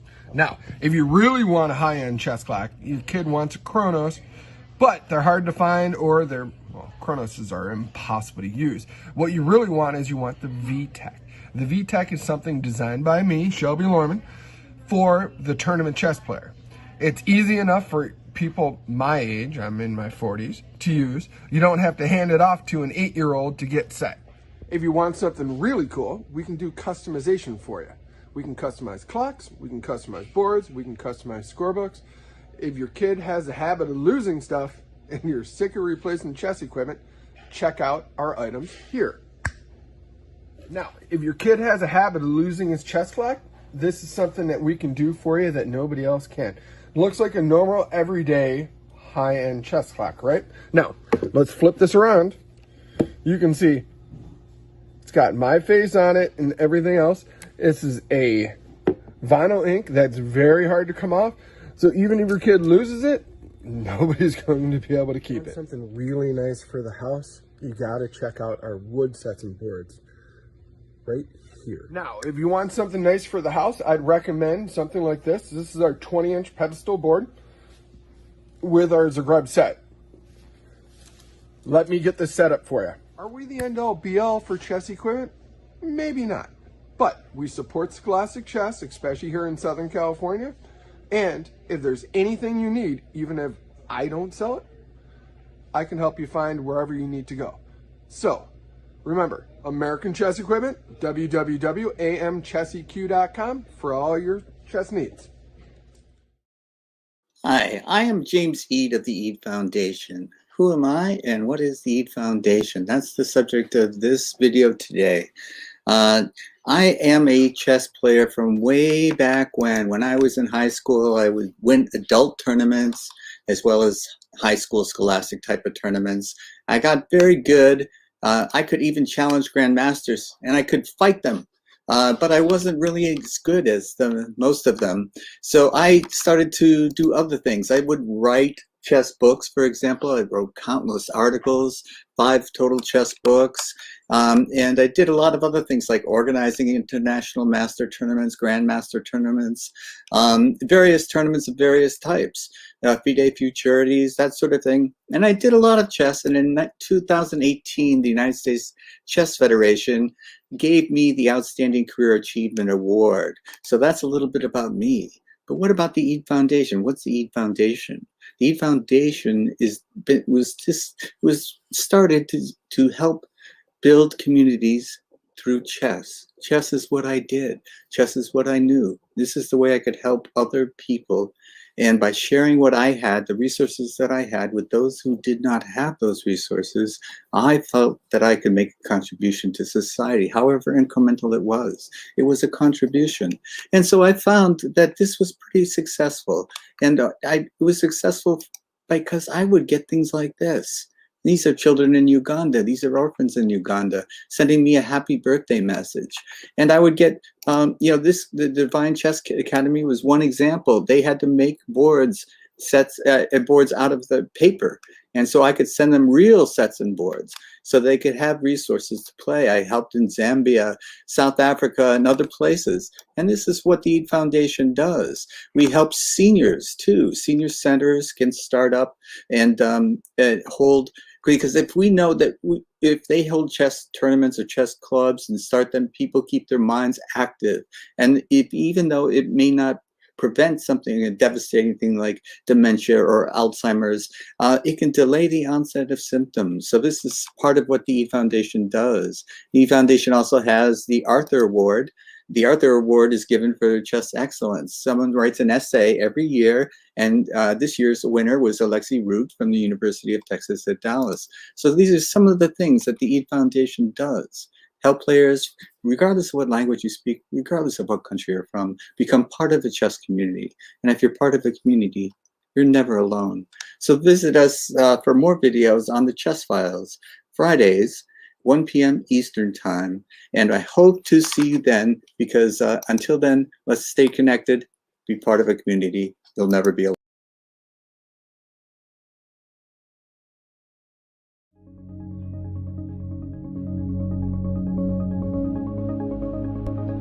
Can you move your knight?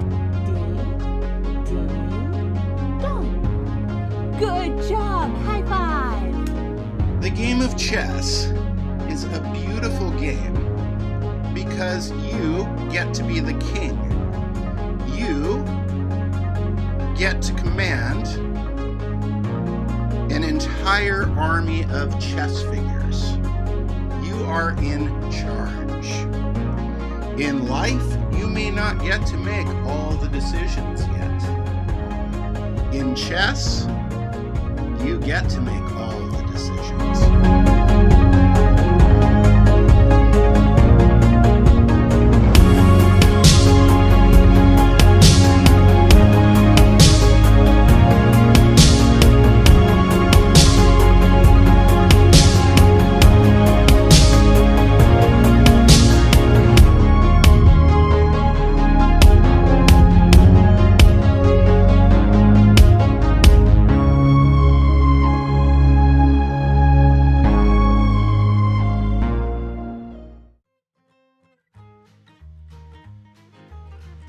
Hey, I'm Coach Jay, and I'm glad you're checking out the tournament today and having a great time.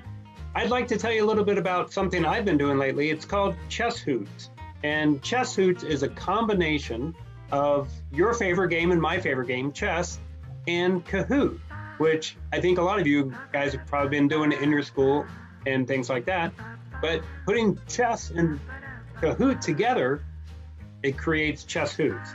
And every so often we have Chess Hoots parties where everybody comes together and we have all kinds of fun chess questions. And as you know from playing Kahoot, you can track your scores, see how you're doing against everybody else. There's a lot of fun. Some questions are worth double. Some questions you have to put things in the right order. And it's just a lot of great fun, even with background music too. So I hope you enjoy Chess Hoots and join me the next time we have a Kahoot Chess Hoots party. I'll check you later. Anyone who has followed this channel for a while has seen how FIDE Master James Eade has contributed so much to the success of many of our players and to the Daily Chess Musings community as a whole. Now, wouldn't it be nice to give back to the Eade Foundation as a thank you for all the time, talent, and money he has donated for our benefit? Well, great news! It's never been easier. The Eade Foundation has partnered with Dollar Store to receive a share of the money DollarStore.com makes from chess players buying their products. We all know the Dollar Store is a place to buy quality products at inexpensive prices. Plus, now when you use the discount code CHESS, your purchase will help the Eade Foundation promote chess literacy and chess excellence globally. Let me add that helping your community is a wonderful opportunity for individual growth. So today I am calling on the Daily Chess Musings community to change their shopping habits just a little bit so that we can support the greater chess community through the Eade Foundation.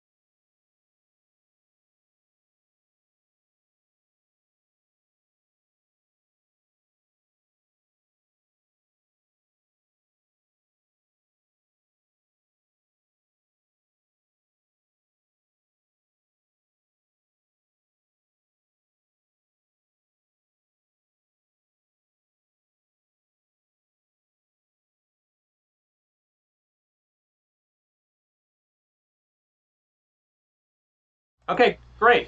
Okay, we are back live. This is Chris Torres of Daily Chess Musing, and this is, let me adjust my hat, I'm looking a little tired.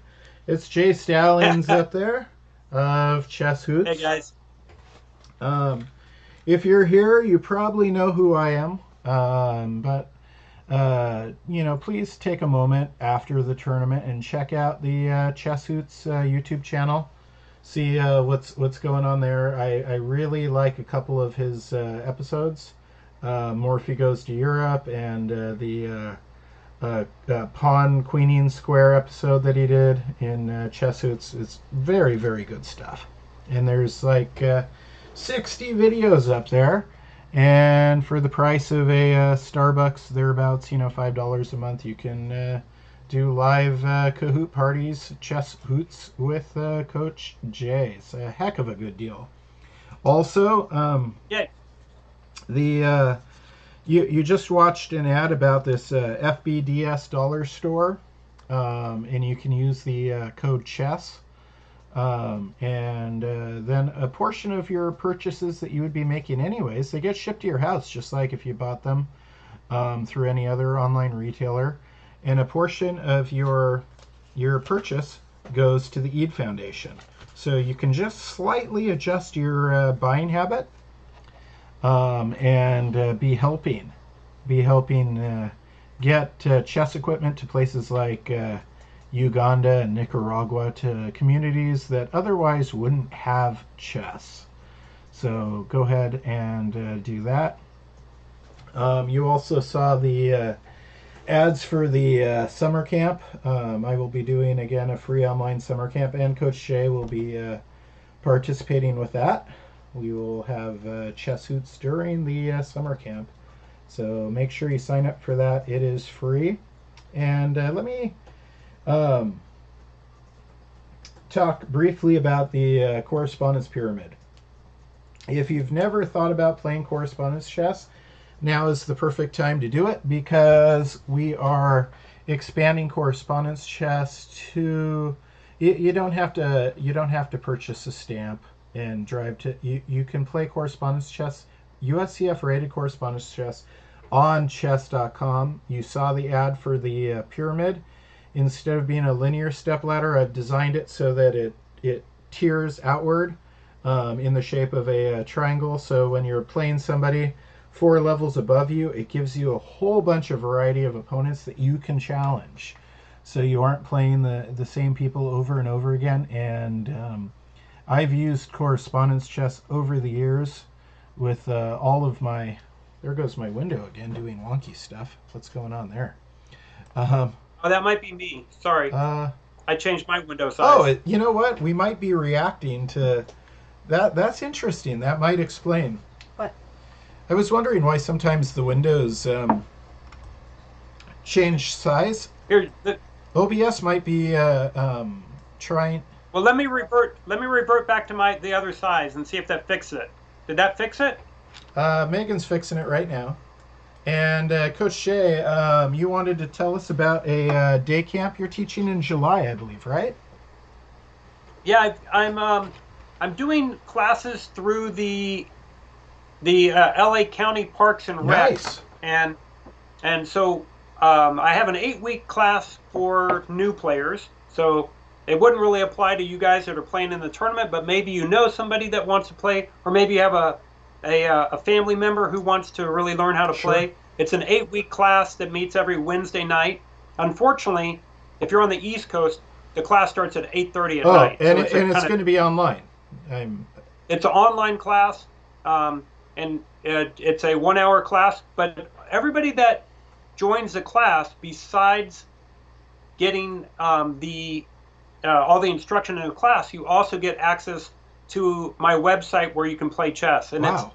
It's like Lee Chess, but it's our own site, and you can go there and you can do practice drills and play in our different events that we have on that site for free. And so that's a pretty cool thing in that 8-week class. But also, I put a link to you, Chris, in our call that maybe you can share with your group. That is for a day camp that I'm having.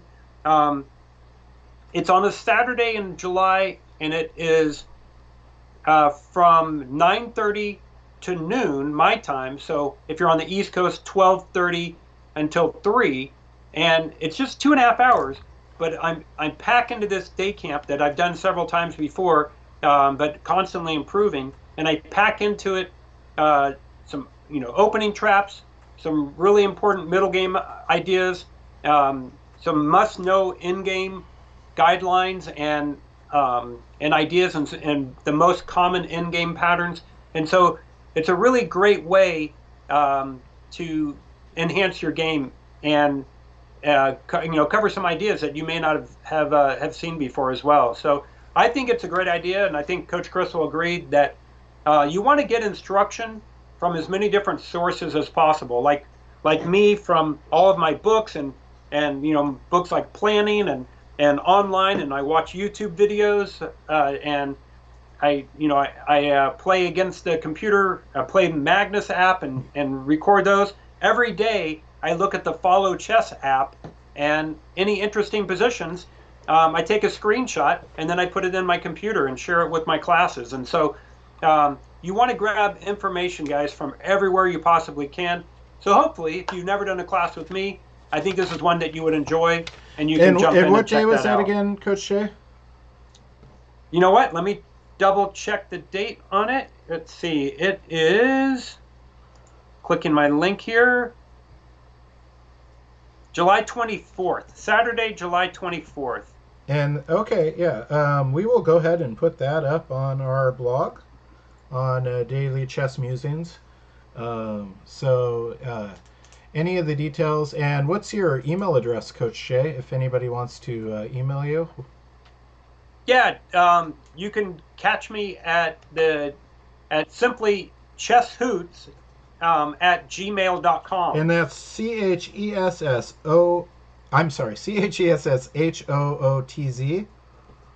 That's right. Chess and then hoots with a Z at the end. At Gmail. Okay, let me help out our guy here. Okay. Megan, I'm gonna adjust the time down so that the player who's absent gets less time. He's taking care of that right now. Okay. Yeah. Let's see. And also, during these, what Jay was saying about getting information from multiple sources, I always recommend that. Be wary of coaches who, tell you, you're not allowed to train with other people or watch this, or, you want to be getting a lot of information. And if you love chess, right now is a great time, because there's so many different channels that you can be getting really good content from. You were saying the Follow Chess app or something like this, Jay? Yeah, so it's an app. It's orange with a white knight on it, and it's called Follow Chess. And every day I open it up, and you can see all the games in the world that are going on that are like international competitions. Wow. And so it could be Magnus playing, but it also might be the the Indian national championships, sure, or something like that. So just like for today, when I look at it, just to give you guys an idea, and I look at it every single day because I don't want to miss anything. But there's Gibraltar, the Azerbaijan championships, the Asian championships, and then there's the African championships, the Vezir Kepso Grandmaster, the Vezir Kepso International Master. And by the way, I think that the lower rated events have more interesting positions. Oftentimes, this is true. My favorite of all the events to watch every year are the Olympiads, because you get to see the top players and playing players that are rated much lower than them. So you actually get to see the top players earn their result. Why sure. They are elite grandmasters. And speaking of elite grandmasters, tomorrow starts the FDX Crypto Cup from the Magnus's Grand Chess Tour, and nice. And that, for the first time ever in history that I could, I was looking at Vienna 1895 had like 9 of the top 10. Linares 1993 had 9 of the top 10. They were missing Nigel Short that year. This FDX Crypto Cup has the complete top 10 plus Hikaru Nakamura, wow, and some other guys who aren't in the top 10 but are monster players. So that is going to be super exciting chess, and I'm going to be doing daily recaps of nice. All that action. And the other interesting thing about the FDX Crypto Cup is it's a $300,000 prize fund, and 100,000 or so of it is coming from the FDX folks, and is going to be paid in Bitcoin, which has been a little bit volatile lately. So you get a little bit of extra excitement. You get the chess, but the players have to be wondering, are they going to be getting way more money than they anticipated, or a lot less, because of the volatility of the cryptocurrency. Yeah, that's a fun thing. It's it's interesting. There was even the one baseball player, I think, that was asking to get paid in crypto. It's like a little fun side note right now that's happening. So yeah, and it'll be interesting to see how this all works out. The winner of that tournament also gets to go to the Grand Chess Tour Finals in San Francisco in September, I want to say. And here's awesome. the kind of the other historic note from this is the fact that normally a player like Magnus Carlsen and Jan Nepomniachtchi would be in seclusion right now, training. And we wouldn't see them until their match in November. But Magnus is a business person and is running his Grand Chess Tour and playing in it as well. And so that's interesting, number one, to have somebody who's kind of the organizer also is the number one. That's historic in itself. The online platform's historic. And then the fact that Magnus and Jan Nepomniachtchi are probably going to play this week. For a large, it's strange. It's something we haven't seen. We saw what happened in 1851 when Howard Staunton organized the London tournament, first ever international tournament. He was supposed to be the best player in the world, but he didn't win it. And you know what? He might have been the best player in the world, but it's really, really tough to organize an event and also play in it. At the top levels of chess, you have to give your complete focus. It's kind of like if I asked you to be a boxer and at the same time sell Coke and popcorn in the stands. Yeah.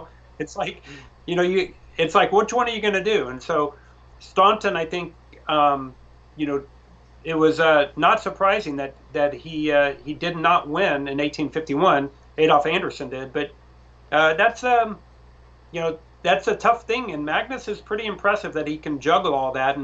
And people have talked about Magnus kind of burning out a bit, and I'm amazed that he hasn't yet, because to play at the level he's playing at for all these years. I mean, he's been playing 2,800 plus chess for 10 years, and that's just unheard of. That's amazing. So, well, a younger Magnus Carlsen was completely focused on becoming the number one rated player, right? The youngest grandmaster, number one rated, world champion, this, that.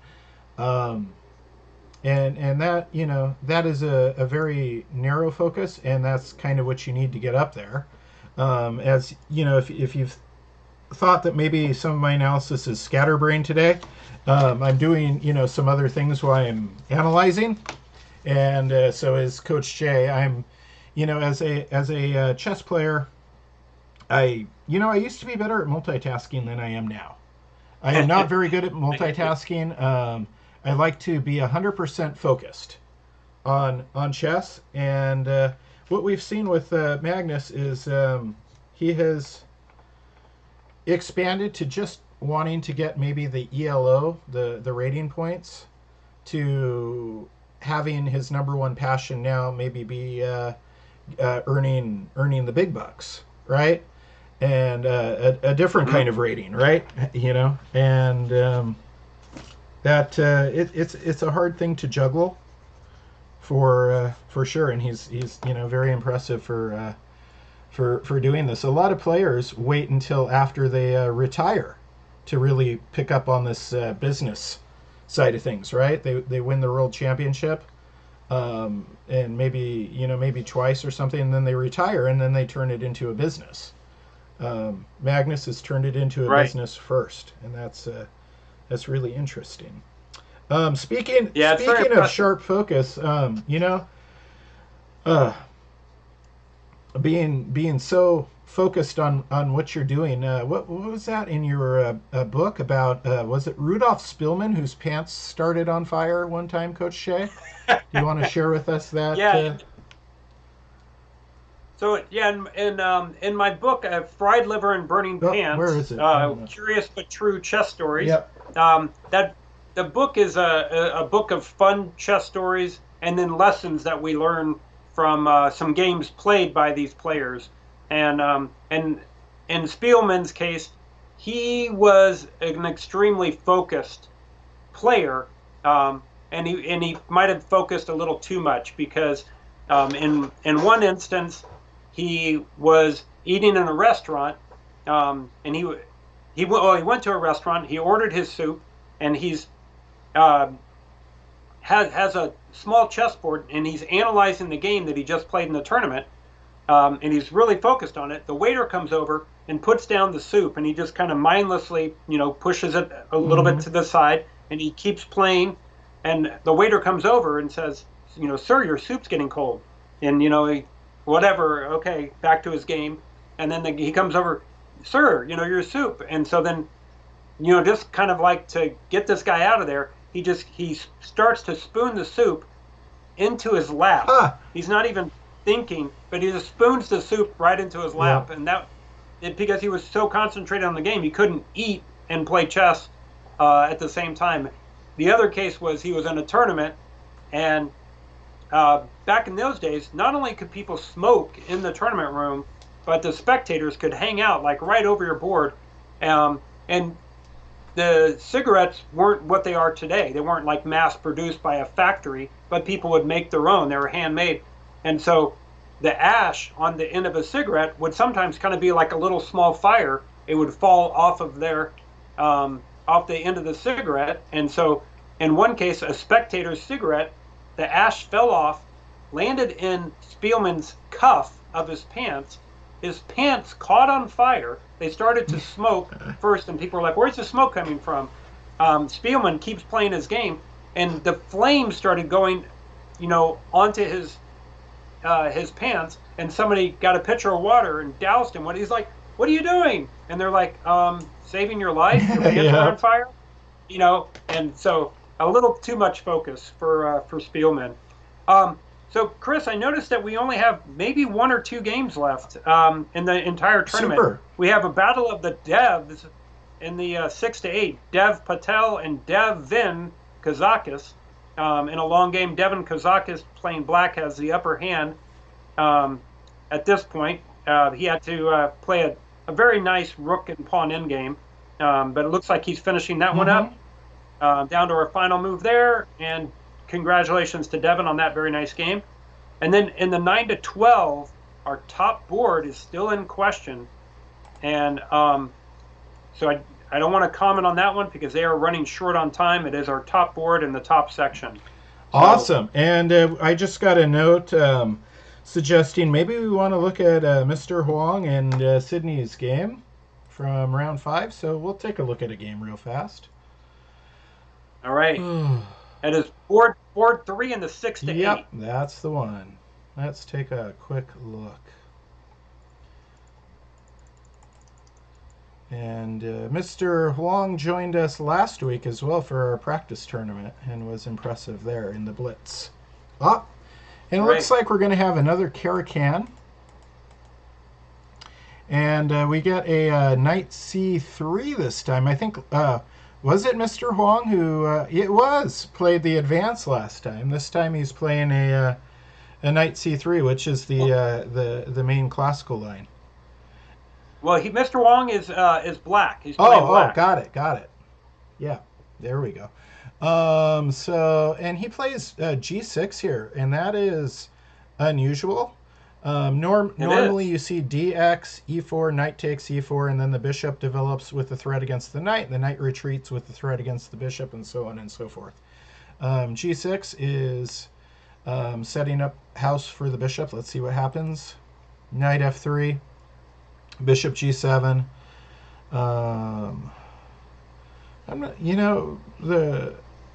We'll see about that knight f3 move. I'm a little concerned with the tension still on the d5, e4. Bishop e2.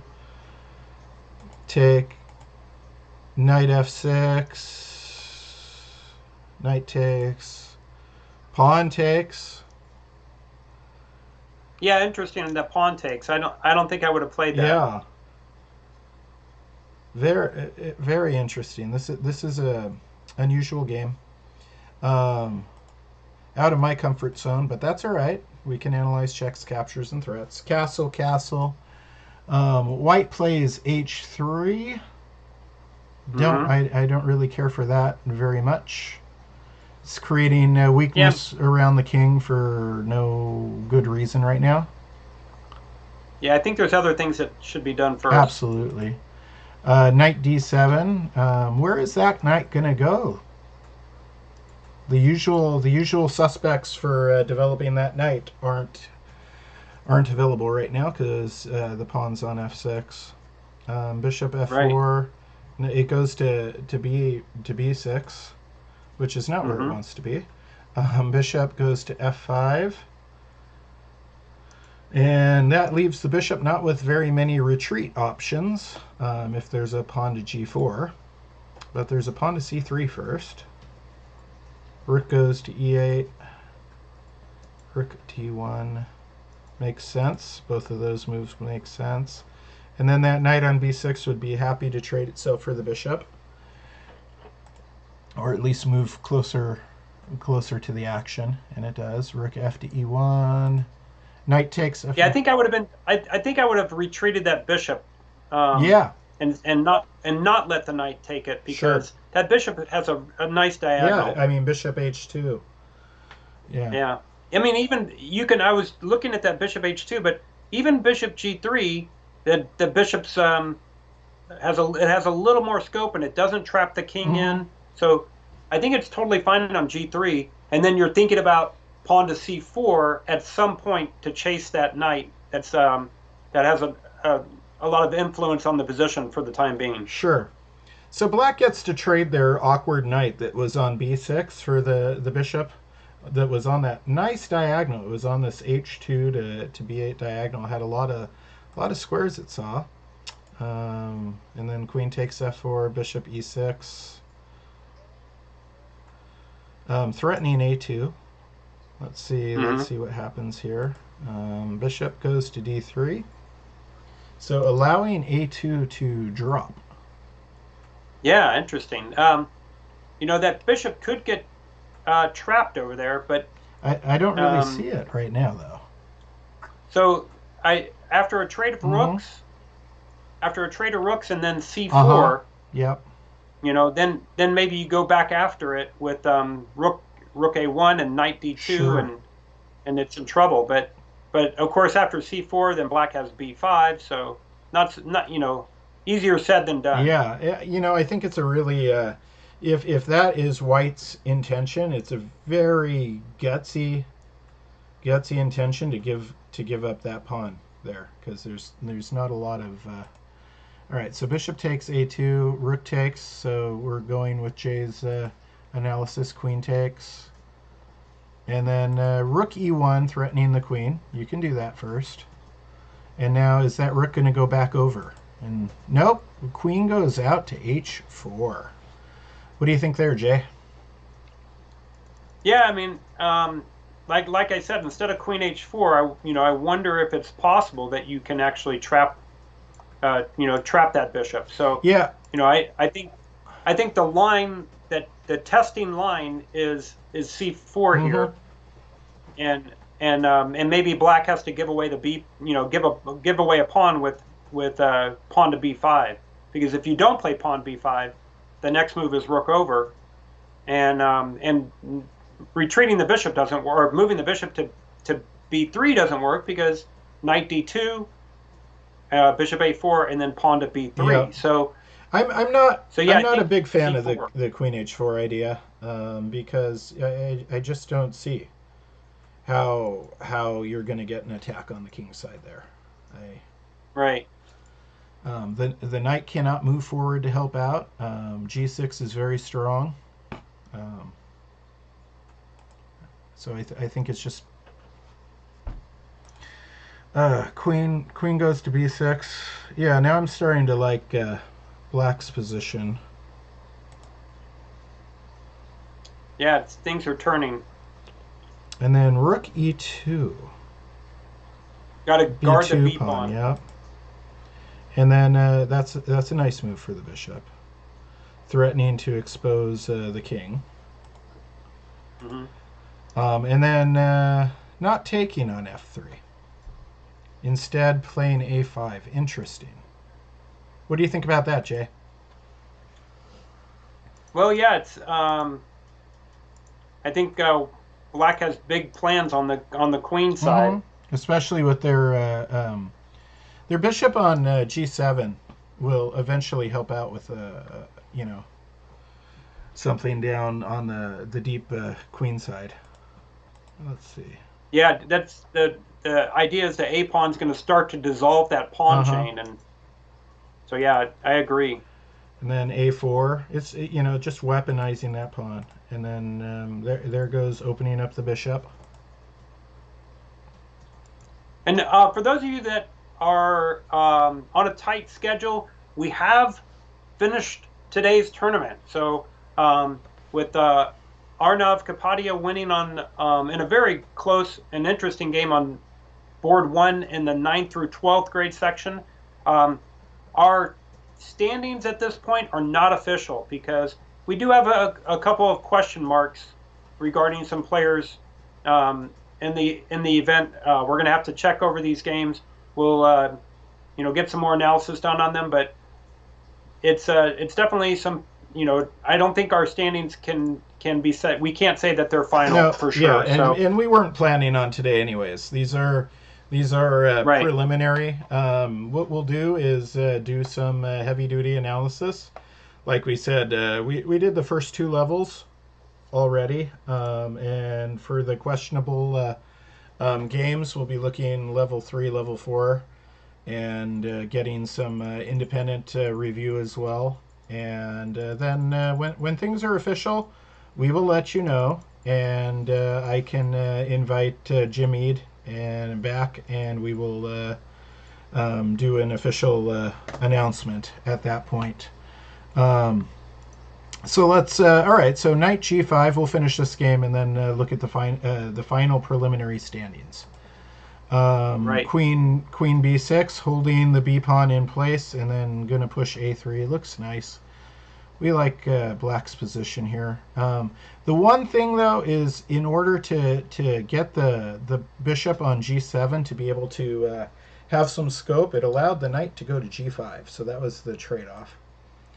Trade-off in some king safety issues, but with Black's bishop strongly on d5, it's doing double duty. It's yeah, I think Black has a wonderful setup. The bishop on d5 is great. The queen on b3 is ready to take the c pawn after the b pawn is deflected by Black's a pawn, and then that means once the c pawn's gone, the fianchetto bishop comes into d4, and that knight is going to get kicked out, I think, by the h pawn. Sure. So let's have a look. Mr. Huang is showing a really good understanding of chess in this. I'm quite impressed with his play. Knight f3, a3, pawn takes. Yep.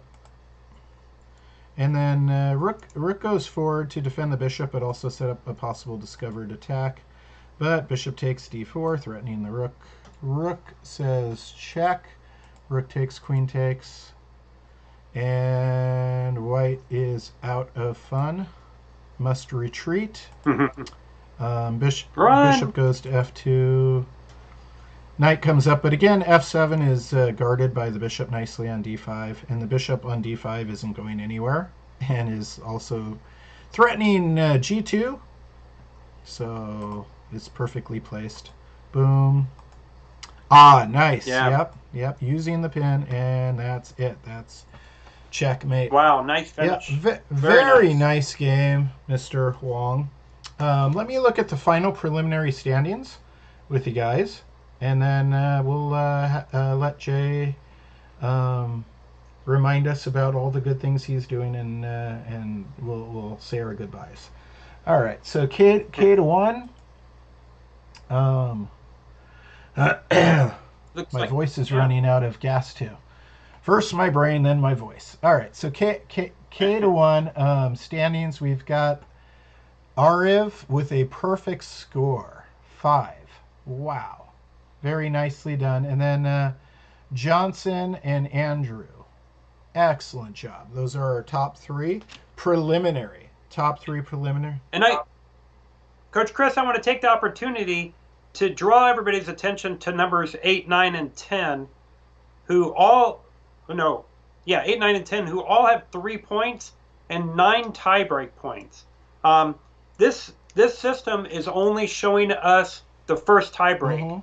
And so Coach Chris and I are actually going to have to ourselves do the second tiebreak to figure out who actually is 8th, who's 9th, and who's 10th. Right now, it has them rated, listed by rating. So since Evie has the highest rating, the other 2 don't have her listed rating, then they are she's ahead of them, and then probably alphabetically, Kiyomi is ahead of Matthew, since they're both unrated, and that's the only reason Kiyomi is listed above Matthew. So we will do the final calculations and then reorder the standings as needed. So just so you guys know. Yeah, and again, these tiebreak scores are helpful because you need some way, right, of listing things. But they are far from perfect. And what does BUCH stand for again, Coach Jay? So it stands for Buchholz, which is the FIDE equivalent of Solkov, which is USCF's version. Yeah. So Buchholz and Solkov are pretty much identical.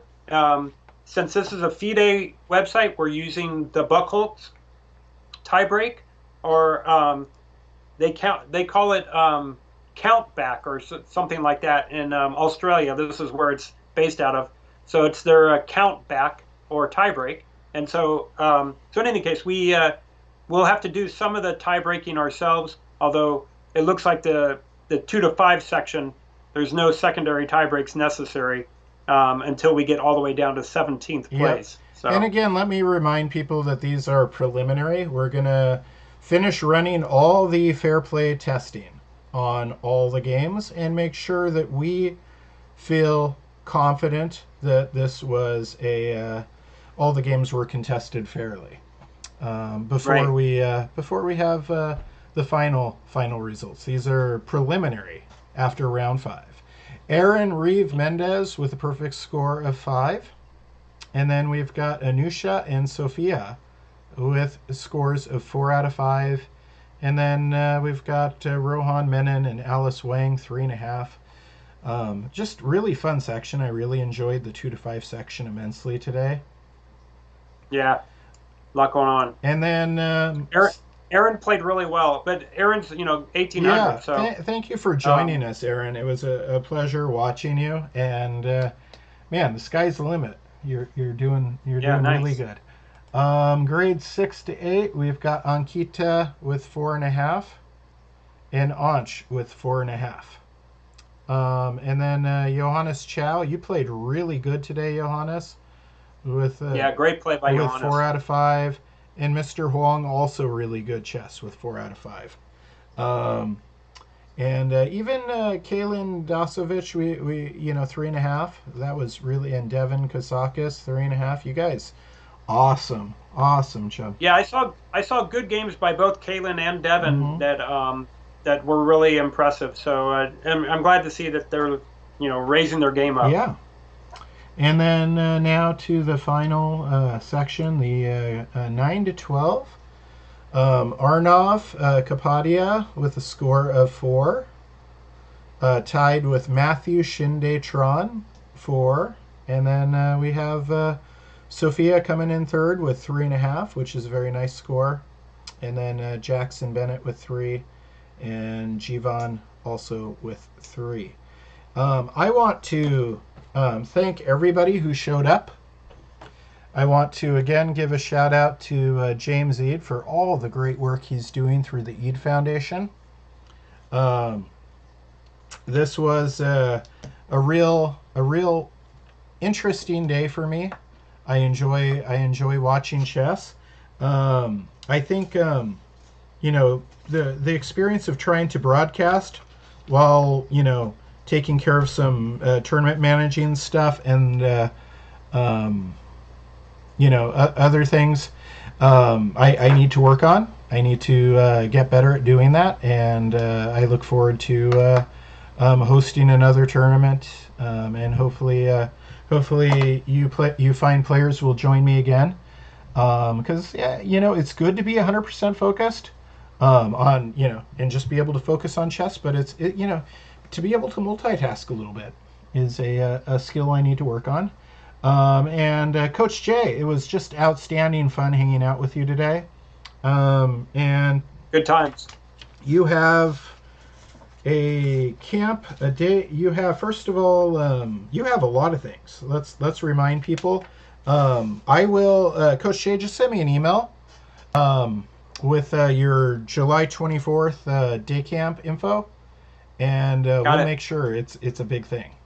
I'll promote the heck out of that. He's doing stuff with the Los Angeles Park and Rec, and that's exciting, and it's online, open to anybody, and that's more. He said it was more geared toward beginners. So if you know anybody who is starting out, I can't think of a better coach than Coach Jay. And oh, you're too kind. And you should sign up with that. And then in addition, for a few bucks a month, you can be a part. You can go and look at the videos for free right now on YouTube, and you should. Oh yeah. They're just awesome. The Chess Hoots videos. They're very well thought out lessons, very well put together, very polished, and the parties. They're short. And they're short, yeah. I mean, what's like the longest one is 7 minutes. Yeah, I got carried away with a couple and got to 9 minutes. But, 9 minutes. But out of 60 videos, I think there's only a couple that go as far as 9 minutes, and so obviously great things just to sit down, learn some chess, and each subject might have 3 levels of videos: fundamental, progressive, and challenge. So you can get the basic idea, you can expand it a little bit, and then you can see some variations on the idea and some applications of it. And so it might be an opening, that the fried liver attack, French defense, things like that I cover in the videos, and you see the easy version of it that explains the basic ideas, and then it goes deeper and deeper and has some fun lines for you to play. And of course, there's always opening traps to cover, but I also make sure that I cover the main ideas of what's going to happen if your opponent doesn't fall into the trap, which they usually don't. So you need to know the main idea of how to play those different openings. And and you do it really well, Jay. I've watched all your videos at least a couple times. All of them at least a couple times. And you know what? If you're a chess teacher who's watching this, you should go. You should go watch those videos, because you can get some ideas on how to present things in a more streamlined, thoughtful, polished manner. Jay's been doing this for 25 years, and these are just chock full of Coach Jay-isms, with his way of naming different checkmates and things. Jay, as always, it was an absolute pleasure, and so much fun. Thank you, everybody, for tuning in today. I will see you again tomorrow, because I'm going to be doing a recap of the FDX Crypto Cup. So see you tomorrow night. Nice. Bye. Bye, everybody. See you later.